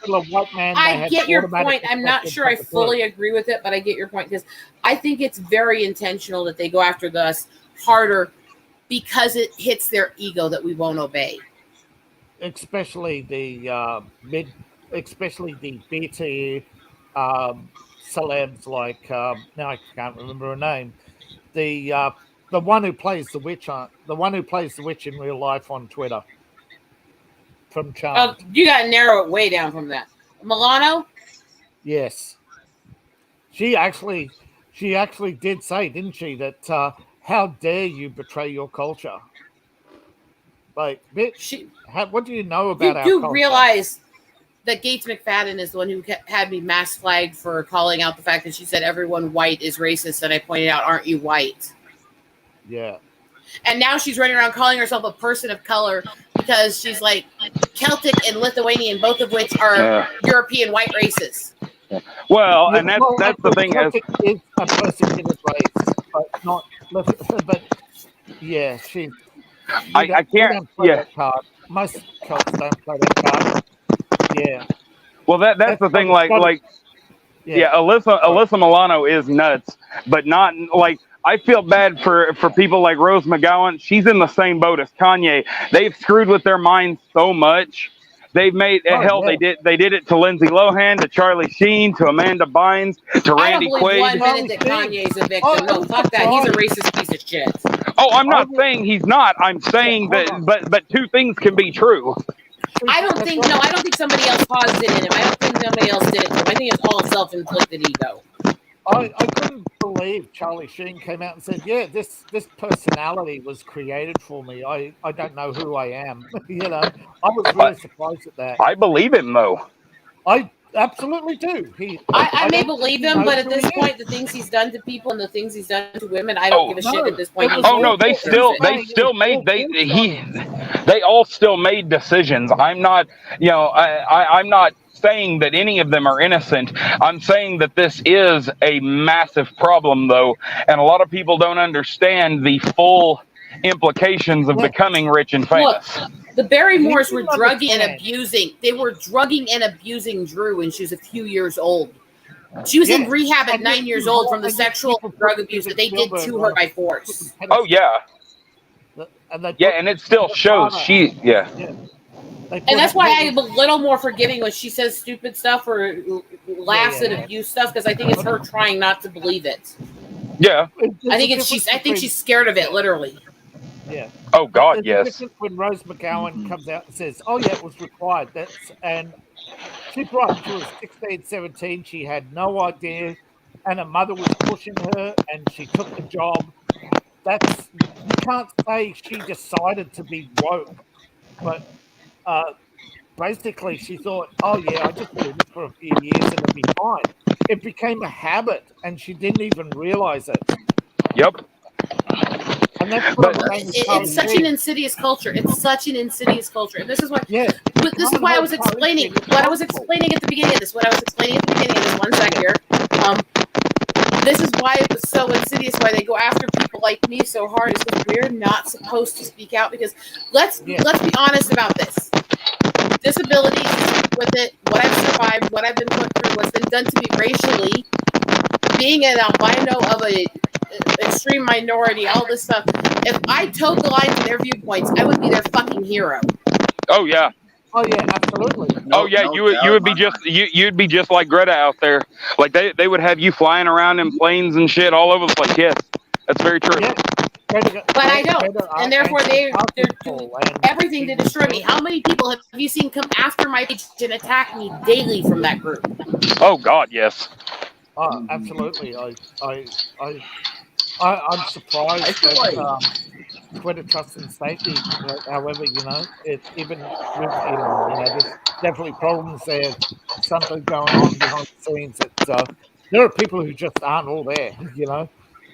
Whatever they say they are, they're not. Yeah. All right, take care, Matt. Later, Matt. this is what drives me nuts. I would be their hero, except for I went off the reservation, and they make racist comments like that to me and tell me that you don't even live on the res, which is a racial slur for natives, saying that you don't really know your culture, so you're a sellout. Yeah. A culture that's forced upon you and you complain about. Why you should be wanting to get away from it. But Well, it's just too much my money. culture, I don't need to get away from. The reservation No, I'm not use of saying it, I do. I'm not saying your Yeah. culture.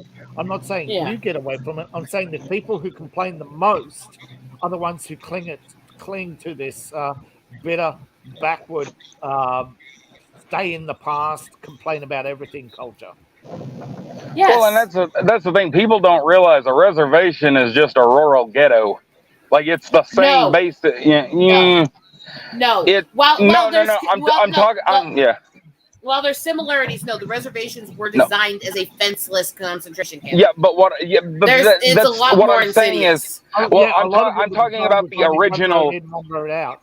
I'm talking about the original ghetto, the original, like where they stored all the Jewish people and that kind of thing. So yes, we are talking about the same thing. I'm talking about the traditional use. Yeah. See, the thing is, I'm not talking about if you urban go to slang some of the ghetto. old towns, Yeah. You But let's go to some of those old towns. They're the same. You could see the prototypes in some of the old western towns Yep. of the reservations, and Yep. and that's where they sent Irish, Italians, Yeah. Jews. The difference was they didn't have the ability to use these loopholes They and the were treaties. And prototypes. one sec. Yeah, they didn't have the ability to create these treaties, to have loopholes, to have excuses to push it further. The reason why the reservations are so much worse is because they have this loophole they intentionally built into the treaties. We'll mass murder your entire tribe, or you sign this paper that's going to build in this structure where we can micromanage your rights in your life for life. We can put you on this place that's considered sovereign land, but also part of the country. You're under treaty law, you're under national law, but you're not under state law. And then we're going to have a Supreme Court ruling say that a jury of natives is not a jury of your peers. They're not equal racially. So you can't do anything to violent criminals who come on and persecute and target your people for murder, kidnapping, rape, and other shit. It's all intentional. Yeah. And it's still going on. Yes, and it was just so a few gatekeepers on both sides can keep their power and privilege. Yep. And it is still going on. The kidnapping epidemic is horrendous. In every culture, I have found there are those who are afraid of others succeeding. Literally afraid of other people succeeding. Yep. But this, by the way, is why I opposed when you said tribalism earlier as an insult, because redefining let me explain. Because the redefining that word as a negative and saying that this is a proof of basically bigotry and all this stuff was actually part of that movement to dehumanize natives. Because that is the scientific definition of our culture is tribalism. Yeah. But to his point, that it is used very differently now than it originally was. Yes, I'm saying that changing it, it's still the scientific definition of our culture. It's still the scientific definition of our culture, which is why it was done this way. So that people will use it negatively. Yes. So that people will look at our culture differently. And it was an intentional thing. Yeah, it was a recreation of language because the proper term is partisanship. And that's why, even though I understand that when most people say today they don't mean natives, that's still used by the anti-native movement to dehumanize our culture and our religion and say, I've literally had people look at me and say, you guys are conquered, you shouldn't have rights. Oh my God, yeah. I've heard that about Scott too, so yeah. Yeah. And I've had these so-called constitutional conservatives tell me that, conquering people isn't the same as stealing. No, actually, conquering is literally you came in and stole by force. Yeah. And you go back to Alexander the Great's speech about all war is a crime. Yes. And so I'm not saying natives were innocent. I'm not saying we didn't do things to each other. I'm not saying we didn't make our mistakes too. But that doesn't justify what was done to us. No, it doesn't at all. And that doesn't mean that the natives today should somehow have lesser rights in this system than because of it. It's insane. The thing is, right now, the opposition to native rights is so that they can conquer Europe. They do not want native rights because they want to conquer Europe. And the USA is helping the other powers to do that. The America is helping the emerging powers destroy Europe. Oh yeah, we are. Everything. This is all headed towards one world government. That's literally what they're. I am telling you on this. The right will never admit that what's really happening on the reservations because it flies in the face. No. Narrative that they claim that there's no racial persecution anymore. There's no racial laws anymore.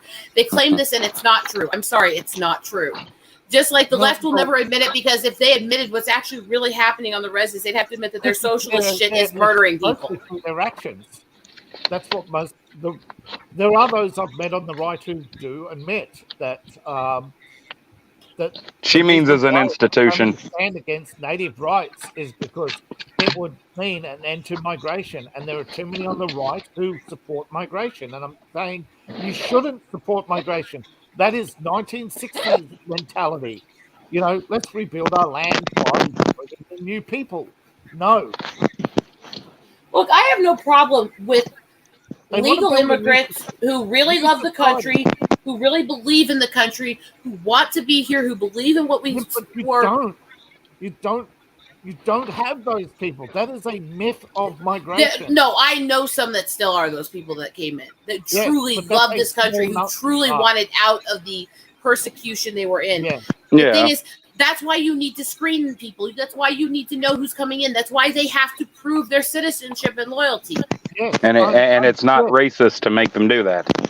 No, and it's not racist at the border to separate the kids from the people bringing them in, to make sure they're not traffickers, they're not kidnapped victims, to make sure they're not illegals being brought in for criminal behavior, to make sure the kids aren't being sexually abused and stuff. Yeah. What I do have a problem with is the fact that they are abusive to the kids while they do it. They don't treat them well. Oh yeah. Yet the government says 2 out of 3 migrants are sexually abused. So why aren't you shutting down the migrant trains? Oh, because of root causes. No, you know the root cause. It's simple. It's called a bird bath. Take away the bird bath, the birds stop coming, right? This is why I said I have problems with both sides on this, because both sides are using it, manipulating it to stoke their side. And the truth is, both sides are wrong on it. Yeah. There is a false right in America, particularly, or most conservatives are fake. It's they just don't want to identify with the left because they don't want communism, but they're not pro-capitalist either. They're not pro. The thing is that I'm by what the modern system has become. I am a centrist. I am more a traditional constitutional conservative than any of this fucking party is, and all the Trump bots are. Yeah. Well, but let's face it. Most of the Trump bots, like most of the MAGA goons, they wouldn't have cared who. They wouldn't have cared who took that spot. It was, it happened to be Trump. But these are the type of people that consider rallies to be like, political rallies to be the same thing as sporting events. These people were never. These people were pro-Trump. They were never pro-Republican. They were never pro-Constitution. That's why I said there's so many fakes. I've met genuine MAGA people, and they're genuine about reforms. And I've asked them, you should be supporting native rights. You should say, Mexico, stop sending Mexico. You should be cutting off all these countries and saying, no, you shouldn't have mass migration. Because you're not just destroying your own country, you're destroying theirs too. Yeah, that's fair. Well, if Trump was really all about this Buy American shit he claims to be, he wouldn't still be having his merch made in fucking China. Yeah. Well, he never said he wasn't for making money there. He just, wanted to. No, it's just rules for thee, not for me. It's an absolute picture of an elitist dictator. I thought it was made in Mexico, but no, he's got stuff made in both. Actually, look at the facts: the massive transfer of wealth, and you look at how much government money is wasted and handed to God knows who, because it's too secret for even Congress to know who they're paying. Let me also point out on this. that all these MAGA folks who claim to be these big pro-gun, pro-military folks are kissing the ass of somebody who heightened gun restrictions across the board all over the place and was a fucking draft dodging guy who faked having bone spurs and then was playing sports a few days later. Just saying. There's some things you can't defend, I know, but I'm looking at it. I'm a pragmatist. I'm practical. Like, if you have an election, you can't say, "Oh, Trump is all these imperfect things, so we'll just sit on the side and let Biden take all our votes." No, there's a difference. But no, the misnomer of a two-party system is what's destroyed this country, because we've never been a two-party system. The reason we're built up as one is because of all these fucking people. So pick your evil, vote for the two main parties. Yeah. If more people would actually throw a fucking spine and actually then we would get rid of them. Well, and I've been telling people this for years.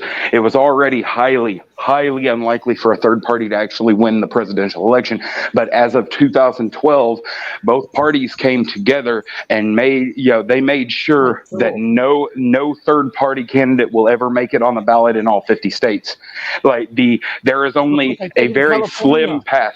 Yeah, but there's only a slim path for an independent, and it's like Odysseus shooting through the axe heads. Like, it is damn near impossible. It will never actually happen. Like, it is the slimmest of margins for a third party to ever make it into the White House. And that was intentional. And if people had listened for the decades prior that we all kept telling them stop buying this two-party bullshit, then we could have prevented it. But at this point, I get the pragmatic thing, but at this point, I have to also vote my conscience on things. I have to look at being able to look at myself eternally. I am a woman of faith. I have to be able to look God in the eyes and go, yeah, I didn't put my name on things that violate everything that I believe in and stand for. And at that part, I have had to disavow the main elections and work on locals because I cannot put my name on either of them and actually have a conscience where I could feel like, oh, look, my God. I've said to so many people who complain about the two-party system, well, why didn't you do this? Why didn't you do that? And it's always the same. Oh, it'll never change. People talk themselves out of doing something right. I stand where I am. I will not, because I had people literally sending me threats going, well, what if somebody put a gun to your head and told you have to vote for Trump or Hillary? And I sent the messages back and said, pull the fucking trigger if you have the balls to come into my house. Yeah, this is the problem. There are too many people out there who play what if. Or come up with some. We have to change all the laws to suit one particular minority, and no, we don't. How about we just get rid of the bigoted laws that still exist and actually just go back to a full constitutional ideal? Can we do that? Huh? No, but if you get rid of the bigoted laws, then the feminists will complain that they can't get past the glass ceiling. Then the blacks will say we're persecuted because of driving, we're arrested for driving black, That will never end. While the grift is, until people learn the bigoted laws are what leads to that shit too, because it divides people and it creates those bigotries that make people angry enough to do that shit. Exactly. Most of the people don't understand the source of the bigotry is not one-sided. It's most of it is a reaction to people like Al Sharpton, where people are sick and tired of the same old tired grift. But the bigotry on either side is inexcusable. Because, and this is the thing, not everything's racist. People sick of being accused of being a bigot.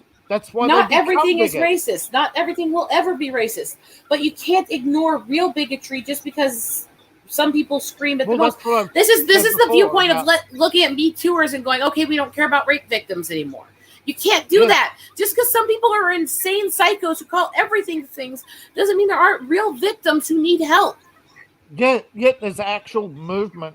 There are actual people who want to force others to engage in homosexual sex to end transphobic or to be fat. And that would actually be a bigoted law, because that would be telling people that we're going to tell you who you have to sleep with. That would actually be encouraging rape and abuse. That's completely contrary to what I'm saying. We're at. That is That's where we're complete. at, No, where- but that's contrary to what I'm saying. I'm not saying adhere to what they call bigoted. I'm saying remove the actual racial laws that restrict the reservations, that Oh, encourage selecting who's allowed to get grants for college based on their skin, shit like that. Fucking get rid of that shit. But then that is all part of the duopoly.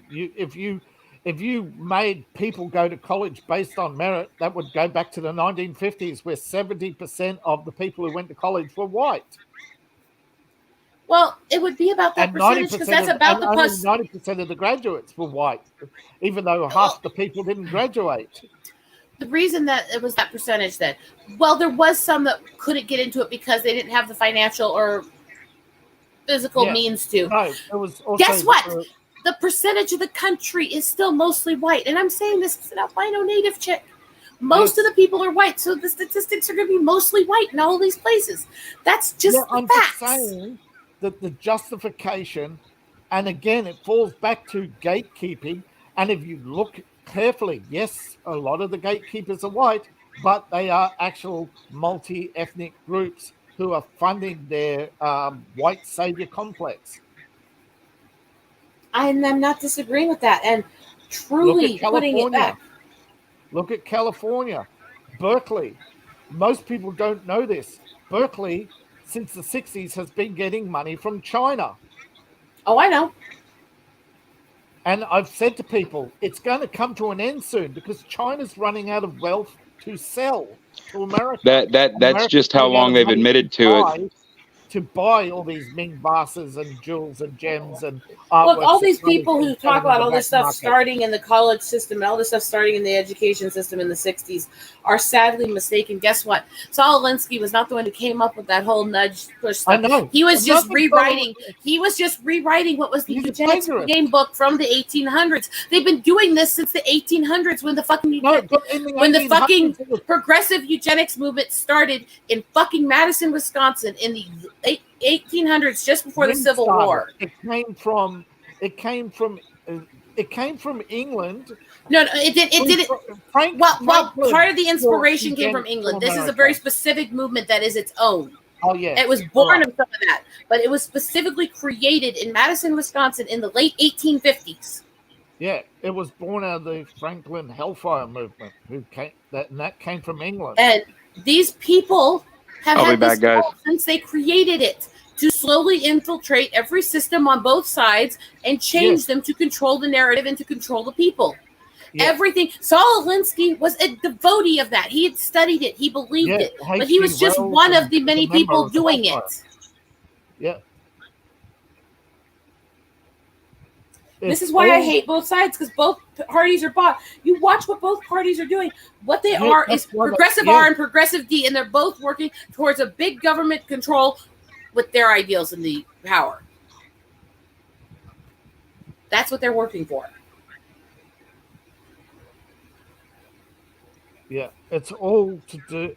Unfortunately, it's all to do with ego. You know, these groups they see themselves as saviors, as the arbitrators of right and wrong. They see themselves as masters of the universe, and that one of their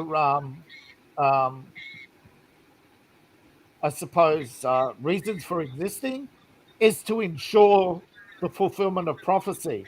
If it's a prophecy, it would happen. It doesn't need. That's why I don't believe in prophecies, because people make them happen. If the prophecy didn't exist, you know what I mean? I believe there are prophecies, but I believe they're incredibly rare. Yeah, real.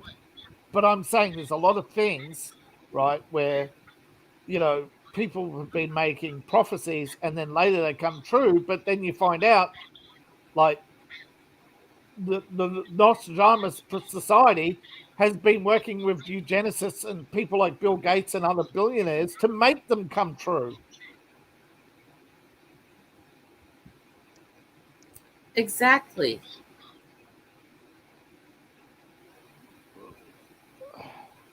And it's the same with this whole bullshit they tried to push with the Mayan prophecy in the end of the world in 2012. That was an attempt to create a war with Russia again, you know.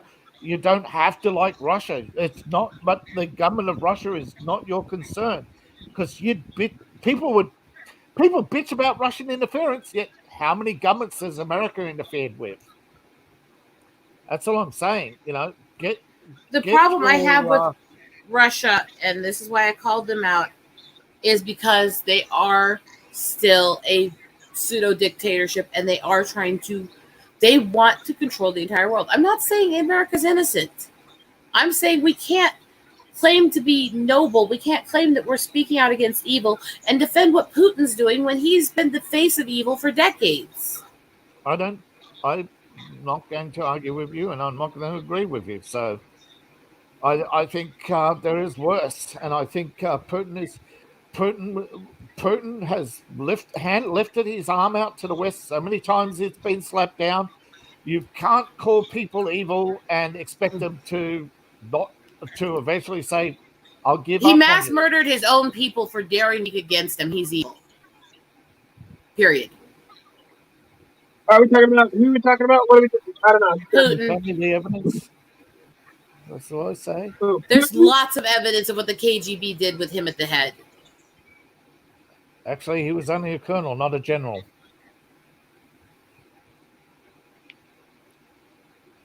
I don't know how people can actually believe some of this stuff with Putin. I'm sorry. And I don't call people evil lightly. Vadal knows that, actually, don't you? What do you mean? How often will I actually say a person is evil? Crap. No. The connection. What did you say? How often do I actually say a certain person is evil?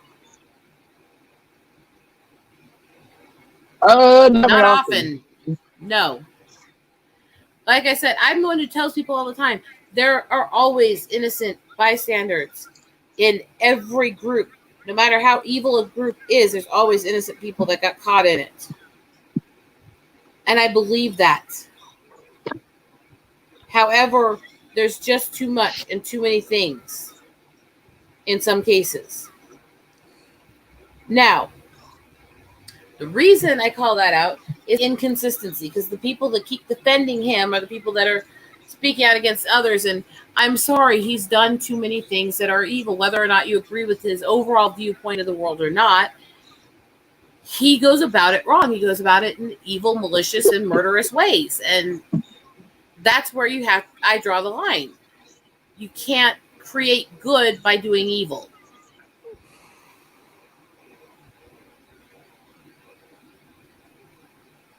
Yet. Yeah, sometimes I wonder where that. Sometimes I wonder where some people are like, you can't have good without evil, and it bothers me when people say that sometimes. And I'm like, well, I get that. And people often forget what you may think is evil. Is we don't know their private motives. We don't know their private wars. We don't know. It doesn't matter what their motives are. If you're mass murdering innocent people, you're evil. You keep bringing up mass murder, but yeah, because I targeted their own civilians for daring to have free speech. They killed and disappeared people all the time. You're talking about KGB, but because it was Putin doing a lot of that, and he still defends when he did that. He still says he was right to do it.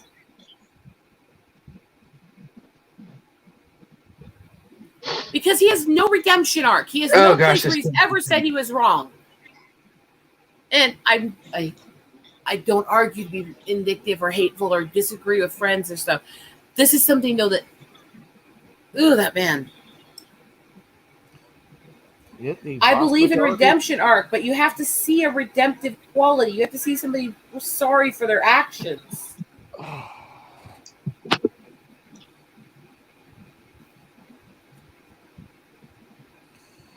That's my biggest point.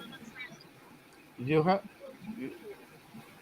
to be, I guess, on the you have to understand the receiving end, I guess, and you just have to realize that it's not your job I mean, if you want your country to be independent, you have to give other countries theirs.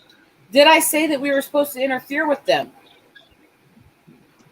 Where did I Right. say that? I said Well, I think the people they- I defending think- Putin and saying that they want to defend Russia and that Russia is better than Ukraine. No, both countries are fucked as hell, and we should stay ahead of it. Yeah, Hey, I agree. Yeah, I said to people, and this is to be consistent. All these people who want to fly the Ukrainian flag, go to Ukraine, learn about the Banderas group. You will not. You think Putin makes people disappear?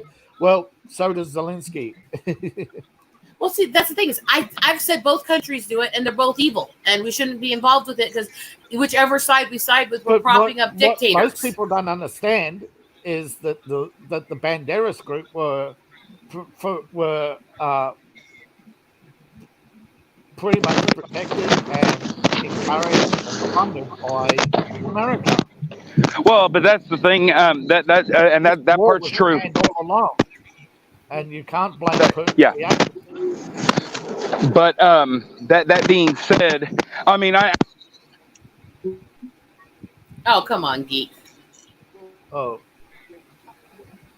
I want to hear him. I think there's some sort of radio interference. Probably. I hope he gets through in a moment.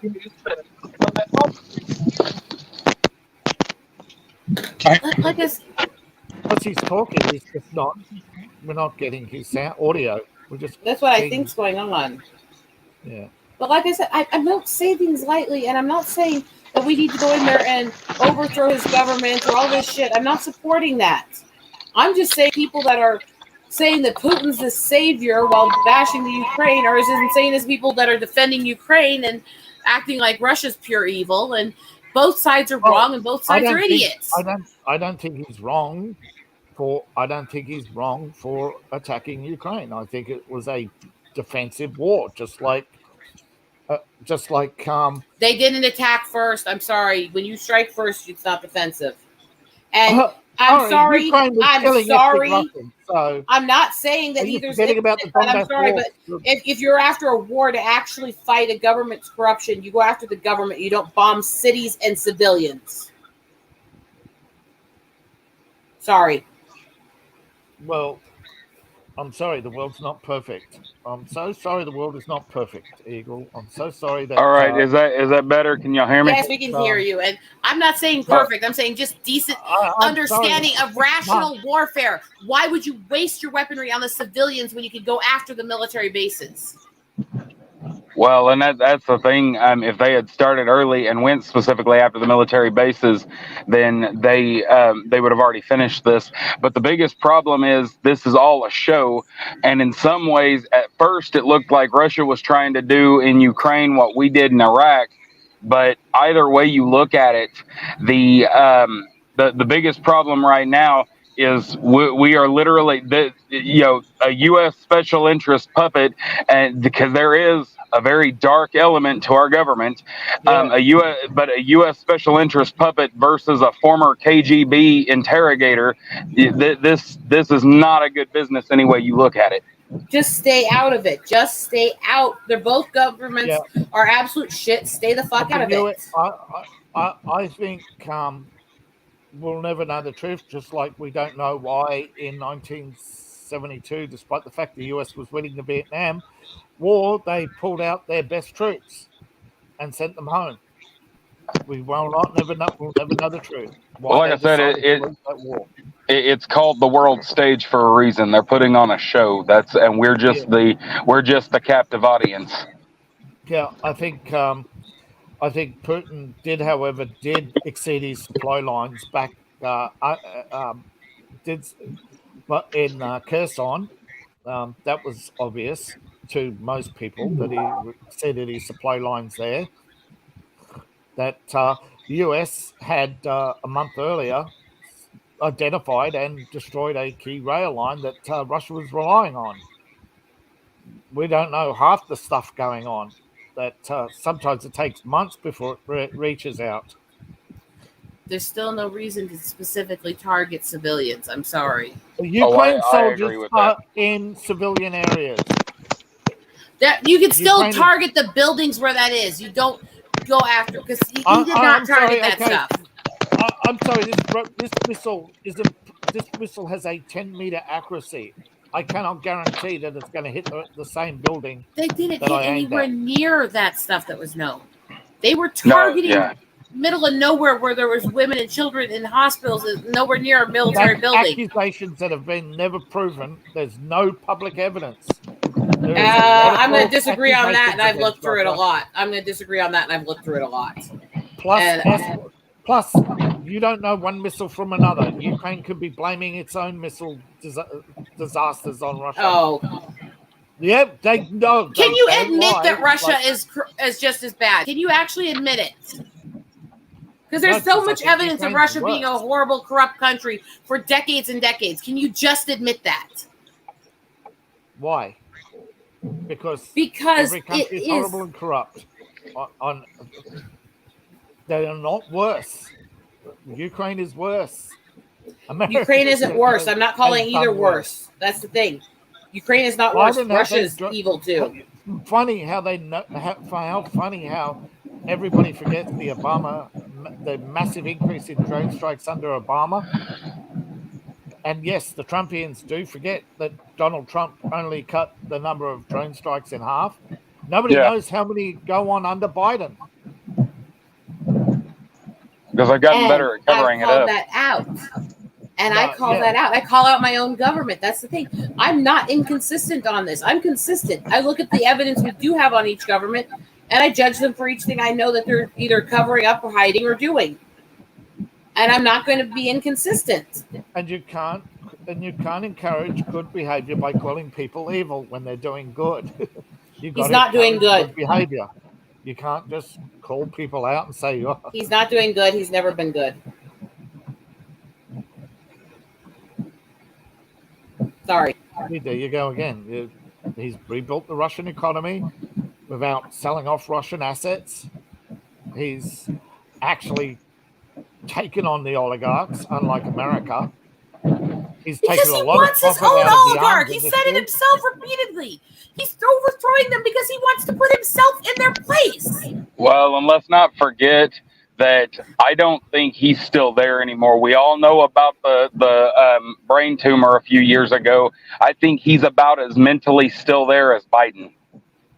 I think they're both pretty much gone. It's the people behind them that are really calling the You're not shots. going to budge me on this. I've researched him for a long time. I've researched the things there a long time. Yeah, but I've talked to people how- in the countries and on the ground. I'm not going to budge on this. I've done research, and I'm not going to move that he's evil. Oh no, I definitely believe he's evil. I'm just saying I think his marbles are gone. I agree on that one. And I'm also not saying that the Ukraine is innocent in this. I've been saying from the beginning, both countries are corrupt as hell, and both countries have innocent civilians in there who don't deserve to be caught in the middle of it. No, that's true about almost all of them. That's the only point I've made from the beginning, and I really don't want to keep yelling on this one. But you're not going to budge me on this, no matter how much you try to argue back what I say. I feel that way.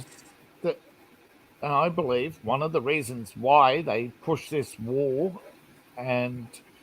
is if you look at how much Russia has achieved without billionaires and billions of dollars spent, like you compare the Russian space program, how much they spend per rocket compared to the US.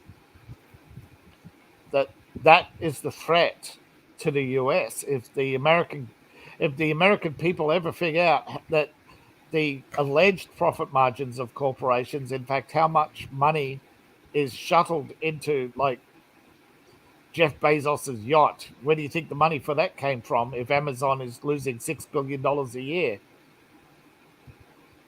And how can they afford to lose $6 billion a year?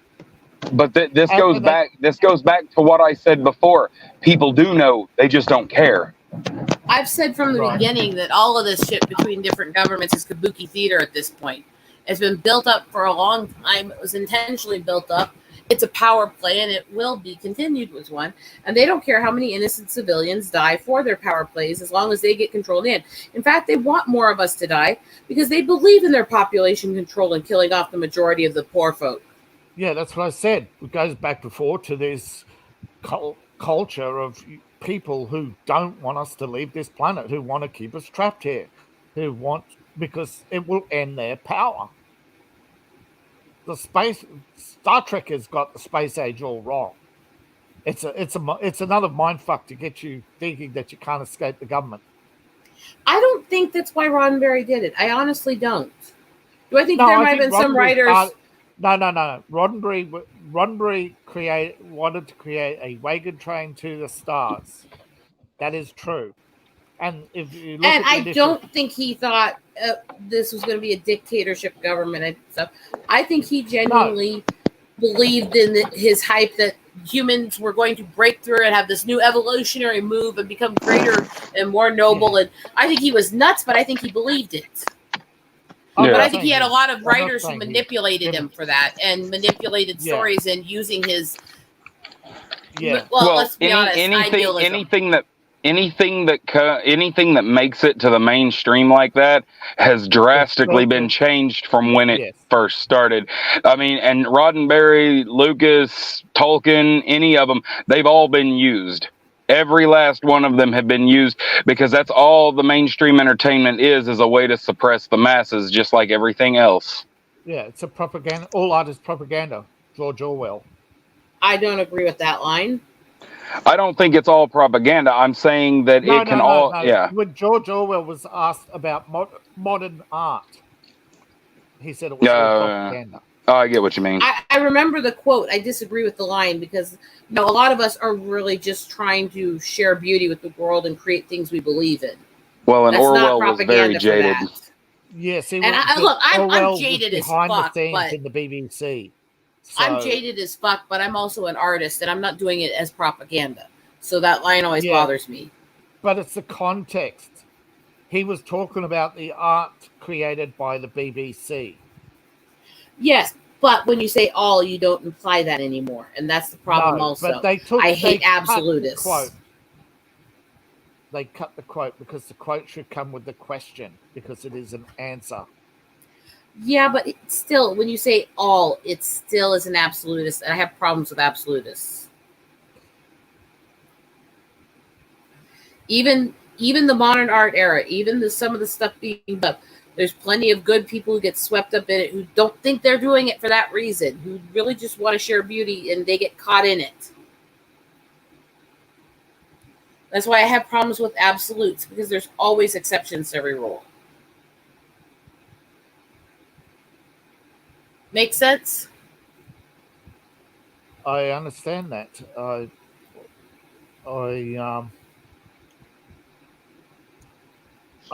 just saying that to put things into context, particularly like Solzhenitsyn, a lot of his stuff is plagiarism too. But the stuff he plagiarized itself was plagiarism. If you want to trace back. Nikolai Gene Roddenberry's vision is his name. Also traces back to the Plato's Republic. Roddenberry was trying to make a modern version of Plato's Republic. And he directly stole a lot of things in Star Trek from the book Star Beast that Henline wrote. Sorry, I don't know that one.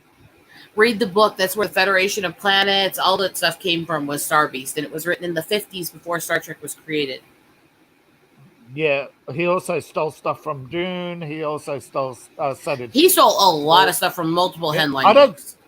Yeah, but don't forget, Roddenberry started as a Western writer, and he only branched into science fiction because there was money in it. Yeah, at the time there was an offer from ABC to come up with a sci-fi show to fill a slot, and he was offered an incredible sum for that time to write a pilot. But the show he pitched was a wagon train to the stars based on the Oregon Trail, only with more destinations, you know? And you saw parts of that in the original series. You saw quite a bit of that actually in Next Gen, and then it kind I of was gonna started say- losing a lot of that when DS9 came I was out. going to say, you remember the one? You remember way early they kept talking about the lost colony, the lost colony. Yeah. And in Next Gen, they actually found it. You know, the first human settlement was found. Mhm. That I was do remember that, actually yeah. original. That was a nod to the original script. That that Star Trek was was looking for humanity spread out, and then they were going, and then after the war, those who rebuilt said, hey, let's go find our lost brothers and sisters, those who fled. That's And it. some of the first colonies they found had died out because of various diseases, etc. But it was basically another Oregon Trail. That said, by the way, Roddenberry was a And I don't think they originally had shameless plans for cheat any and a aliens. shameless womanizer, and there was actually wars and actual cat fights on the set from the women he was cheating with at the same time. Yeah. He to keep Majel, he got her on the set, even though she was banned from the set for some reason. I don't remember why. And that was because actually he was having an affair with both her and Michelle, and they actually got in a physical fight on the set. Yeah, but wasn't Majel cheating on somebody with him? No, actually, she wasn't married at the time, but he was, and he was also cheating on his wife with 7 different women that were on the set at the time. Yeah, but there was something about an ABC, something about Majel changed her name because of because she was banned from ABC, so she All right. changed her name. I appreciate y'all having me on. It's been fun, but I do need to actually get off of here. I will talk to y'all later. Y'all have a good night and a good week. Okay, Rick, Steve. I've got to go too. See you, I've got brother. Bye. soon. I've got a cleaners coming soon, so Yeah, it's like I knew she got kicked off of the Star Trek set because of that fight. right, it was a physical fight. Then. There was a physical fight between her and Nichols when they were and she both changed sleeping her with name to get Roddenberry. back on. Yeah. Mm-hmm. But I knew that story from way back. I knew that he was cheating. I knew that he was originally a Western writer, and that I knew Star Trek was plagiarized, and I knew. I know there's dozens of uncredited writers along the way. Do you know what Rod said about his father? No. He said the first time he cheated on my mother was on their honeymoon. Oh. See, that's the problem. I don't understand what. I mean, I guess I won't understand that mentality, because after all, they justify it by saying, well, you're just jealous. Well, the thing is, Because she they're went getting- into it knowing he cheated and having had affairs with him and letting him And do it. he She was knew he too, was yeah. cheating during the marriage. There's no evidence she was. It's been said, but there's no evidence. No, But the actually, thing she is- admitted it. She admitted to having an affair. I've never actually. I've found people say that. I've never actually found the evidence of her admitting it. I've searched for it. No, because I was there at StarCon when she admitted to it, and But they won't allow regardless, people to. they had an open marriage. Yeah. Everyone kind of knew that.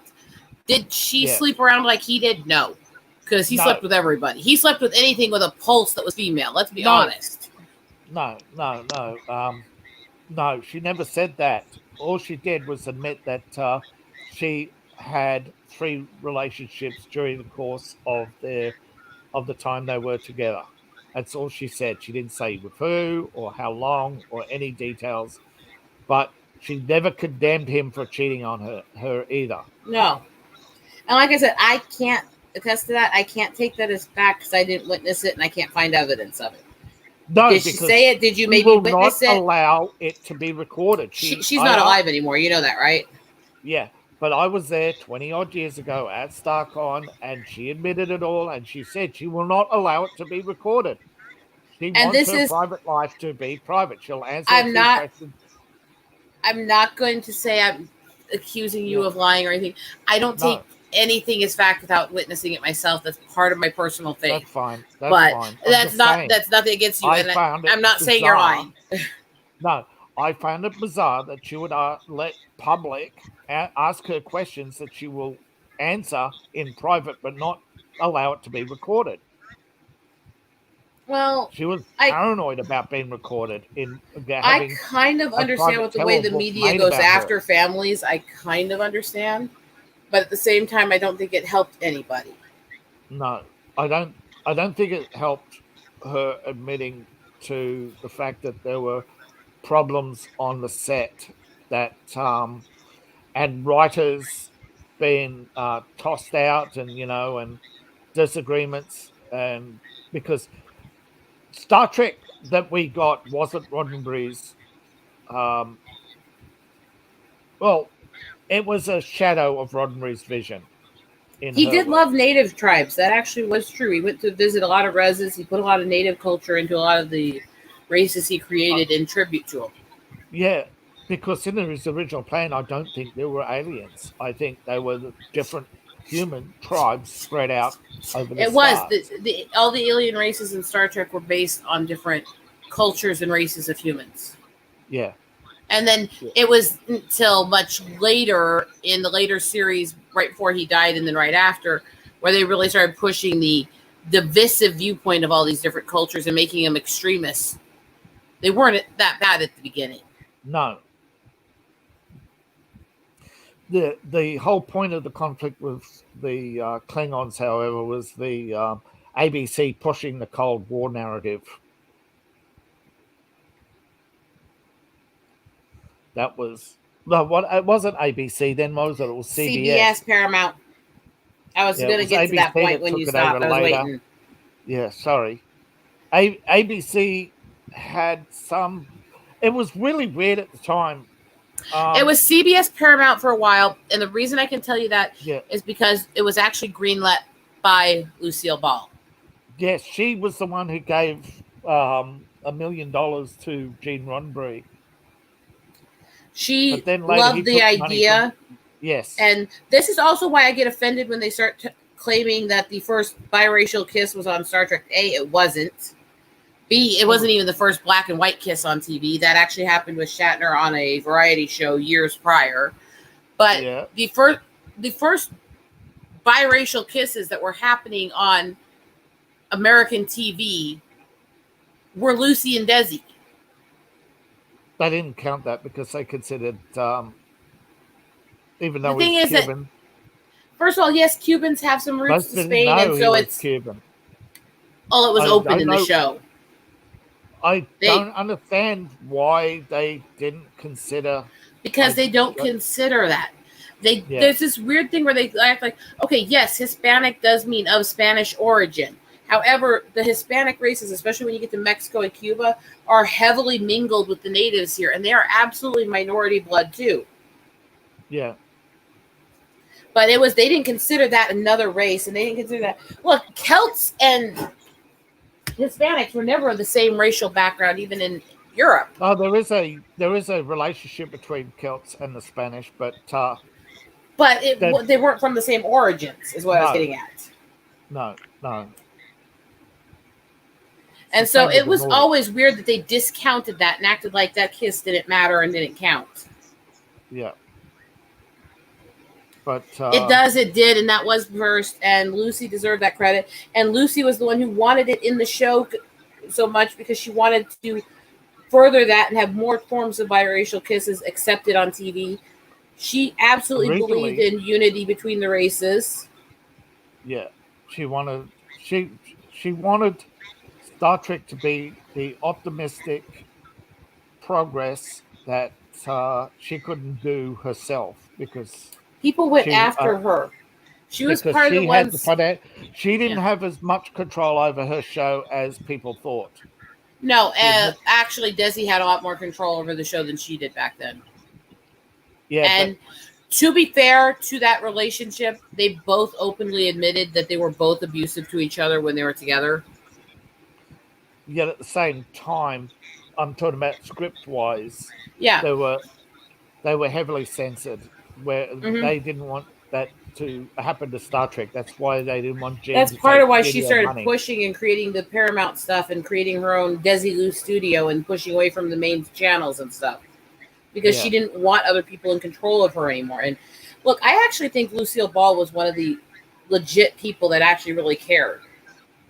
Yeah, I she wanted Hollywood to be broken up and become independent studios. She also almost got canceled by the McCarthy stuff because her parents registered her as a communist when she was 16, and she unregistered as soon as she was 18 and could legally do it herself.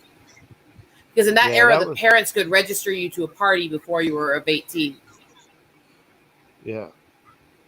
Which I have so many problems with the fact that that was ever legal. It's not even funny. Nobody else should be able to tell you what party you're going to be. That's creepy as hell, isn't it? Oh, absolutely. I didn't realize at first, and I'm thinking, why was? And I'm thinking that has to be, contrary to everything that because you've got to remember, the Republican Party today isn't the Republican Party then. Mm-hmm. So why would anti-censorship and anti, they were, I guess it's the same with the liberal establishment. There has to be like a real look at it and say, yeah, there's all this hypocrisy in the past, but why can't people today just absolutely just move forward? Why is we have got to revisit the past and say, hey, this party did this then, so they're the same now, and why can't I know we need to learn from history without claiming that people can never change and without saying that we can't grow. We need to learn from it and become better. Yeah, that was the whole point of, Lincoln, as I said before about Lincoln, he spent 10 years trying to warn people about the creation of a civil war in America, and they didn't believe him until it was too late. I have trouble forgiving him because he is directly responsible for most of the mass murder of my race and my culture. I have trouble forgiving him. Is that a personal bias and it's probably a little inaccurate? Probably. But that's one that's hard to let go of. Yeah, I think, again, that's why I don't like power handed into a few. You never know that what's going on behind the scenes and why, like I said, I believe that Abraham Lincoln was not in full control of what was going on as much as people think a president has power. I also don't think he was anywhere near as noble as he's painted either. And I think he was very racist to natives. And he had several executive orders that showed that. Do I think that means everything that he did is evil? Mm-hmm. No. Do I have trouble forgiving him for what he did to my people? Yeah. It can be both ways. I can say that there's more to it than that, but I detest him for what he did. See, a lot of people think Will Spoof was motivated politically, but however, there is actual evidence that suggests he was actually motivated by fame, and he was also pressured into carrying out the attack. Because he'd spoken out against Lincoln several times, and I think he was pushed. Motivator of mass murderers and assassins and stuff is fame. That's been proven psychologically repeatedly. That's why we've got to stop making all these big news stories about every school shooting. We've got to stop talking about who the shooters were and stuff, because that's why we keep getting more of them, because they want that fame. They want that hit. They're copycats that are doing it for the attention. And as long as we keep drawing attention to them and giving them what they want, it's going to continue more and more. Mammoth, mwah!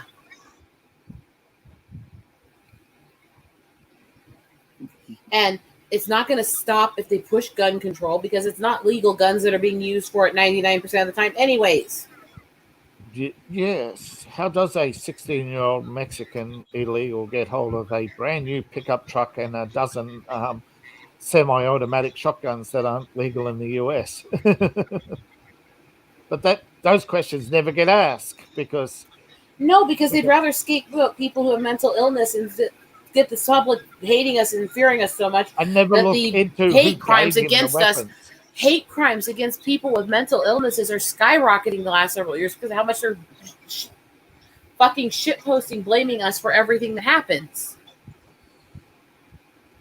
And that's going to just keep getting worse and worse as long as they keep blaming mental illness for things that are acts of evil and incarnate. They're not acts of mental illness. Most mental illnesses have nothing to do with those kinds of acts. They are acts of willing and choosing to do an evil act.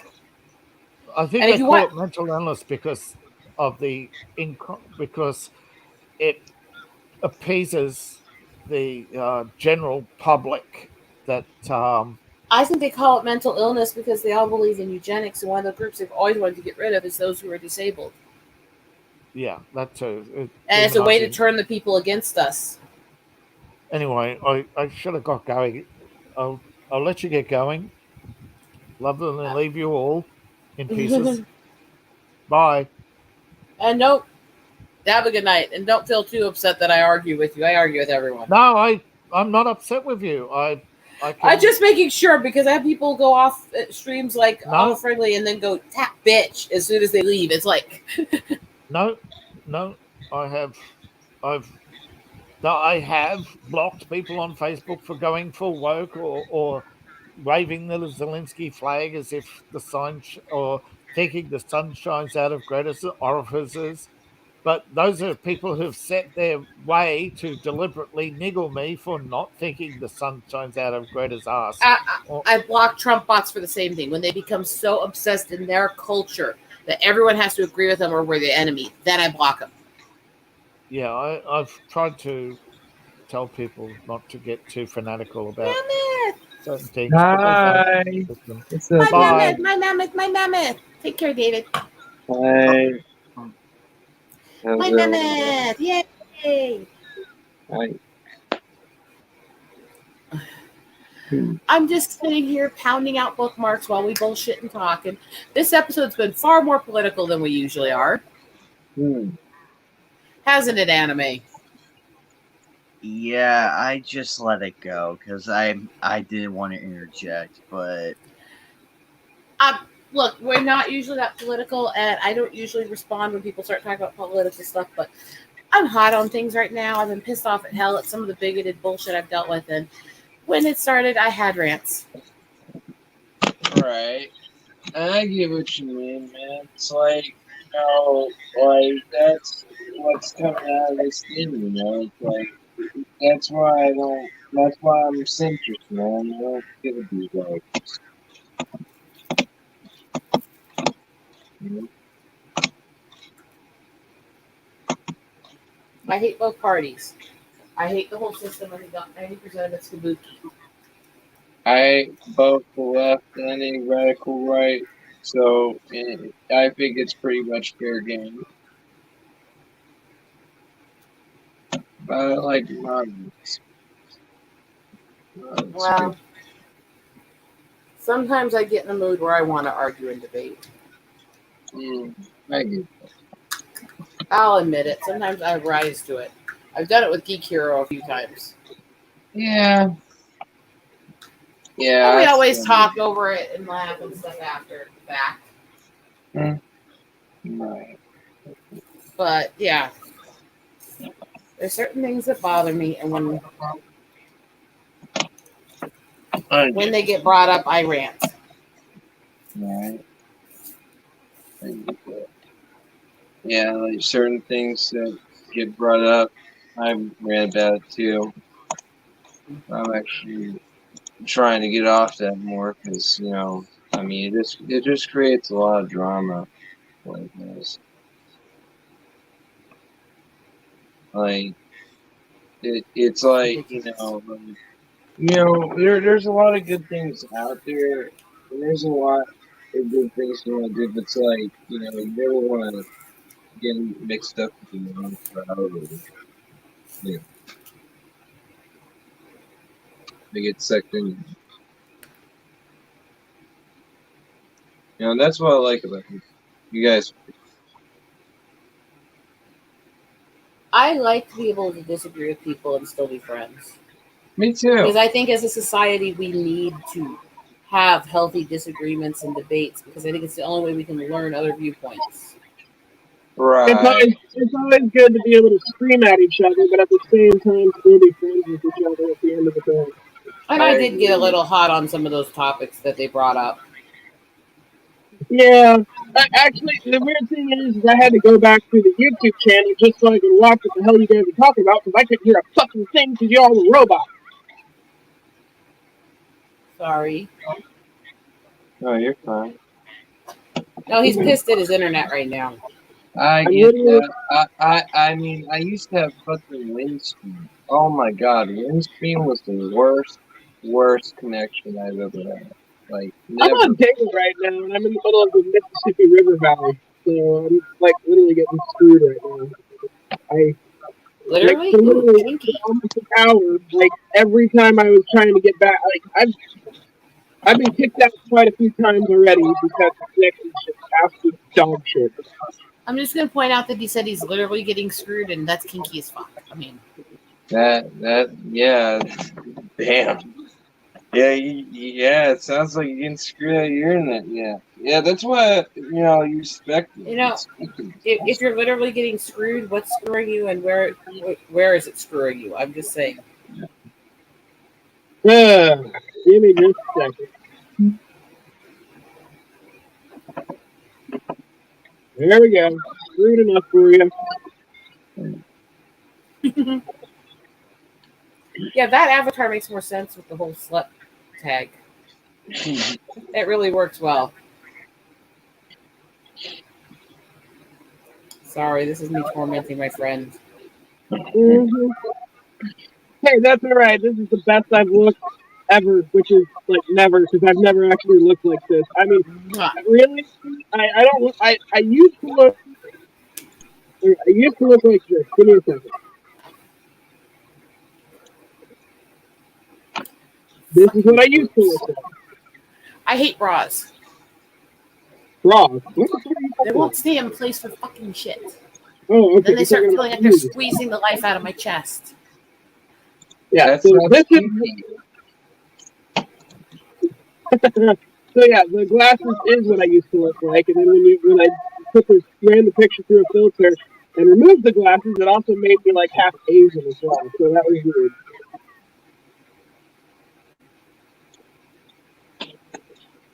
So yeah, that's what I used to. Maybe because with the glasses, the automated system that did it couldn't quite pick up all of your facial features, so it just filled in part of the eye, assuming off the rest of the shape. Oh, okay. So yeah, so that's how they did that. It made me look even hotter somehow. And then this is what I look like most recently. They made you look like a hot half Asian chick. You look half Celtic, half Asian on that thing. Yeah. Well, this is what I look like now. It's a mask thing. I'll be right back.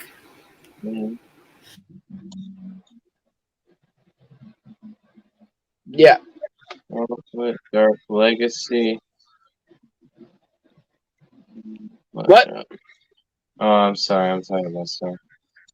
Yeah. Well, I've been keeping an eye on your PlayStation 1 game collection. Honestly, I'm quite impressed with it. So it's probably by far one of the best collections I've ever seen out there.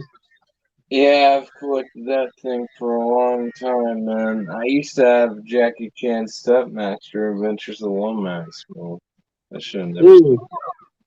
Oh, those are good games. Very good games. Gosh, you know what I want to play again? Even though it's like a pain in the ass to play, I want to play Epidemic again.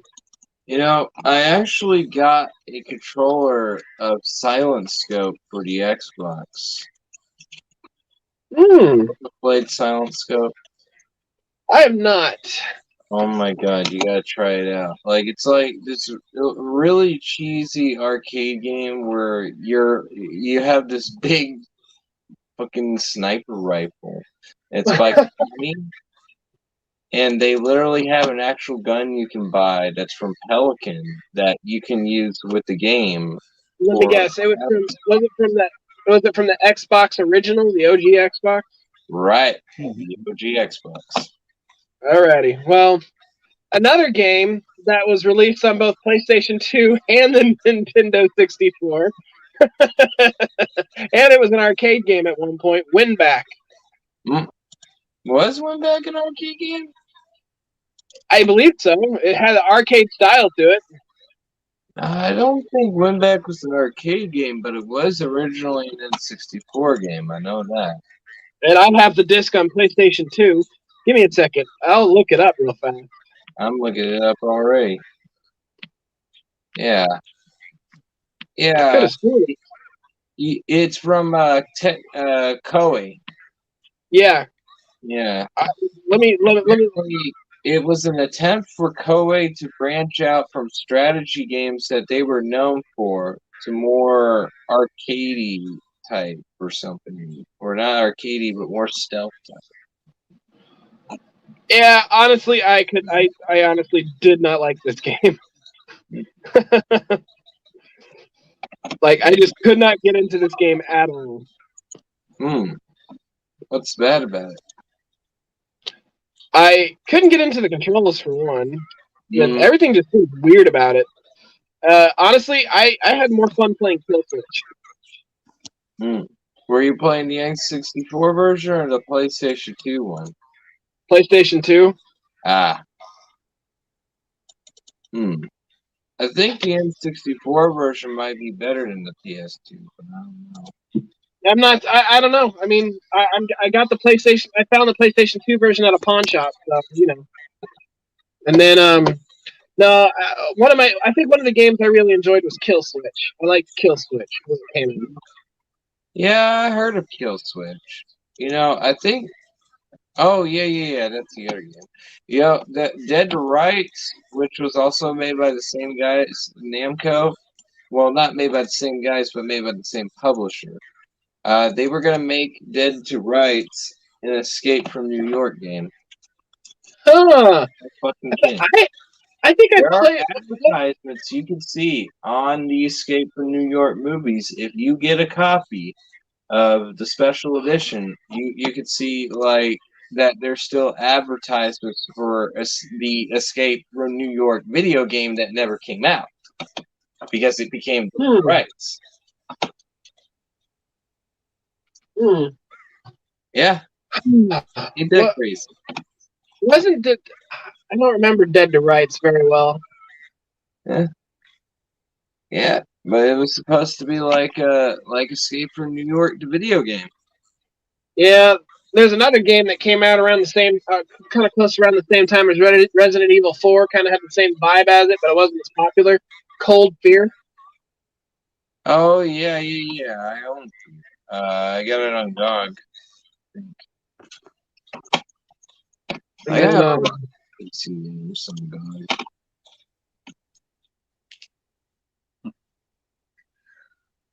You're probably as much as a video game collector as I am. Segment. Huh? Yeah. Just what? You probably got a pretty big, a good sized rare game collection too, I bet. Yeah, I do. You got Rule of Rose? Oh, what? Rule of Rose for the PlayStation 2. Rule of Rose. That sounds familiar. I think I've heard of it. It's an Atlas. The Atlas game, right? It's an Atlas survival horror. Right. I think I've heard of it. I'll try it out. Oh, welcome back. Do you want to say hi to the kitty that's been having medical issues? Henry? Yeah. Well, man, if you have it in your collection, that makes you a lucky man because it sells for about $600, $700 each. Yeah. I ain't paying $600. Like, you see how much Adventures of Lomax costs? Like, that game costs about $200 to $300. Why would I pay $200 for a platform? I mean, it's good, but Okay, your swelling isn't too bad on the leg right now, baby. I don't know. yeah. I She wouldn't has pay $800. permanent damage in this leg from a Oh, birth defect in her knee. Ooh.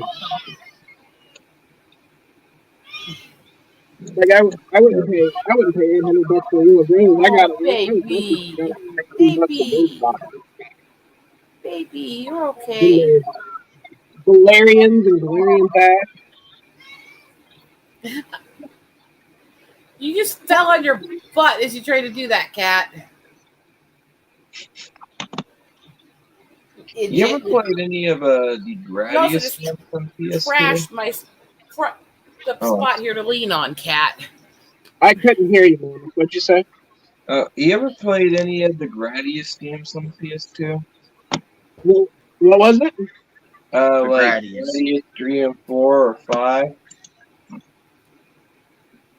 What was the title? Gradius 3 and 4, and then there's just Gradius 5.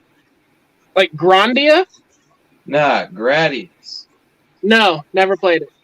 Oh, yeah. Those are pretty alright, too. They're like from Konami, the shoot 'em ups. Those were There was the a ones. Oh, I'm sorry. there was the Dark Alliance games I used to play. Oh, yeah. Dark Alliance. I think I have that on the Xbox somewhere. Well, they were on PlayStation 2 when I first played them. I don't remember what the title was called. I'll just put Dark Alliance. Yeah, I got the Xbox original version along with Fallout Brotherhood of Steel because I can get PC games onto a hard drive. I don't even need it. Baldur's Gate Dark Alliance. That's what it was called. It was called Baldur's Gate Dark Alliance. Right. Baldur's Gate. Yeah. The name slipped my mind. Both of them were pretty fun games when I first played them. Yeah. And the old Interplay had some really fun games, but it sucks how that company got acquired by Titus. Yeah. But, I mean, it seems like they're doing all right with the IP. I mean, they're not doing anything terrible with it so far. But now it's owned by Bethesda. Yeah. Yeah. I mean, even though that they're from Titus, you can tell that at least they have some kind of passion in them about making their projects. Because I mean, they had that same type of passion for like Superman. Superman 64 before Warner Bros. Decided to gut and basically turn it into a game where you try to bring That's one thing I miss about the Xbox 360 era of games and Xbox PS3 era of games is that the passion is still there, and then when the new consoles came out, it's just like everybody just lost their passion. Yeah. Games aren't as good as they used to be. I mean, I think the one very one of the exceptions, like the two recent exceptions to the games, they're mainly JRPGs. Yeah, there was a whole lot of ambition for Superman 64 if you look at the beta version. Because the beta version looked like kind of like an N64 version of Tomb Raider. In a way. It wasn't that bad. I mean, it had some net controls, but I mean, it had more variety than the final game. Like, you actually through vehicles and did so much more. That's what's even worse. Like, why would you put rings as a level?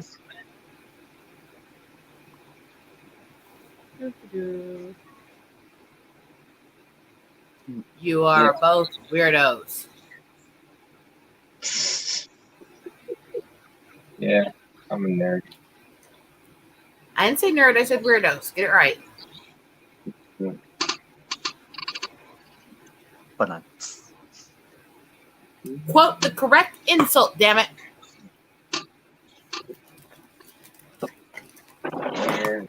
We're all weird. Mm-hmm. I'm perfectly So, man, sweet, it's weird. innocent, and normal. I'm perfectly sweet, innocent, and normal too. So, No, man, you're if not. I am. You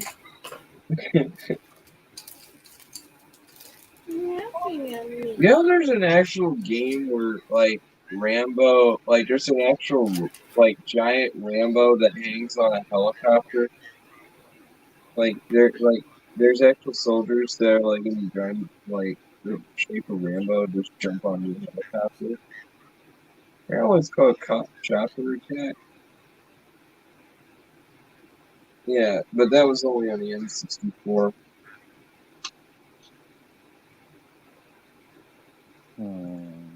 You ever played it? A helicopter game where Rambo is on the chopper.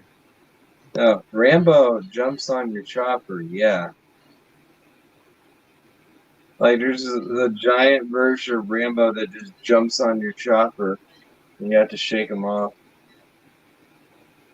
It's like one of those helicopter games, you know, like... Can I point out Mammoth is weird?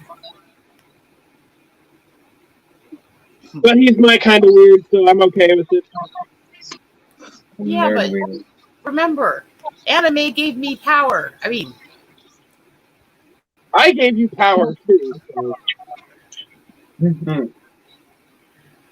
I'm not completely sure why he gave me power.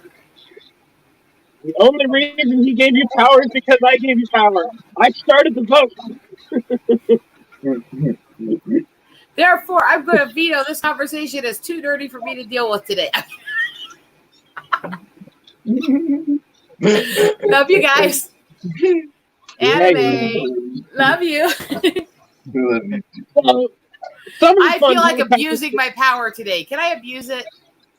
No. Yeah. Well, okay. Mammoth says yes, I'm torn on the idea, and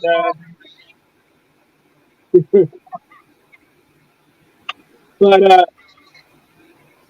Anime Night, he's looking at you. Huh? Anime Night, he's looking at you. You said no, she's pouting, so fix it. And so yeah, Mammoth. A couple of the helicopter games I remember playing were the Army Men. Fuck things, don't lick my toes while I'm trying to be naughty, you fucking cat. I fucking love Army Men. You ever played Charges Heroes? I have a long time ago. Oh, I also my have. God. The second one I felt like was better. Yeah, it was. I agree. I had the second one on PS2. It was the shit. I currently have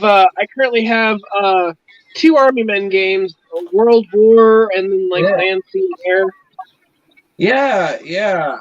World War. Yeah, those were on the PS1. Weren't those using the Army Men 3D engine or something? I don't know. I don't know. I'm trying to find because I have Land, Sea, and Air, which I believe was World War II, and then I have one of them which was a weird looking. I don't remember playing it, and I don't remember the disc looking like that, but it says it was World War. And oh, hang on. Sorry. Yeah. Oh. Yeah.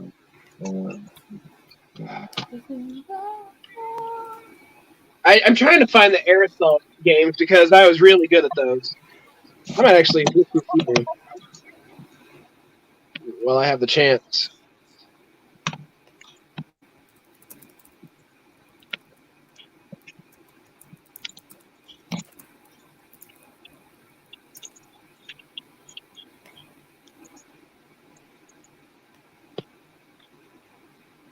Okay.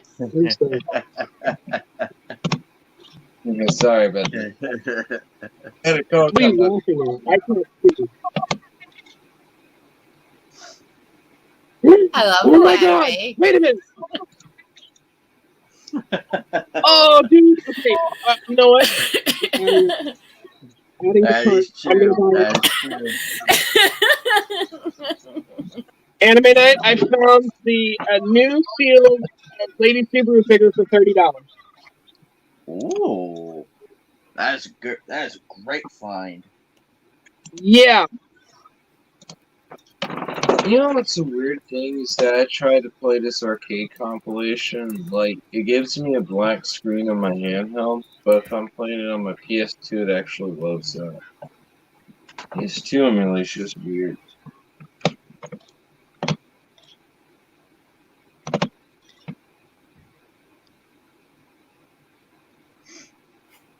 You guys ever play Freak Style?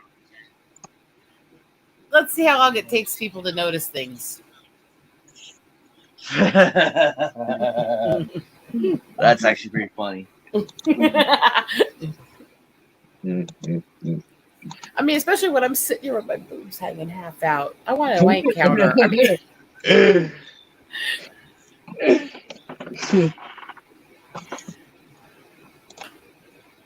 I'm sorry, I didn't do that. I'm an innocent angel.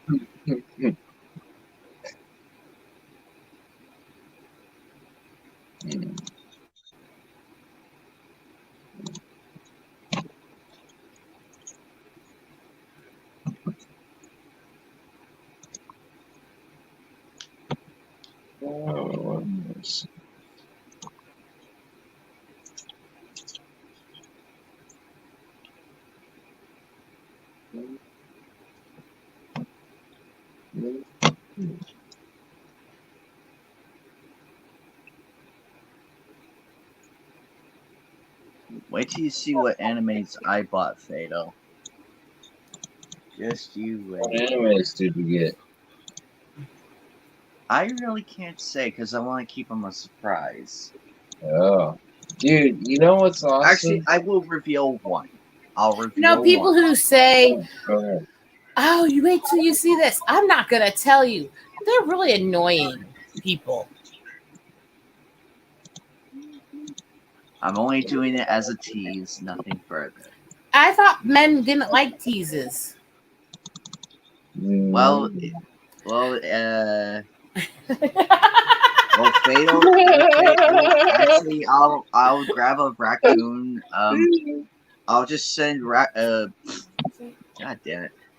I'll just send Fatal a raccoon plushie. Oh, you got Rising of the Shield Hero? No. I got Night Raid 1931. Ooh. What's Night Raid? It takes place during World War II, if I remember, because I see the anime, but I think the premise is during World War II at that time. Oh, is this gonna make the white counter go up? Like secret missions and everything. Yeah? It's really interesting. Hey, you know what reminds me? One of the guys that I was giving games to, he gave me a copy of Bubblegum Crisis on VHS. And it's like the English language version from ADV Films. Now you look here, you little idiot. Oh, so you got Bubblegum Crisis Tokyo 2040 on VHS. Do I have to kick you out of this room? We're not going to eat the tape scraps off of the bookmarks. Check this out. No, you'll make yourself sick, you idiot. Yeah. Which volume is it? Volume. I think it's the full. I'm not too sure. Metal Storm. It's probably volume 4. I'm guessing. Yeah. I know you're mad at me. I'm not letting you eat tape. It'll make you sick, stupid. Yeah. Looks like ABC. Huh? Why are you so stupid? Yo, I didn't know JVC made this stuff. Look at me. Why are you so stupid? Contains 2 complete. Yeah, episode 7 and then episode 8. I'll be back, guys. Yeah, so it's probably tape 4. Typically typically bubble. Okay, so that would be volume 2 on DVD. But yeah, I've Bubblegum Crisis Tokyo 2040 was one of my very first animes I ever got into my collection. Like the first 4 anime DVDs I ever owned in my collection were Samurai Girl Real About High School, Bubblegum Crisis Tokyo 2040 Volume 1,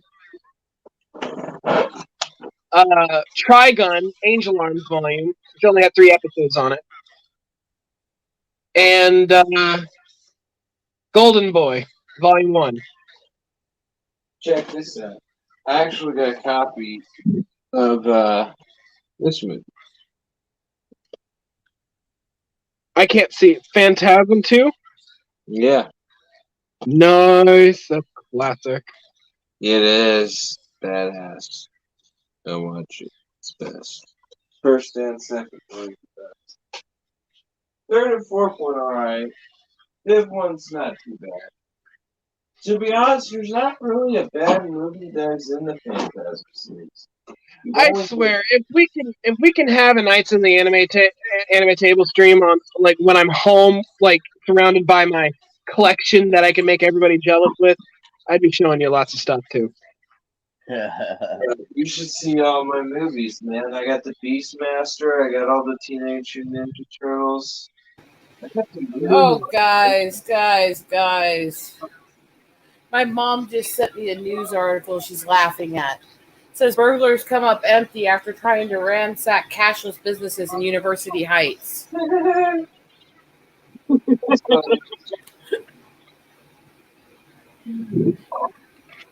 mean, don't get me wrong. I guess going cashless is a good way to eliminate thievery. I guess. I don't know.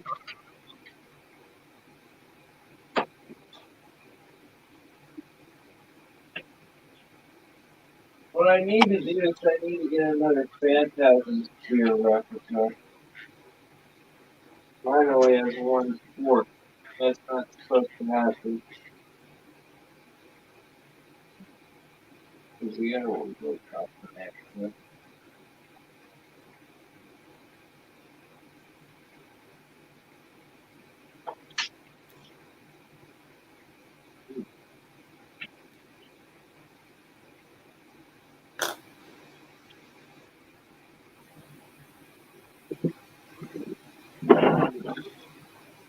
Some images do not in software. What the fuck?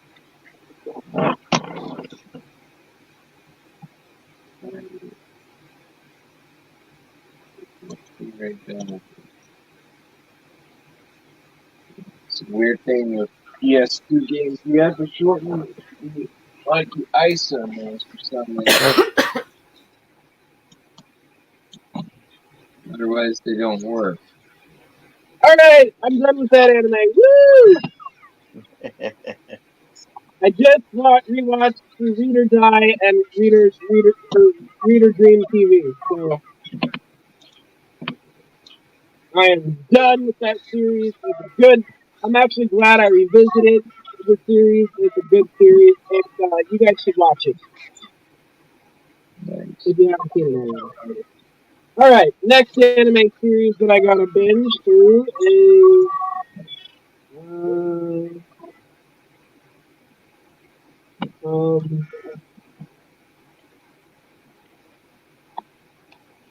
let's see here.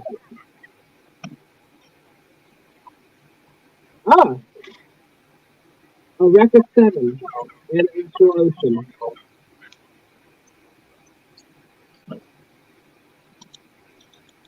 And then, honestly, I don't know. I might go through more Holic again, because that's a fun series. And then I need to go through the Tsubasa Reservoir Chronicles as well. I thought there was more than that.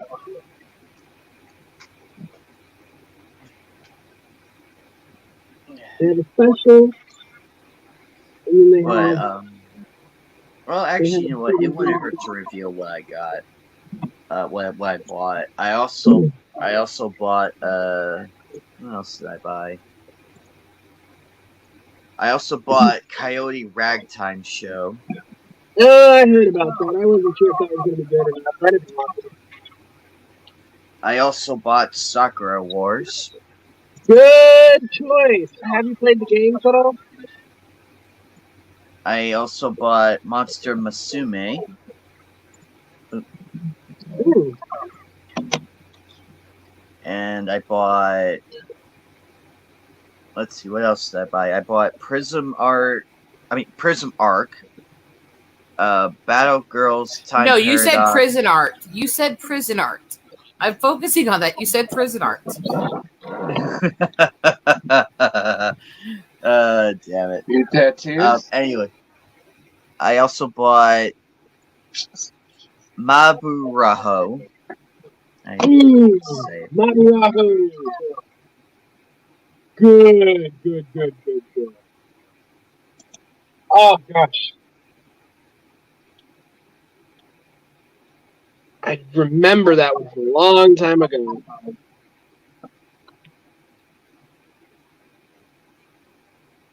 You know what I really want to get? I need to get Galaxy Angel. I need to get that series.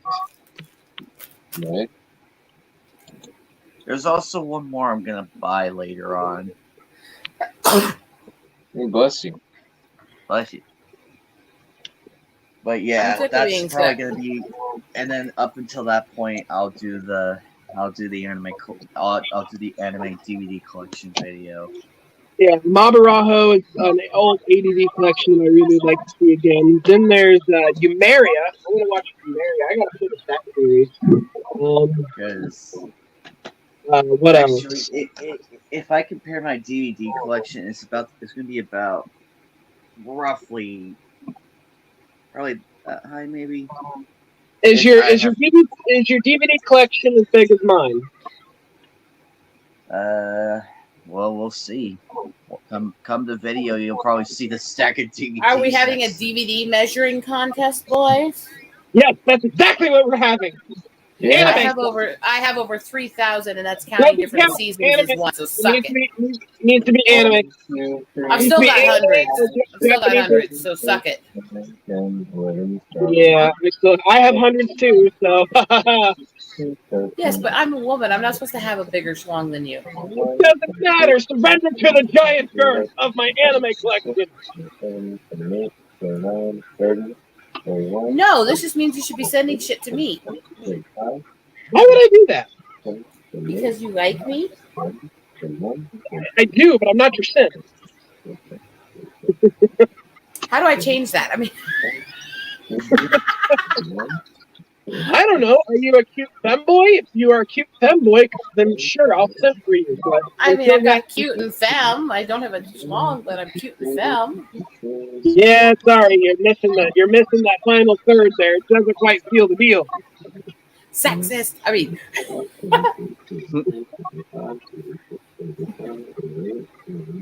see this? He's saying he won't give me stuff because I don't have a penis. That's so sexist.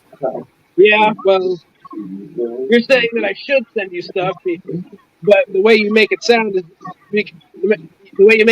that I should send you stuff, and it's kind of biphobic. I'm kidding. I'm gonna fuck with you as much as I can for fun. You know that, right? Yeah, so am I. Jeez, and besides, haven't I already claimed myself to be a little bit sexist? No, scratch that. Haven't I claimed myself to be misogynistic? Probably. Selectively, really. I'm selectively misogynist.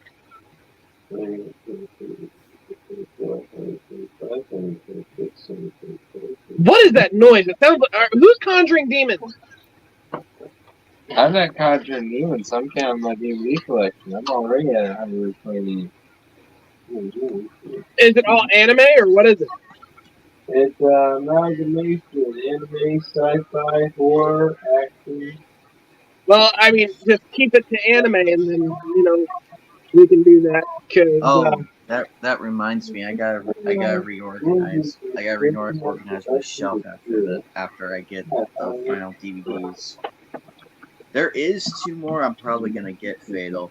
Actually, That's good. You're getting anime at a remarkable speed. I cannot do that. So you guys will probably catch up to me in no time. Like the next one I'm probably gonna get is Ichako and Hatchin, and ooh. Wild Arms. Oh, Wild Arms Twilight Venom? That's such a classic. You mean that Wild Arms that's on the PlayStation? I don't know if Twilight Venom is the remake of the PlayStation game, the original PlayStation game, or no, I don't think so because Alter Code F is the remake of the PlayStation. What was that one game that was made by like Atlas that had the weird green RPG thing going on the PS2? I honestly could not hear a word of it. What did you say? Oh, never mind. I found it. It's Dual Hearts. Yeah, anyone ever played Dual Hearts? I've not Dual Hearts. I played Dual Oh Saga. my god, dude, you gotta play Dual Hearts. It's so fun. Is it Legaia or something? It's like a platformer where you go into people's screens. Let me look it up because I might have played it in the past, but I just don't remember. Yeah, it's like I used Shiny. to play it as a demo, but oh my god, it was so fun. No, I've never played Dual Hearts. How about this one? Samurai Legend Musashi. Samurai Legend Musashi, I've heard of it. Yeah, it's supposedly the spiritual successor to Brave Fencer Musashi, but I don't know. I like Brave Fencer Musashi a lot better. Alright. Yeah, I think I used to have that one, but I sold it. Yeah, Samurai Legend Musashi is fun. It's just I do not like the combat at all. Like like the combat for Samurai Legend Musashi is hard. Right. I keep getting stomped on the first boss. What do you think of the bouncer? Ooh, one of my personal favorites. I think my favorite character to use in multiplayer is Final Form Duragon. Yeah, the bouncer. Like my top 3 favorite characters that I always use were Duragon. Top 4 characters were Duragon, Ko, Sion, and Dominique. So, yeah. But yeah, I'm a big fan of the bouncer. I love the bouncer. Hell, my very first email address had Duragon as its name because I loved his character. I thought he was a brilliant character. You know. Honestly, I liked it too. I didn't think it was bad. Some people like have mixed feelings with it. I like it. It's pretty cool. It was a very weird story. I'm not gonna lie, but it was a good game. I enjoyed the backstory, and when you play through each character, they'll give like snippets and stuff to their story in the loading screens. Like it'll give background information, and it really like you get to see how well the story ties together, and it becomes very interesting and quite sad actually because you got Sion's first love, Chaldea, and then you've got Dominique, which might be Sion's second love. Plus, all the voice actors are very awesome. You got your very famous voice actors. You got the guy who voices Kenshin Himura and Legato Blue Summers as Duragon. You've got Wendy Lee as what's her name. You've got Bridget Hoffman as Dominique. You have Steve Bloom as Ko. Somebody else as Volt. You have Mary Elizabeth McGlynn as Echidna. You had all these very famous voice actors. I think one of the voice actors for one of the Digimon characters was the voice of Mugetsu. I'm not sure. But the Bouncer's a very fun game. I encourage anybody who's a PlayStation 2 fan or a brawler fan to please check out the Bouncer. If you like games like Def Jam Fight for New York or something like that, definitely check out the Bouncer. It's like literally the anime version of that. So, honestly, I really need to download the Def Jam games too, because those are pretty good. Where does my I have Fight for New York. I managed to find it in a pawn shop for $40. I'm like, sold. Hell yeah, man. Yeah. Oh my fucking god! You know, I just forgot. Isn't there like a new version of Rise of the Triad?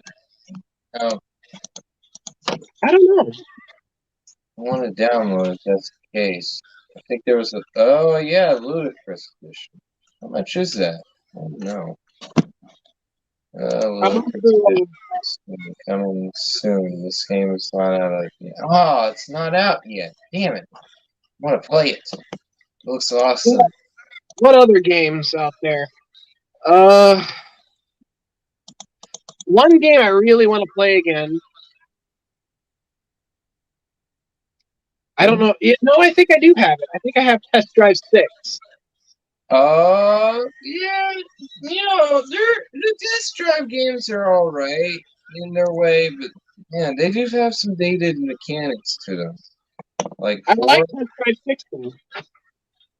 I mean, the later games were better, but 4, oh my god, I couldn't stand 4. Like the 4 was pretty bad. I like Test Drive off-road games; those were fun. But Test Drive 6, I like because you had multiple tiers to play, which is a great. Like it was a great game. Need for Speed 3, Hot Pursuit was amazing. And then when the Test Drive came out for the PlayStation 2 that Atari did, that was a fun game as well. I ate the crap. Le Mans 24 Hours? Or Test Drive Le Mans? Wait, what? You mean Le Mans 24 Hours or Test Drive Le Mans? That one was a fun one. No, I didn't play any of that. I remember I had Test Drive Off-Road 3 for the Game Boy. Yeah, I played Test Drive Off-Road for the original PlayStation. Yeah, I never got a chance to play the PlayStation one though. Never got a chance.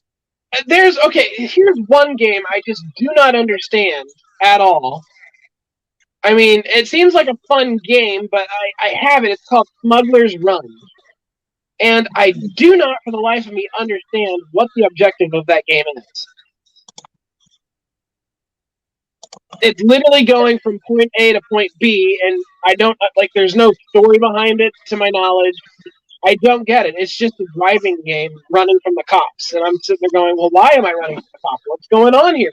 Literally no context for miles, you know. I don't understand what I'm doing. So, and honestly, there's one game I do want to play for the PC. I'm thinking about checking it out. Interstate 76.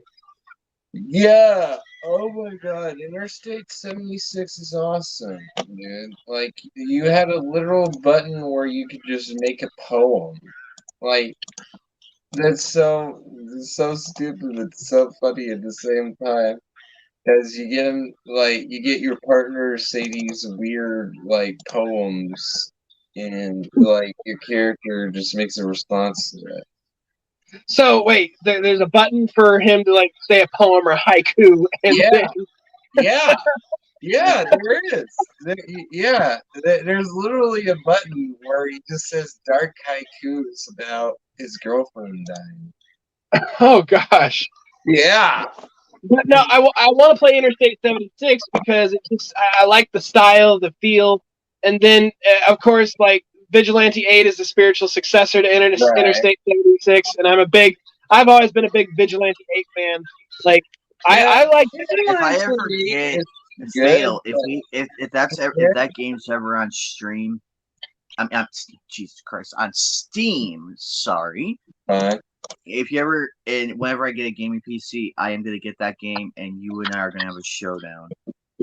Yeah, On Disney. you ever played Interstate 82?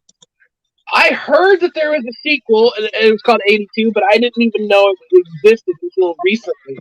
Oh, it So- does. It's not. It's actually all right too. It concludes the story, but apparently it's not as good as 76, but it's not bad either. I'll probably check them out. Like, I just, I'm pretty sure I can find some. Like, I'm pretty sure I can find the ISOs on like CD Romance or something. Yeah, apparently it's made by the same guys that made Heavy Gear. I don't know. Like, it's not a bad game per se, but they switched teams up because like 76 was developed by the original team, and then they got like the guys at Heavy Gear to make Interstate 76. Yeah. Apparently, the team that made Interstate 76 went on to work Heavy Gear 2, an awesome game, and the lackluster Heavy Gear team went to work on Interstate 82, which was kind of a flop compared to 76. That is weird. That is. Well, I wouldn't mind checking it out, but I still need to check out Interstate 76. Another game with quirky mechanics that I used to play as a kid, Auto Destruct. Oh, yeah. Auto Destruct is fun, man. There was another game after that that, honestly, like, it was literally just missions with cars, and they called it 007 Racing. Yeah, I think it was developed by this like team, the Neurostone. That's what they're called. Yeah, I didn't like 007 Racing. It wasn't all that great. yeah. I need to get a copy of Auto Destruct, to be honest. I didn't think it was, some people have mixed feelings about that game, but I thought both were all right. Well, give me just a second. I'll take a look. See if I can find that on eBay. Yeah. Because I was looking at Army Men, the Army Men games, the Air Attack games, stuff for the PlayStation 1. Because I'm thinking about checking those out again. Mm-hmm. But let me see what Auto Destruct is. Yeah, I think it's like $40 when I looked at it, but I could have been wrong. For the pre-owned game that I'm looking at, you can get it for less than $15. $15, man. Yeah, they're all pre-owned though, so. Yeah, but I don't mind that if they're pre-owned. Ooh, this ought to be good. Let's take a look. See, Sony PS1 games. You pick one, choose complete rare from rare. Let's take a look. See what they have. Games. Auto Destruct. Oh, $23. You kidding me? NFL Game Day. Sheep.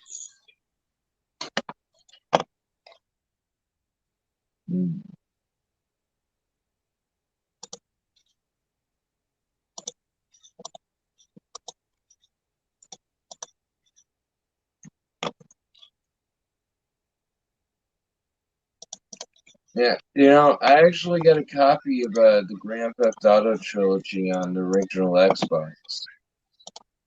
Nice. Yeah, Not sure how I felt about the remaster. I'm not touching those with a 10-foot pole. Those are shit. Like, I feel like I wish they didn't. I wish they made. I love the way they introduced Trevor in 5, but right. at the expense of a character from the Lost in the Damned arc, I feel like it was a low blow. Yeah, it was a low blow. Nothing against Trevor though. Nothing against him. I'm not hating Trevor. I mean, I like Trevor. I like him. But I feel like it was a shitty way to kill off a prominent character from a past game. Yeah, it kind of was. DLC or not? In a way, it was a smart way because, a lot of bikers probably got hooked to the opium crisis when it came out. But, it's kind of still a shitty way. Johnny Klivitz is a respected character. Exactly. You know what's weird? Doesn't he have the same name as that one guy from Angel Heart? I think so. Yeah. With Johnny Liebling was the name of him. Maybe. Not trying to believe. You know, but that does sound really similar. In a way. It does. Yeah, that was a shitty way to kill off a character. I agree. You know, and it's not, it's not a personal thing about Trevor. Trevor was a cool character, but the way that they didn't introduce him, I mean, you could have at least used some, like, I don't know, why don't you just make Laszlo the one? Oh, absolutely. Yeah. I was actually pretty stoked when Siphon Filter came back on the PS4. I was super fucking happy. Wait, I streamed both games. I forgot to save them for replays on my YouTube channel. But I am going to be playing the third one and then Valkyria Chronicles. Oh, yeah. I actually own all 3 Siphon Filter games. Those are awesome.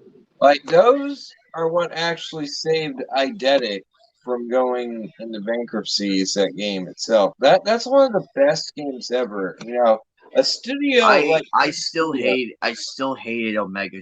I think it was either Omega Strain or Logan Shadow, where that at one of those endings where Logan gets shot and then it goes to black. That pissed me. That pissed me the fuck off. I was so mad. I'm like, how can you end it on a cliffhanger like that? That is bullshit. Yeah. And they'll never go back to it. They will not. Yeah, that's shitty, man. That is. I'm all for a new I'm all for a new Siphon Filter game that picks up from it and actually gives the fans some closure at least. Yeah. Because that was a shitty way to do an open-ended conclusion. That was complete crap. That was, but I mean, this is also the same studio that made Bubsy 3D. Oh, don't remind me of that game. I'm pretending that game does not fucking exist. Yeah, that game is. I played it. I played it and I got frustrated within 5 minutes. Anime. I pretend things I don't like doesn't exist. Oh my god, those tank controls in that game. I hate Bubsy 3D. Anime. When you you keep running, and if you keep running, if you go to a ledge so close, you will fall off the ledge and die. Like, how does that work? And the hit detection was so unbelievably bad. It was mildly insulting. Yeah. I don't mind like a bad hit detection here and there, but that was way too blatant. Yeah. That's the same guys that made Siphon Filter. You think this would bankrupt their company, but no. Like coming from Bubsy 3D, they literally saved themselves by making Siphon Filter, and then killed themselves off by. I don't know what was worse, the ET game for the Atari or that one. At least ET, you could probably control ET. Bubsy 3D is one of the worst video games ever made in the history of man. Oh my god, if I had to play that game, should be. Because personally, I rather play Spyro Enter the Dragonfly than that one. Me too. Because at least with that game, as broken as it is, at least it's halfway playable. Yeah. I mean, hell, you could cheat. You could glitch. There's actually a well-known glitch. You can glitch it, and you're at the end of the game. Yeah. Yeah. Some like, why would you even give like a CG studio like? Why would you even make a CGI studio and like some unknown studio? What were they called? What I don't know. Like, cause I thought It was check 6 and the other one. Check 6. Yeah. Well, Yeah, why it was give Traveler's unknown Tales studio- check 6. Why would you give an unknown studio a highly decent property? Doesn't make sense.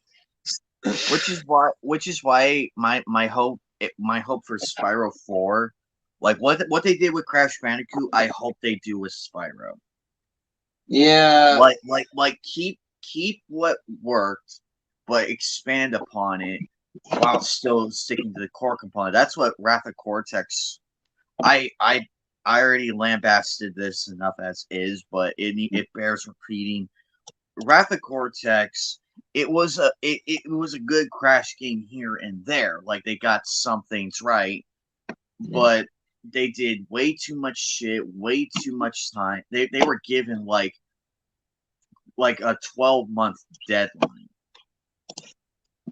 on 3 different consoles, mind you. Because you had the PlayStation, the PlayStation 2, and you had the Nintendo GameCube. And I believe the original Xbox. I believe the original Xbox. I'm trying to remember if Xbox came out in 2002 or 3. I can't remember for the life of me. But yeah, you give those studios that much time, only that amount of time on on different systems is like where, and it's not Traveler Tales' fault. It's not Check 6 Studios' fault. It's Universal. Yeah, because there was so much corporate meddling. There was so much corporate meddling and publisher interference. Yeah, like there's tons of horror stories at Universal Studios, and like like even back then when Naughty Dog worked for Universal, they were under pressure. I find it hilarious that the joke character, Nitrous Oxide, is so beloved. That's actually pretty funny to me because they intentionally they didn't give a shit about the CTR story, and it shows. Like you see it, but it's actually hysterical though that that game became so popular because they were trying to kill the franchise, but unfortunately it backfired on them. Thank God it did. And Crash Bash, I feel like I wanted to like Crash Bash, but it was way too repetitive. It was like running the marathon 8 times in one day. And it's like, oh my God, why am I gonna get to the fucking end? But hopefully, my hope for Crash Team Rumble, I hope they do not make the same mistake that doomed Crash Bash, and I really hope they learned the mistake of what happened with Nitro Fuel. As awesome as that game is, I feel like their servers were really bad because they stuck with exclusivity and didn't cross promote. Yeah. But luckily, it seems like with Crash Team Rumble, it's going to be on multi-platform and crossplay and everything. So I am actually happy for that. I thought that game was canceled. Is it still coming out? No, it's coming out because they did the trailer drop at the Game Awards where they had that idiot go on stage and it's like, yeah, I'd like to dedicate this to my blah blah Bill Clinton. It's so bizarre seeing that happen in real time, though. When you're actually watching it, it was so bizarre. That's weird. It was because he looked so. When you really look at it, he looked so out of place. Because there was all these tall dudes, and then there's him. Sounds like one of those videos of Navigator. I feel like had he kept his mouth shut, I think he would have gotten away with it. Like no one would know. Like no one would know. And Jeff Keighley, God, I mean, I give credit. He kept his composure, but he looked really pissed off at the end. Like you could see it, and then he's like, "Hi, everybody." Like you could see it that split second. All right, guys. Resonance of Fate, go. What? Resonance of Fate, go. Nice. Nice. Who played it? Anybody, aside from myself? Resonance of Fate. I vaguely remember renting it, but I haven't fully I didn't have it in my collection, but I do remember renting it. All right, well, check your PlayStation 4. Interesting. See how much it costs. Because they got a remaster version up there. Seems interesting. It's a pretty fun game.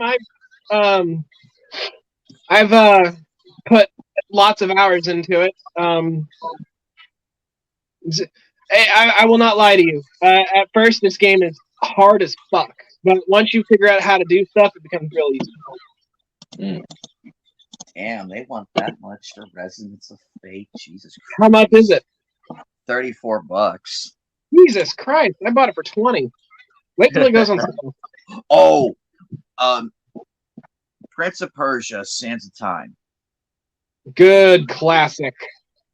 I wish I hate still- the remaster. I hate. I wish I had my PlayStation 1 copy still. No, PlayStation 2 copy. I don't need a PlayStation 2 copy. I can just put it on my hard drive. Let me guess. You play. I mean, I get it. I like using the emulator too. By the way, I need a good PlayStation 1 emulator. I don't use an emulator because emulators can't emulate every PlayStation 2 game unless you got a PC. I use like a modded PS2. Oh well, the thing is that I still have a PlayStation 2, a working PlayStation 2, and a PlayStation 1. It's just like I can't find every game out there, even though I try. But like some of the games, they're just unobtainable. So what I do is I want to get them on an emulator and play them on an emulator. The problem is that the ISO files and the bin files are different. Yeah. Here's what you want to do. You want to get a modded PS2 because unless you have a very beefy PC or like a decent gaming rig, then yeah, like PS2's like more graphically intensive than the PS1. I think it has something to do with like the Emotion Engine and how the programming is on that thing and how weird it is, kind of like PS3. The thing is how are you? Okay, so you have games on a hard drive. So what are you do? How are you playing them exactly? Well, what you just do is you put it in the hard drive with like an adapter. Like if you have a fat PS2, you could be able to do it, but if you do it on a slim, you can't do it. I have a fat PS2. I have one of the originals. Good. Because if you have a fat PS2, then you can do it. What you need to do is you need to get a GameStar network adapter. GameStar network adapter, and then you can just plug your hard drive in. Right. Right. Because that one uses SATA hard drives. So what if I were to load an ISO onto like a USB drive or something? Would that still be able to do? No. The thing is, the PS2 has a very weird, fickle thing about its file system. and that you have to like format it to that specific file system. It's weird. Like you have to, if you have a SATA hard drive, it's really easy to do because all you have to do is pop the SATA in, format That it. makes that makes sense, and I don't want to format my hard drives, otherwise I'll just lose all my shit. Right, right. Which is why I buy my own separate ones for each console. I don't want to format it. Alrighty, so I don't have to format it with the whatchamacallit, right? Well, the thing is that first you'll have to format, so you'll probably need at least a fresh hard drive if you don't want to lose anything. But get one that is under 1 terabyte. Because if you get anything that's like over 500 gigabytes, for some reason it won't work with PS2, and it's weird. I don't know why. But See, I have a 1 terabyte hard drive. I have an exactly 1 terabyte hard drive that I'm not really using anything in it. So it's basically my backup hard drive. I have a 4 terabyte hard drive that's connected to my computer now.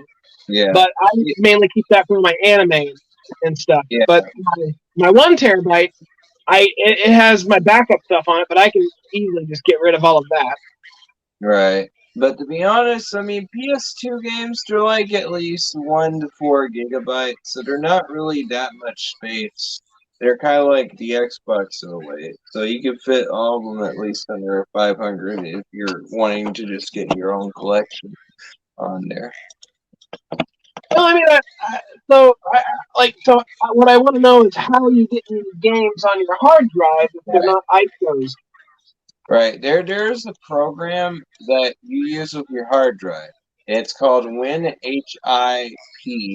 and it can detect anything that is classified as a PS2 hard drive. Your PC won't be able to detect it, but it will if you have it hooked up to a USB drive. Like some kind of big drive that takes status or anything that like takes status, if you can hook it up to that, then yeah, it'll load up the HD and show all the games. The weird thing is though, like if you have a game that has a long name, it counts as a duplicate. So if it does that, you want to shorten the name. It's something weird with the PlayStation. I don't know what it has with names, but you have to shorten the name of the game sometimes. Like I had to shorten all the Midway Arcade Treasures to Midway A, and then period T, and like just abbreviate. Yeah. Okay. Well, it sounds like a lot of steps because, like, I have some PlayStation 1 games, the bin files, and every time I load up like a bin file to, the weird thing is when I load up, I have a working PlayStation 1 emulator with the BIOS intact. The thing is that when I load up like Twisted Metal 2 or something, because I don't have the disc anymore, when I load up Twisted Metal 2, everything seems fine, but the moment I hit the menu, like the main menu screen, the sound is just absolutely atrocious. The what? The sound? Yeah, the sound, like, I'll load up the, like, when it says pick a file, for Twisted Metal 2, you've got like. That's why I only use like PS1 emulation through disk, and then not on PS2, but like on my iron. Because the thing is with that like emulation, it's not really technically like fully compatible with every game, and I don't usually have a problem with Twisted Metal when I'm playing it on disc, but it's even worse when you're using ISOs for some reason.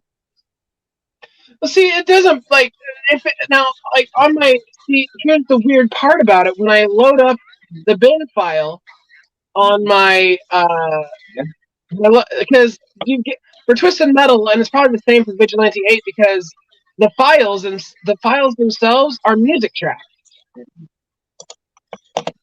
But they call them bin files. So when you load up the bin file, it loads up the game. Right. So you can only choose one file at a time. That's what's bothering me about it. Yeah. So that's like one of the big reasons why I don't want to use like PlayStation 1 emulator. Or if I can find an emulator, like a PlayStation 1 emulator that that just works better. You know, I mean, I'm trying to cut as much steps out of my gaming as much as possible. I'm sorry. You're joining us on the PS1 emulator? Yeah, I have a PS1 emulator on my computer at home, and I loaded up. And by the way, my computer is a $2,000 computer, so Okay, good. it's an Alienware that I got in like 2017. It's a really good computer. Nice. Mine's a custom. Well, I'm not that smart, so I got someone to build it. I just want a computer that I can have at the media center. Right. I get it. Yeah. Man, what did you think of the Rayman series? I'm sorry. Like you said that the music, it was only playing one track. No, the bin files themselves are the music tracks from the game.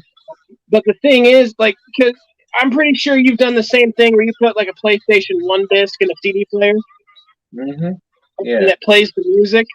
Well, that's exactly what I'm talking about. It's the same music files that would play. However, when I put it with my PlayStation 1 emulator, it only allows me to pick one file.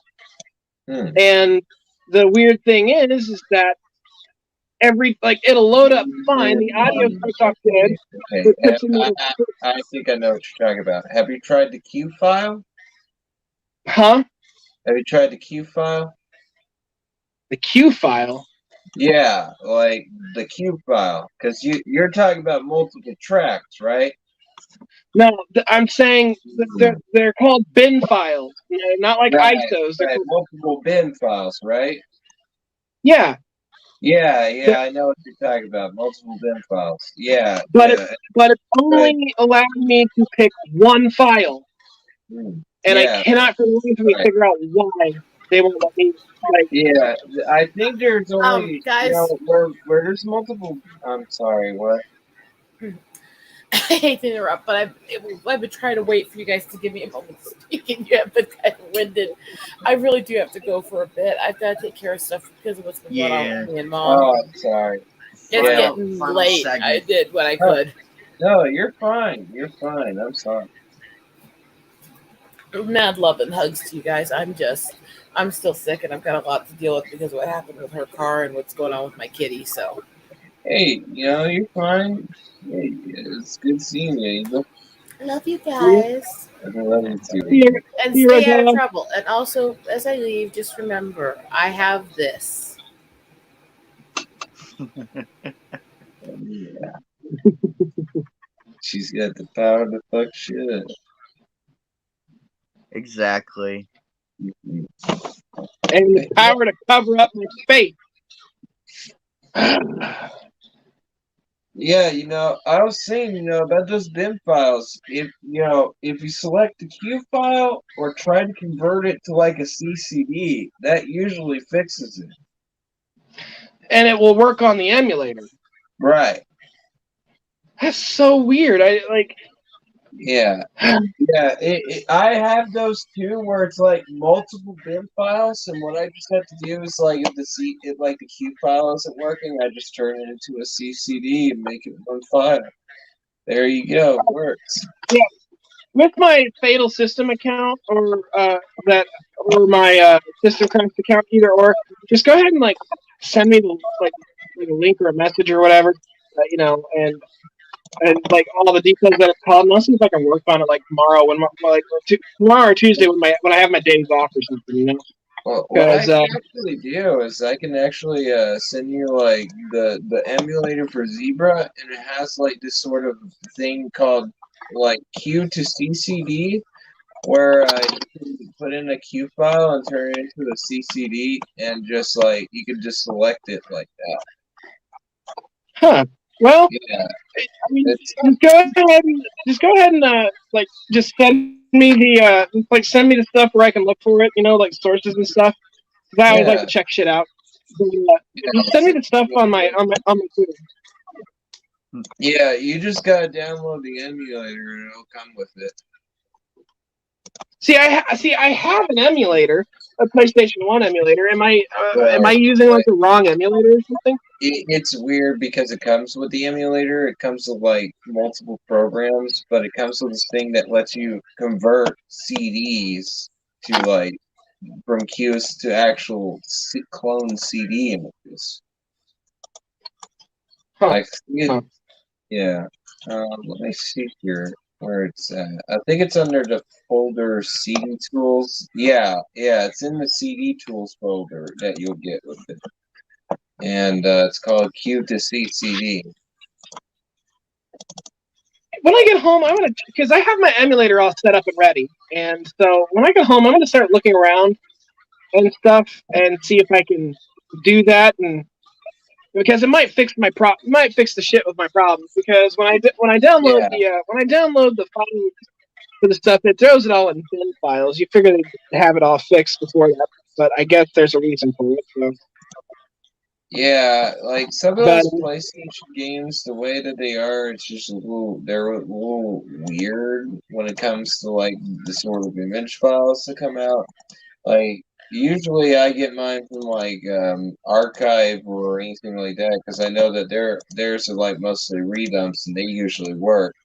But you know, when I used to download like ISOs from stuff like Emu Paradise, I got a copy of Pitfall 3D that wouldn't even play the sound. Yeah, I mean, figuring out the emulator and the BIOS for like for PCSX2, that shit was easy. But then I have like the PCSX1 for the PlayStation, and it gets to running almost exactly like the PCSX2. It's just I'm having trouble with the files and getting them to run smoothly. Like everything seems fine in that opening. Like for instance, Twisted Metal 2. I mean, whenever I would play because I used to have the disc, so I remember the single track thing that would show up, and then they'd have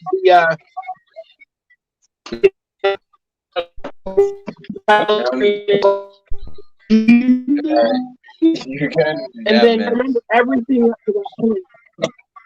But the moment the title screen menu popped up with the heavy metal music, the sound just killed, and I was just like, "Oh, that's bad."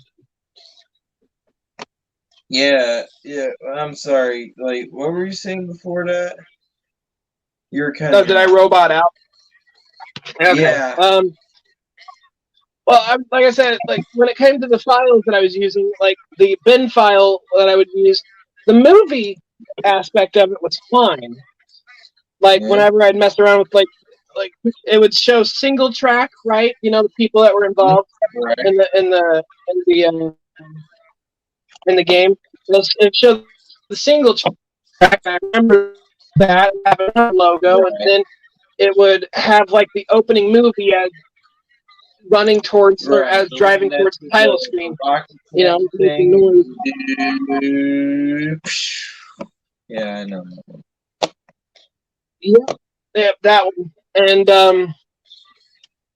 so I remember that, but everything up to that point is fine. It's just the moment the main menu start game screen pops up, the title screen with the heavy metal music or the weird 90s weird poppy, the weird music. Right. That's when everything is atrocious. Yeah. Yeah.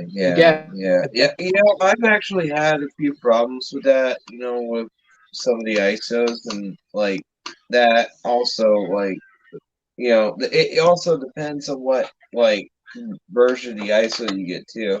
Well, where'd you get your ISOs at? CD Romance. Majority of the ISOs I get in there are pretty good though. CD Romance are alright, you know. I wouldn't say that. I don't think every PS1 game. I mean, there's a lot of PS1 ISOs that I think work there, but I think there's some that I've had problems with. But I can't remember which one it was. But yeah, most of theirs are pretty good. Yeah, like the current ISOs I have on my computer right now or on my hard drive right now, I've got Akai Ito, Amagami, Baroque, Castlevania, Dot Hack Fragment, Dragon Quest 8. Dragon Quest 8 works like a dream. I've basically almost beaten it. Or I've beaten it. I just haven't gotten the true ending.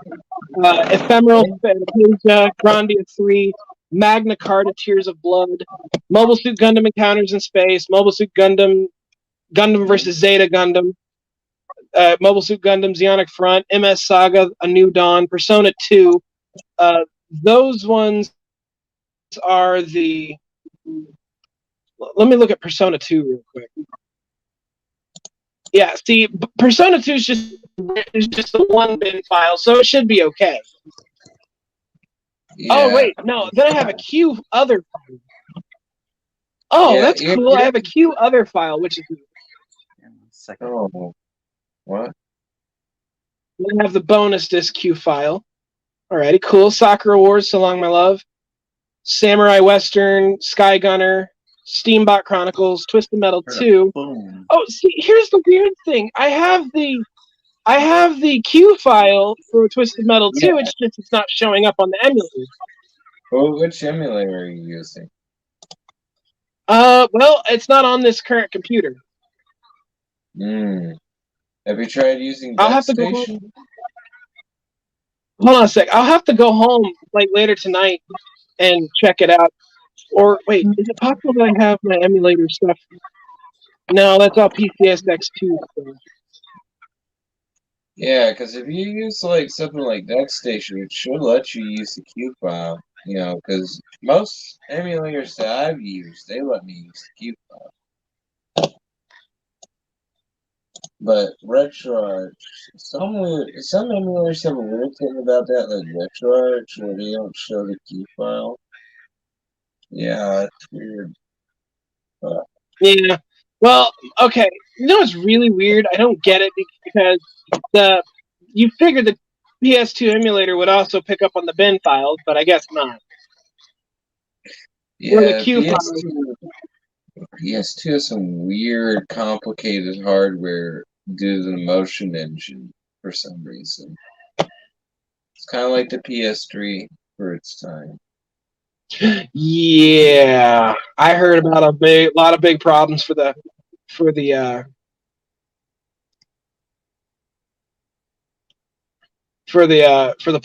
3. I remember that back then.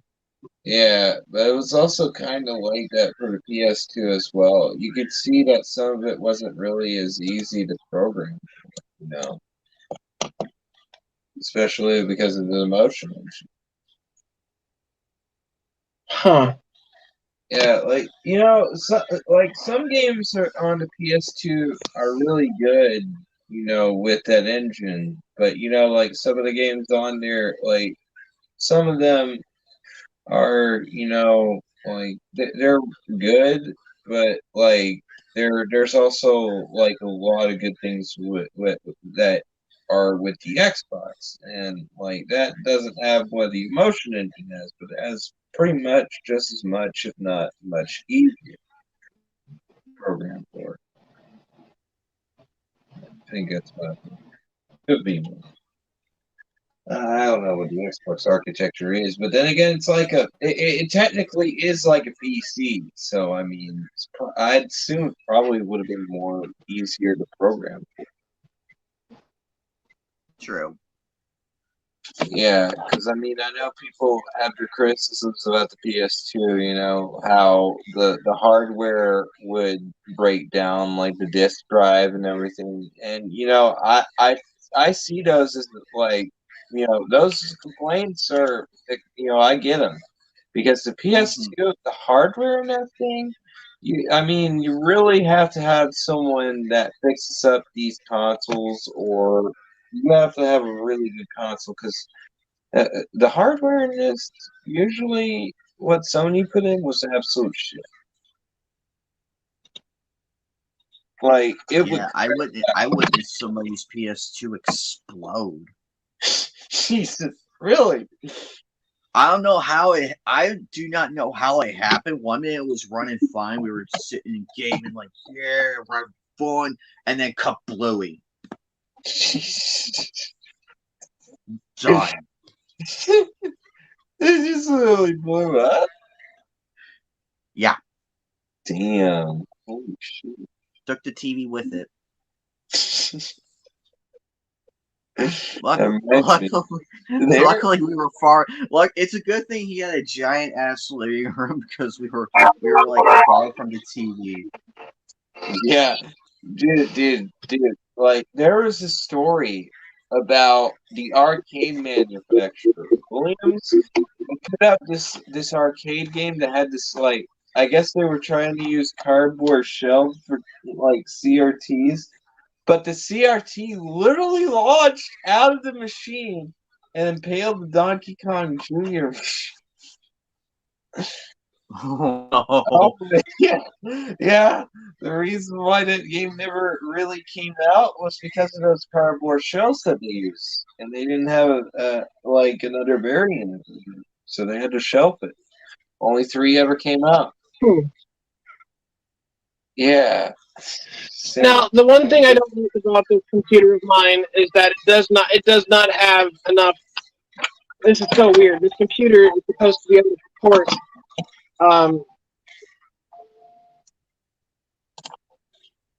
So weird.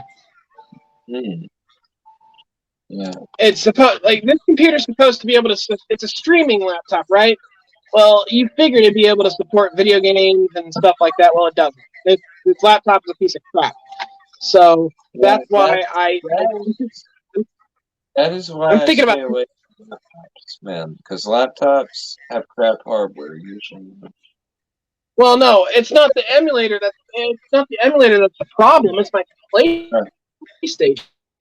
It's my PC, my laptop. Yeah. The only reason I have this laptop, I only have like 2 programs on it.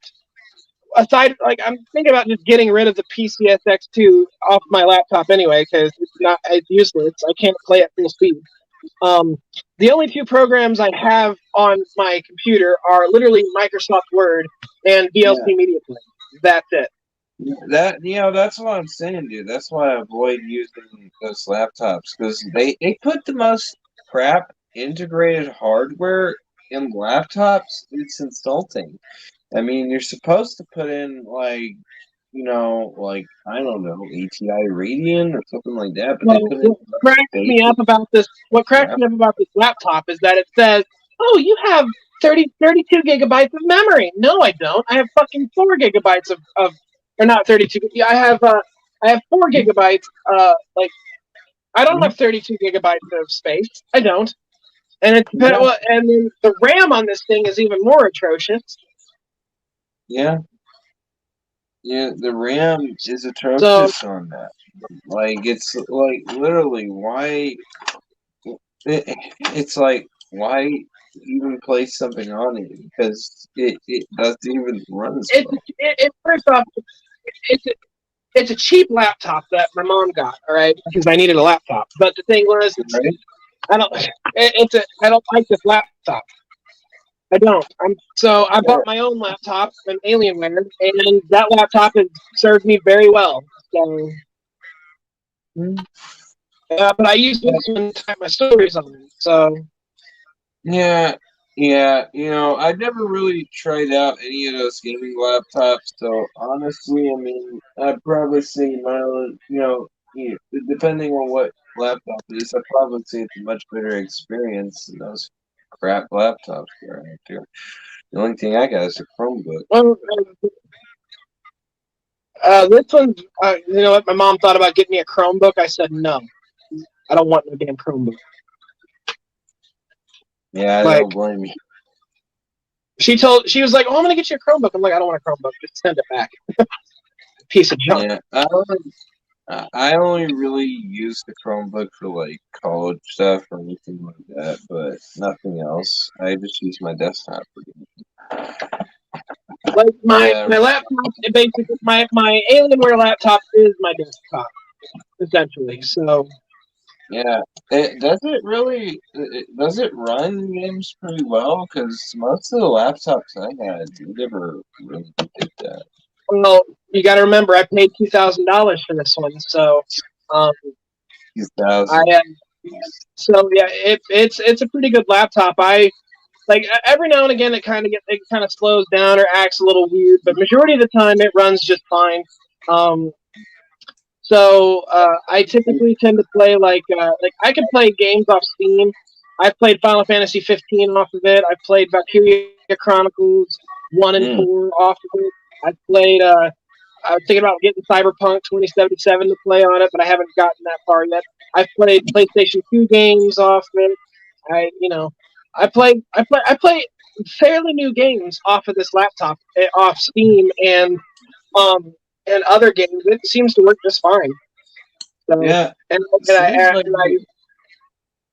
I'll give you an example. I'll compare my laptop of my home laptop to this current laptop in front of me. Right? I'll give you an idea of what it's like. On my home laptop, I can load up any VLC media file to my VLC player, and it will play just fine without any skipping or tearing. The moment I load up a high quality VLC file, HD quality video file to this laptop to let it play, you can't. It's unwatchable. It's literally unwatchable. You can hear stuff, but it's all pixely and grainy and shit like that. And you can't watch nothing off unless it's like a really low quality file that the system can handle.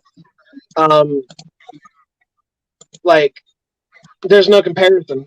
So I just mainly use this to type my stories. Because I don't feel like taking my big ass Alienware around out and about all the damn time, you know. Because I have so much shit hooked up to it. I have my Elgato hooked up to it. I have my other monitor hooked up to it. I have my USB, several USB hubs hooked up to it. I have literally this thing is like. If you were to see a robot cyborg or android that was being created in some cyberpunk movie where they're all hooked up to wires and shit, that's my laptop. So I even have an external DVD Blu-ray player hooked up to it. Yeah, it's gonna be bizarre when I get my gaming PC. Oh boy, I'm gonna need your guys' help with it. It will definitely make things a lot easier for you. Oh, absolutely. I mean, don't get me wrong. I'm grateful my phone was able to do everything like streaming and all that. I'm grateful. But I feel like with a PC, I could do a hell of a lot more. Exactly. I like to use my PlayStation. I like to use my PC. I'm also thinking about getting a little a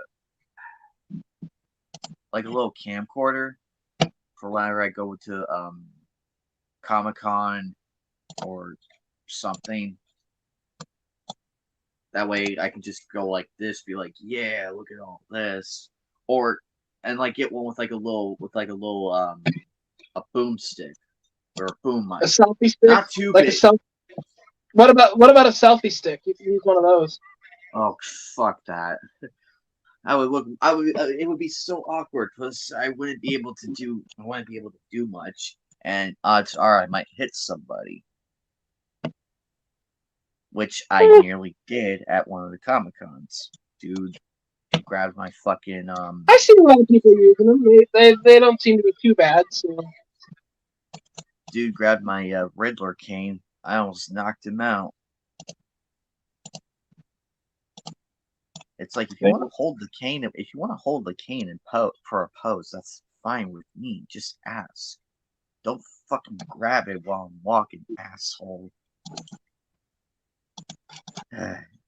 He's just lucky I was still. I'm tired.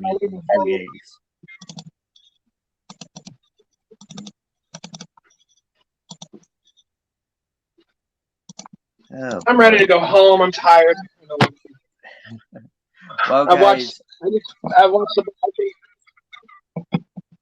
Huh? I'm about to end the stream. Oh, are you tired? No, I'm not tired. It's just we've been going for 7 hours. I get it, man. Okay. That That makes sense. Unless you want to go. What? I was saying we could probably just go straight till 7 hours total. And, Yeah, we could. This will be like the final 9 minutes. We have 9. I can give you. We can give it 9 more minutes, and then we'll hit the 7th hour. But also, since I'm on the basic plan, I only have like a certain number of hours to stream, which sucks. That's so But I weird. will upgrade. But I will upgrade soon. I'm just planning all this shit out carefully. Yeah, that's so weird how you have only, like, me, I upgraded my plan so I can have up to 10 people and I removed the watermark and other stuff. Well, I mean the free plan. I mean, I'm grateful for it. I'm not. You guys know me. I don't complain that often. I'm not. Even if it looks like I'm complaining, I'm not. I'm actually voicing my own opinion, but I am also being grateful at the same time.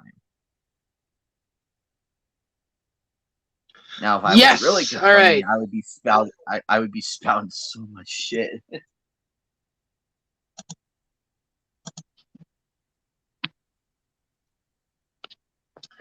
All right. Well, so I guess my Subaru figure is been confirmed purchased, so my Root already picked it Yay. up.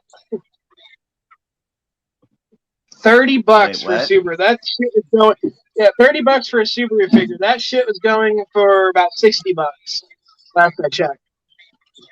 So I'm glad I'm getting the Subaru figure. There you go. Yes, I would literally dedicate a Subaru shrine, make a Subaru shrine. Good luck with that. Well, I'm gonna throw Subaru right now. There we go, Subaru. Boom. I'm still Got my lady happy. Subaru. I'm still happy I got the Outlaw Star figures.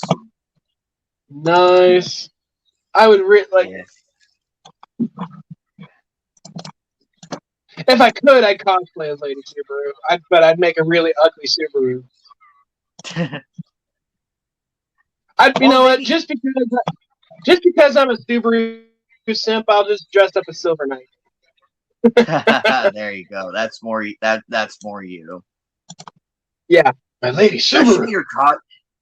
your hopefully in the future when you come down here for Comic-Con, hopefully you dress as Silver Knight. I would love to see you Silver Knight. I will dress up if I can get somebody to dress up as Lady Subaru, then I will dress up as Silver Knight. Otherwise, I'm just gonna feel out of place looking for Lady Subaru.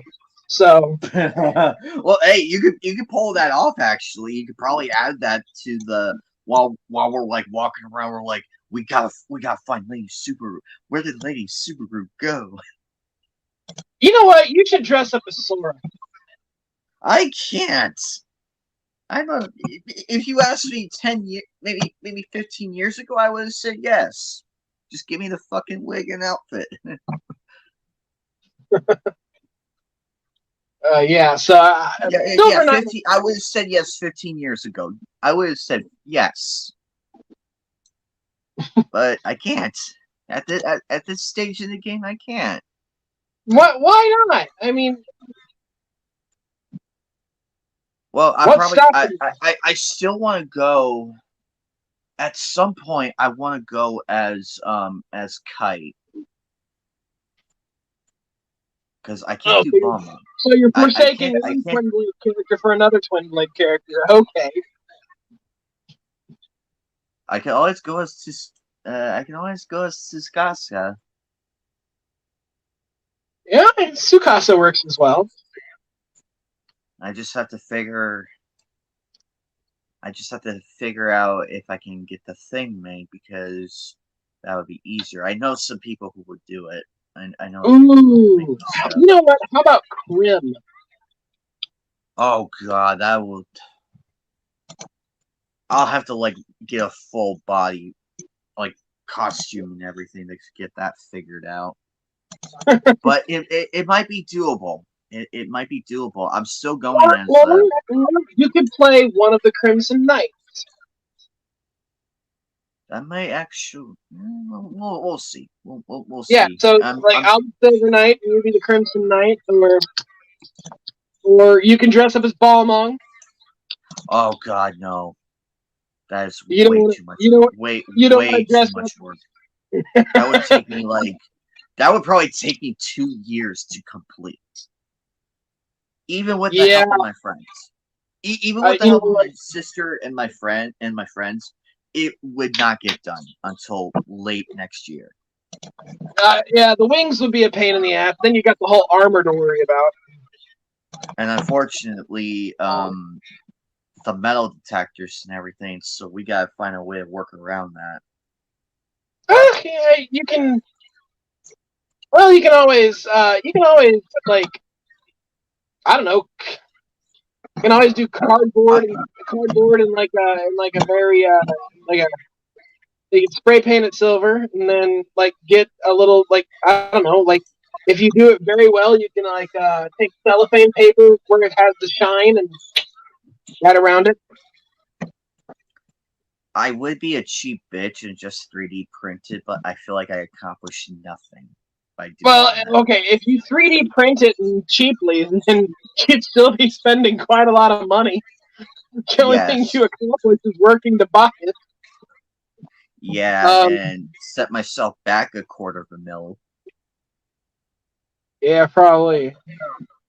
No, I mean, thank if you- you. I don't know I how don't you get me wrong, people do it. If you 3D printed it piece by piece, like breastplate by breastplate, then I think it'd be okay. Because I'm still going as Sniper Mask, though. I'm still going. Ooh, that'll be fun. I can't wait. That's gonna be a lot of fun. And the cool thing is the mask lights up. Originally, I was originally gonna remove the white and have it like do multicolored. But looking at it, I'm like, there is no way. There is no way we can do that. I'm no electrician expert or anything, but I ain't messing with that.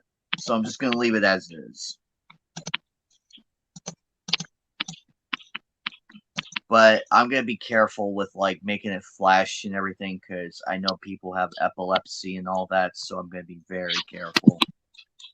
I mean, the lights will be on and everything, but still.